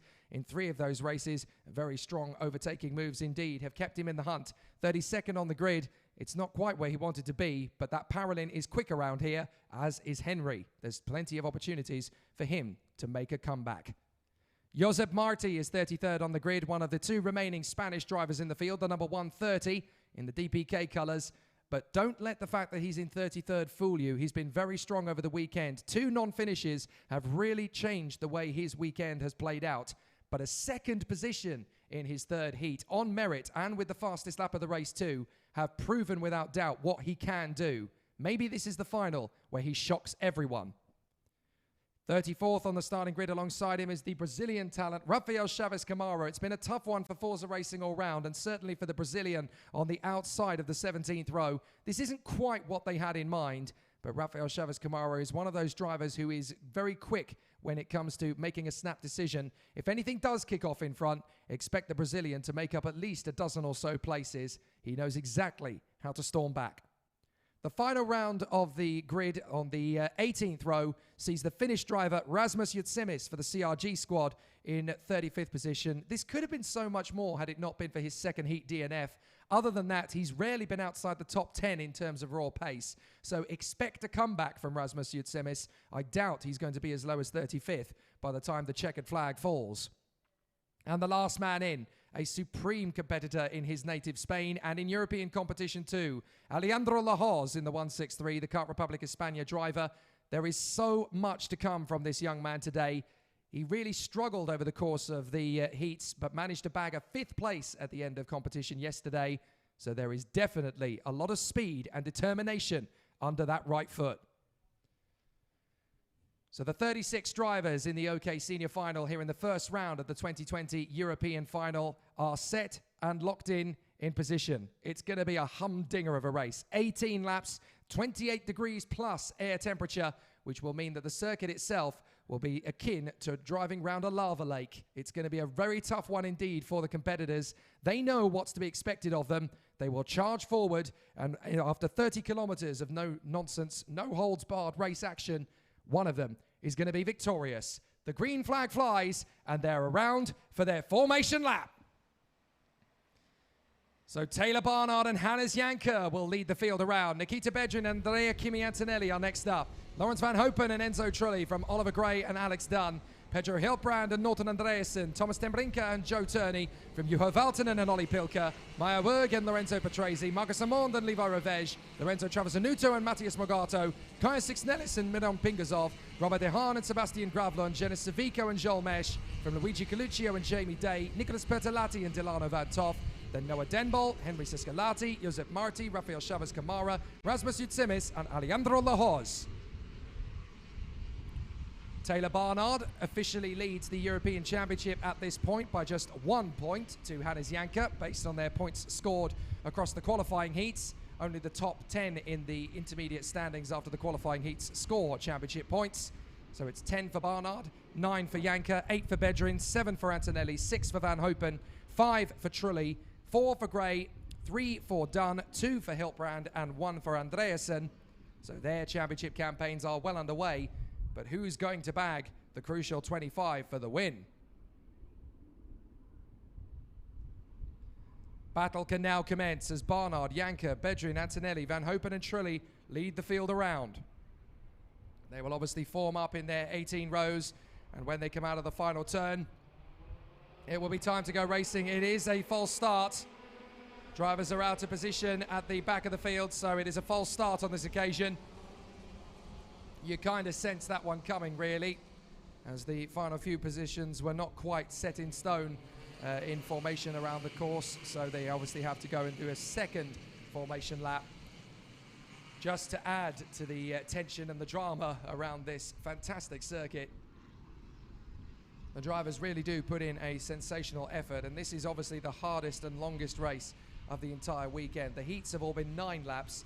Well, this race is double the length, 18 laps around this fantastic Circuit Internacional de Zuera. But after this one, we will know a little bit more about the fate of the European Championship. Can anybody beat Taylor Barnard? Nobody has so far today. 4 wins out of 4, and he's only lost the lead for a single solitary lap this weekend. But he's got a formidable cast of pretenders to the crown and opponents who can really seize the moment.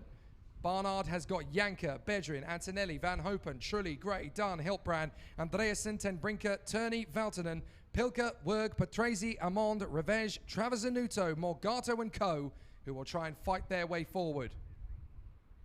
18 laps of the OK final, and this is the race we've all been waiting for. Will Barnard be defeated? Can Janker storm forward? Or will there be someone completely... Oh, we've got a spin. Now that's going to be a false start. For the second time, it's Levi Revege.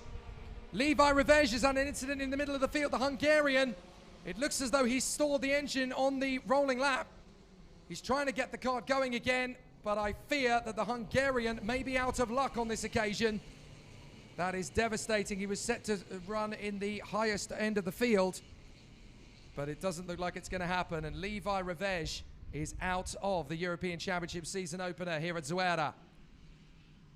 That is so unfortunate for the Hungarian. It's not going to be his day after all. But the field works its way around the course for the third formation lap. They really need to make sure that this race is going to be set off on a good run. Now, I'm just looking out to the final turn. Levi Revej is basically allowing the marshals to push his cart away from the final corner. It's not exactly cricket, Levi. They could have helped. He could have helped to get the race started a little bit easier, but the marshals have removed his cart now to the exit of the grass of the final corner, as Taylor Barnard tries for the third time to get this race underway. So Hannes Janker is going to be alongside on the front row of the grid. Then Bedrin and Antonelli, Van Hopen and Trulli, Gray and Dunn, Hiltbrand and Andreasen, with another 25, I should say, drivers behind them, trying to work their way forward. Is Taylor Barnard going to get this race won? Or can Hannes Janker fight for supremacy? Let's race at Zuera! Brilliant start for Taylor Barnard. He holds the inside line. A little puff of dust from Andreasen on the run to the first corner, but Janker is going to hold third position. Down to the hairpin. It looks as though Bedrin has crept through at a second, as we predicted he might. So it's Barnard, Bedrin and Janker as they head up to the first right-hand hairpin even, as Bedrin has got through on Taylor Barnard. So Bedrin has made the pass on the young Brit who has led the entire weekend. And Taylor Barnard is now under pressure from Nikita Bedrin, the Russian who leads the way. Barnard in second position. Janker is third. Fourth place is Lawrence Van Hopen, the Dutchman. But Bedrin and Barnard are getting out in front of the rest of the pack already as they storm through this trio of right apexes. Flat on the throttle for the first two, blip of the throttle for the third, to correct the cart on the way through the turn. Then in through the left-hander, the two apexes. That's a nice move on the inside from the 103 of Enzo Trulli, who makes up another place, and he's left the door wide open for Pedro Hiltbrand to come through. So Bedrin, Barnard, Janker, Antonelli, Van Hopen, Trulli, Hiltbrand and Andreasen. From Oliver Gray in 9th, and in 10th place it's Alex Dunn as they come up to the right-hander. Still drivers trying to make overtaking moves on the far side of the course, and that's Andreasen looking up the inside to get past Enzo Trulli. Trulli runs deep, but manages to hold the position in front of Alex Dunn, the Irishman, as Oliver Gray is in the mix there as well. So Bedrin, Barnard, Janker, Antonelli, Van Hopen, Hiltbrand, Andreasen and Trulli. And Barnard is already getting straight on to the back of Nikita Bedrin. Don't tell me he's going to make the dive at the same place he did in the qualifying heats to storm straight back into the lead. He's certainly having a look at it, but Bedrin is holding firm in the lead of the race. It's not easy for the Russian to hold station in front of Taylor Barnard, but the Brit is definitely charging forward. He might get the run here into the second corner. So Bedrin needs to be calculated about what he does to deal with Taylor Barnard. Barnard comes through the first corner right on the tail of Bedrin. Antonelli sets the fastest lap of the race in 4th place in his bid to catch Hannes Janker and pass him. As they come through turn 2, into the left flick at turn 3. Is Barnard going to make his bid? Yes, he does! And gets through on the inside of Bedrin, just as Antonelli gets through on Janker. So Barnard retakes the lead. Antonelli moves into 3rd past Hannes Janker. Bedrin down to 2nd. 3 wide further back as the field creeps into the hairpin. They are just about able to get through without too many major dramas, but Andreasen and Dunn getting caught up and back on the inside. Bedrin retakes the lead from Barnard. Antonelli is now ready to pounce in 3rd position. Barnard is not going to find this so easy. He hops over the curb. That drops him back from Bedrin and into the path and clutches of Kimi Antonelli. So this is going to be an interesting run as Bedrin now has Barnard chasing him back down and up the inside. That's a lovely lunge from Van Hopen. He gets past Janker and we've got 2 of them off. That's Lorenzo Travasanuto. He's caught up with Alex Dunn. The 2-time world champion and reigning European champion is in major trouble. He's out of the race, having collided with Alex Dunn. So Bedrin going well up at the front end of the field as Antonelli makes the bid for 2nd on Taylor Barnard, and he gets through in a 2nd position. So Antonelli gets into 1st position from Barnard in 3rd. Antonelli in 2nd now behind Bedrin even, and then 4th place is Van Hopen, Janker, Hiltbrand, Gravland, as Lorenzo Travasanuto walks away. His worst start to a campaign since 2017. But what an absolutely incredible battle this is up front. And we've got Bedrin, Antonelli, Barnard, Van Hopen and Janka all dueling for the victory up front. And Pedro Hiltbrand has broken clear of Ollie Gray, so there's a good chance for him to start making an inroad into the top 5 now as well. And he knows this place better than all the other 5 drivers in front of him put together. So Bedrin, Antonelli, Barnard, Van Hopen and Janka. 6th place is Hiltbrand, trying to catch them up. But where is the first big move going to come from as Antonelli challenges Bedrin for the lead? 5 drivers battling for victory. Will Antonelli make his bid for the lead? You bet you will, as Bedrin tries to hold him back. Barnard's going to try and come up alongside to get into 2nd place. Bedrin holds firm on the inside line and tucks in behind Antonelli. So in this mix of drivers, we've got 3 drivers who are new to the OK Senior category in the top 5, who were in junior last year. Barnard was in junior the year before in 2018, but he's a solid front runner in the senior OK category now as Van Hopen challenges Barnard on the inside for 3rd position. Barnard just about keeps it, but that's definitely dropped him off the back of Antonelli and Bedrin, and Janka is still there in P5 trying to get his European campaign off to a flying start. So with Nikita Bedrin now leading the race, he would lead the title fight by... so Antonelli is leading, of course, as we know. So that changes the draw of the points table. Antonelli would take a 4-point lead to Sarno if it stays like this, as Janka makes his bid up the inside of Van Hopen. And Janka goes up another position. So that puts him into 4th place. And Van Hopen is still charging hard. This is such a tough fight now for the European Championship title. And it starts here in Zuera as Maya Werg has gone through into the fastest lap in 13th position. She's still making gains. So Maya Werg is now charging her way forward to try and get into the top 10, of which there are some amazing competitors. Just the 3 retirements thus far. Levi Revej, Lorenzo Travasanuto, and Marcus Amond is out of the race as well, I've been told. So I didn't see where that happened, but the VDK driver, Marcus Amond, is also out of the race. And Alex Dunn, who tangled with Travasanuto, is still running, but he's in 33rd position, right down to the back of the field. So Alex Dunn, I think now has actually decided to bring it into the pits to retire, as I say that. So Antonelli leads Bedrin, Barnard, and then we've got Janka and Van Hopen. But Maya Werg is battling it out with Robert De Haan in the mix of the battle as the race continues forward. Antonelli still doing a grand job in the lead. Bedrin falling into the clutches of Barnard. But Antonelli's now opening up the taps and trying to get some decent space between himself and Nikita Bedrin. Taylor Barnard running well in 3rd position. Hannes Janka in 4th from Lawrence Van Hopen. Oliver Gray is in 6th position in front of Joe Turney and Pedro Hiltbrand. Then Enzo Trilli and Juho Valtonen in the top 10. Although Trilli has now made the move on Hiltbrand, who has fallen back behind Gray. There he is, fallen back behind Gray, Turney and Trilli. So the race battle continues, but Barnard is still finding it difficult to get close enough to Antonelli up front. He's going to need to work with Bedrin as they complete lap 7 of this 18-lap final. So Antonelli still leads the way. Bedrin in 2nd, from Barnard in 3rd, then Janka, Van Hopen, Gray, Turney, Trilli, Hiltbrand and Valtonen. As up the inside, Barnard gets back on Bedrin. So Barnard into 2nd place once again. Now he gestures to Bedrin, come on, let's work together. Let's go back after Antonelli. We can catch him if we make a united front. So Barnard and Bedrin, 2nd and 3rd. 4th place, Hannes Janka. But this is going to be a tough race moving forward. They know just how difficult things can get from here.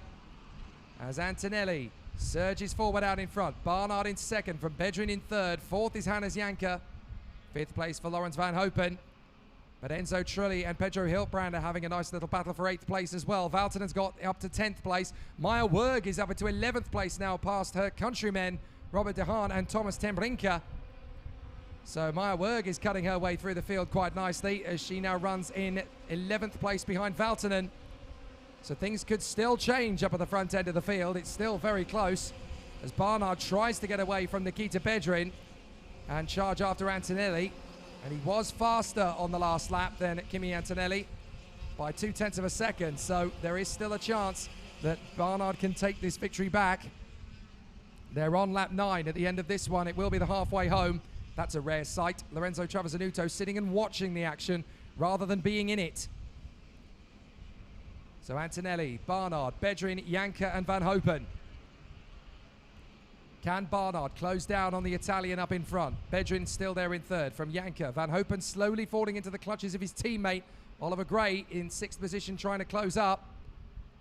So it's going to get pretty tight between the leading three drivers before long, because Barnard and Bedrin are making grounds on Andrea Kimi Antonelli. Antonelli comes through, and his last lap time as he came across the line there at the end of 9 laps was a 1 minute .226, just a whisker faster than Taylor Barnard. Travasanuto watching it all unfold, rather frustrated, I'm sure, from his current position. So Bedrin is third, Janka is fourth, and Van Hopen is fifth. Gray is still there in sixth, trying to close up. Then Joe Turney, Enzo Trilli, Pedro Hiltbrand and Juho Valtonen. From Meyerwerg, Robert De Haan and Thomas Tembrinka. Minon Pingasov is 14th in front of Chavez Kamara. I told you he would charge his way through the field. He's up to 15th from 34th on the grid. That is amazing from Rafael Chavez Kamara. Coluccio's made up 11 places. Pertolatti has made up 11.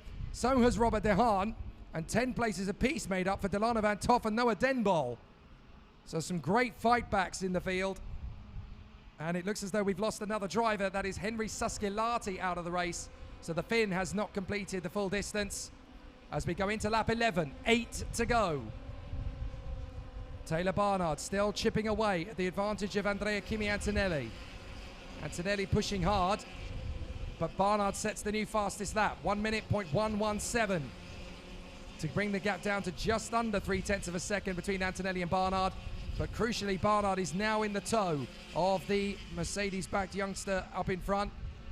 Andrea Kimi Antonelli running well at the front end of this battle, but Barnard is catching him up. The young Rosberg Racing Academy superstar. Everybody's talking about this youngster on the European karting scene, and it's not going to be too long before he grabs a world title. This could be his year, the way things are currently going. And certainly he's making inroads into the European Championship title fight as he closes in on Antonelli. The end of the 11th lap, 7 to go. And Barnard working well, but Bedrin's not far away in third place. It's not done yet as Oliver Gray is closing up on his teammate Lawrence Van Hopen, I notice. After the first corner, it won't be long before Gray gets through into turn 2. He has a think about it. He's not quite going to make that move stick. So the gap intensifies again as Barnard again closes up on Antonelli. There's Bedrin, the Russian, in third position. So it could still be a scintillating title fight as Oliver Gray has now got past his teammate Lawrence Van Hopen for 5th place. Turney is 7th from Trilli, Hiltbrand and Meyerwerg, who has come up into 10th place now. She is doing a great job. So through they come once again. Antonelli in front of Taylor Barnard and Nikita Bedrin. Hannes Janka in 4th position. Ollie Gray in 5th from Lawrence Van Hopen in 6th place. Then Joe Turney and Enzo Trilli. Pedro Hiltbrand is 9th. Meyerwerg is 10th. So they've just got to keep the bandwagon rolling. This is a really solid effort. There's Pedro Hiltbrand, the local hero. 4 years ago, he won the European and World titles in the same season. It's a tough start to the year for Tony Kart, though. None of their drivers are in the top 5 in the factory squad. And Nikita Bedrin, who is on the Tony Kart chassis in the Ward Racing team, he's there in 3rd. And up the inside now comes Turney. He gets the move on Van Hopen. And that puts Joe Turney into 6th position. So that puts him right back into the hunt once more. As Andrea Kimi Antonelli leads the way from Taylor Barnard. If it stays like this, Antonelli would lead the European Championship by just 2 points to Barnard. If Barnard can get by, he's going to stretch out a big lead in the driver's table. So Antonelli would dearly love to stay in front of Barnard to make this a proper title fight with just 2 points in it at the top of the table. And they will both be 6 points clear of Bedrin and 8 points clear of Janka if it stays like this as well. So it will be these two battling for the European title fight with plenty of gusto and determination. Janka is there in 4th place, desperately trying not to lose ground to Gray, Turney and Van Hopen. 5 laps to go. Joe Turney sets the fastest 3rd sector of anybody around the circuit and actually laps faster than Antonelli and Barnard that time around. But crucially, Antonelli was a whisker quicker than Barnard as well. So it's definitely been an interesting battle thus far.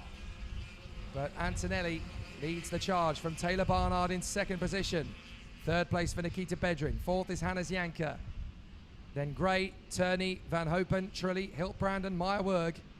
With Valtonen, De Haan, Chavez Kamara, Ten Brinker, Coluccio, Pingazov and Pertolatti giving chase. This is a great comeback for Rafael Chavez Kamara. He has made up 21 places since the start. He has charged his way through to 13th from 34th on the grid. If that doesn't garner attention from the powers that be, I don't know what will, because that is truly exceptional to go up. He's now made up another place, so he's up to 12th position. There is Chavez Kamara, tucked up behind Valtonen, and they're going to come through the first corner very shortly, but we're focusing on the battle between Janker, Gray and Turney, as Gray makes a late bid on the inside of Janker, and Turney gets there as well. Hannes Janker run out of road, and Van Hopen gets through as well into 6th place. Oliver Gray making a very late bid to come through, but it worked, and that's the main thing. Antonelli sets the new fastest lap of the race, by the way, 60.082 seconds, and that really does push him further forward. It gives him a gap of just over 0.3 of a second now. Is Antonelli about to snatch victory from the jaws of defeat? Taylor Barnard's been unbeaten all weekend, but if it's going to happen, it needs to happen in the final for Andrea Kimi Antonelli, as Rafael Chavez Kamara now moves up into 11th place, the Brazilian. This is an amazing comeback. 22 places made up for the Brazilian. Where is he in the background? There he is. He just came into view. 11th place behind Meyerwerg. What a sensational comeback. Now Joe Turney is getting on behind Oliver Gray in their fight for 4th position. Turney's going to put out the lock stops on the inside and gets the place. Up into P4 comes Turney. Gray's coming back at him. So Ollie Gray and Joe Turney, they know so much about each other. Joe Turney, of course, knows Ollie Gray from his pursuits on the junior scene in British driving.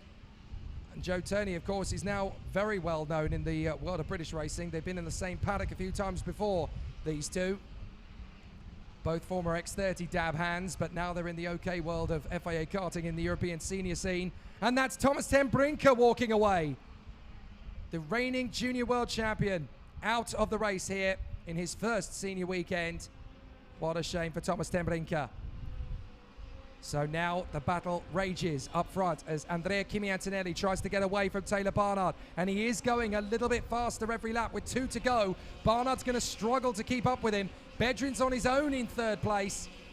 It looks like we may have settled the podium, but further back it's going to get interesting. Taylor Barnard still doing his best to close up on Andrea Kimi Antonelli, but the Italian is making a real contest of this European Championship. If Barnard could get through, he would take a 35-point tally, the perfect score from the weekend. But Antonelli has other ideas. He's going to try and keep this lead, and he will only have a 2-point advantage over Taylor Barnard if it stays like this. But what a contest it will be for us watching on the sidelines as Andrea Kimi Antonelli leads going into the final lap. He needs to keep this together, but the Italian has been superb. He only pushes when he absolutely has to. Bring on a qualifying lap for Andrea Kimi Antonelli. That's how he's going to win this race. Last lap. Antonelli in front of Barnard. Such a measured performance from the Italian. Barnard has been resolutely the man to beat, and Antonelli knew coming in exactly what he needed to do to get the job done. But it's been a very tough road for the Italian. He comes through in fine style, and as he comes through on the long hand side of the circuit into the second sector, Antonelli has got enough of a gap over Barnard to be comfortable. He doesn't need to defend. Barnard is still a few kart lengths back. He just needs to focus on his objectives, nail every apex, finish off this race in style. And it has to be said, the Italian has been exceptional to put himself into the position from 4th on the grid to fight back to the victory. It's a brilliant first race of the year and a great start to the European Championship as Andrea Kimi Antonelli wins in Spain. Brilliant results as Antonelli wins in his first weekend as a senior. Amazing from the Italian. Sensational. Taylor Barnard in a brilliant 2nd place, and Nikita Bedrin, the Russian, is in 3rd. But Andrea Kimi Antonelli came to town to battle for supremacy. Taylor Barnard had done it all up until that point, but Andrea Kimi Antonelli in the 102 is the man who wins the final. The European Championship really is game on. Antonelli wins a brilliant final from Taylor Barnard and Nikita Bedrin. Joe Turney in 4th place from Lawrence Van Hopen and Oliver Gray. Hannes Janker 7th ahead of Enzo Trilli and Pedro Hilbrand. Maya Werg in a brilliant 10th place. Rafael Chavez Camara 11th ahead of Valtonen from 34th on the grid. Robert Dehaan is 13th ahead of Pertolatti and Coluccio. Denbol, Delano Van Toff and Olli Pilka. From Miron Pinkazov and Jamie Day. Norton Andreasen and Matthias Mogato. Then Sebastian Gravlund and Josep Marti. The last 6 drivers home were Rasmus Utsimis and Lorenzo Patrese, Alejandro Lahoz and Joel Mesh ahead of Kaya Sixnelis and Jenny Savico. Retirements, though, from Thomas Temblinka, Henry Saskelati, Alexander Dunn, Marcus Amond, the 2-time world champion, Lorenzo Travasanuto, and Levi Revej, who was out before the race even got away. What a sizzling first round of the FIA Karting European Championship it has been in the senior category. And the Italian superstar, Andrea Kimi Antonelli, conquers all here at Zuera. And when we go to Sarno in 3 weeks' time, he will be bitterly, absolutely, desperately keen to keep that advantage and to win on home soil. But what a way to start the season for the plucky young Italian. The podium is up next.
Every day, 3,500 lives are lost on roads around the world. Driving can be dangerous, but there are simple rules we can follow that will make our roads safer and save lives. Slow down for kids. Don't text and drive. Always pay attention. Obey the speed limits. Stop when you are tired. Never drink and drive. Check your tires. Rules keep us alive. Your life is in your hands. Respect the rules.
A fantastic final here in the FIA Karting European Championship in the OK Senior Brigade, and we welcome our three drivers after a fantastic race to the podium. In third position for Russia, Nikita Bedrin.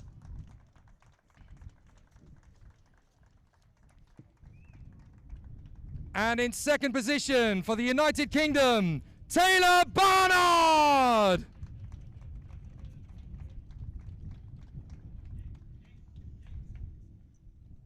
And your race winner for Italy, Andrea Kimi Antonelli! And we welcome the winning team manager for Kart Republic Motorsport, Flavio Andreatta! And in deference to our race winner on the top of the podium, the national anthem for Italy.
Congratulations to our drivers on the podium after a sizzling final in the OK category. And we ask them to lift their trophies one by one. In third position for Russia, Nikita Bedrin.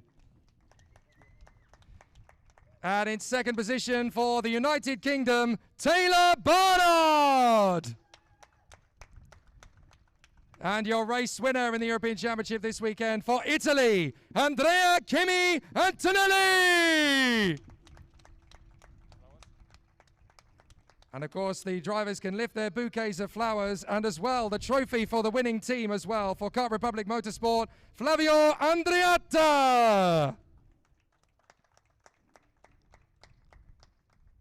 So we ask all of our drivers to pose in position along with the bouquet of flowers for our photographers at the podium, and we can't wait for racing to reconvene as we go to the second round of the European Championship at Sarno in Italy 3 weeks from now. We are very excited about the continuation of the European Championship.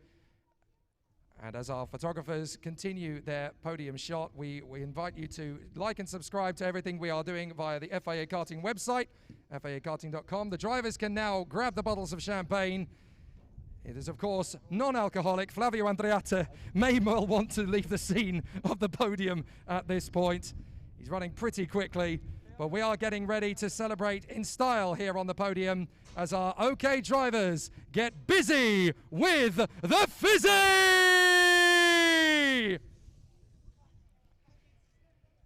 Congratulations to our 3 drivers on the podium, to Nikita Bedrin, to Taylor Barnard, and your race winner, Andrea Kimi Antonelli.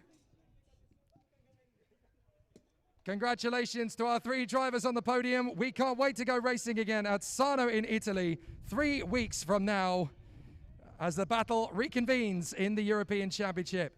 Thank you very much indeed for being with us. A massive thank you and muchas gracias to everyone here at the Circuito Internacional de Zuera. It's been wonderful to race with you. We'll be back in action for the FIA Karting Championships in 2 weeks' time for the gearbox category when we head to Adria in Italy. The OK and Junior categories will return at Sarno in Italy 3 weeks from now. From all of us here at Zuera, muchas gracias and adios!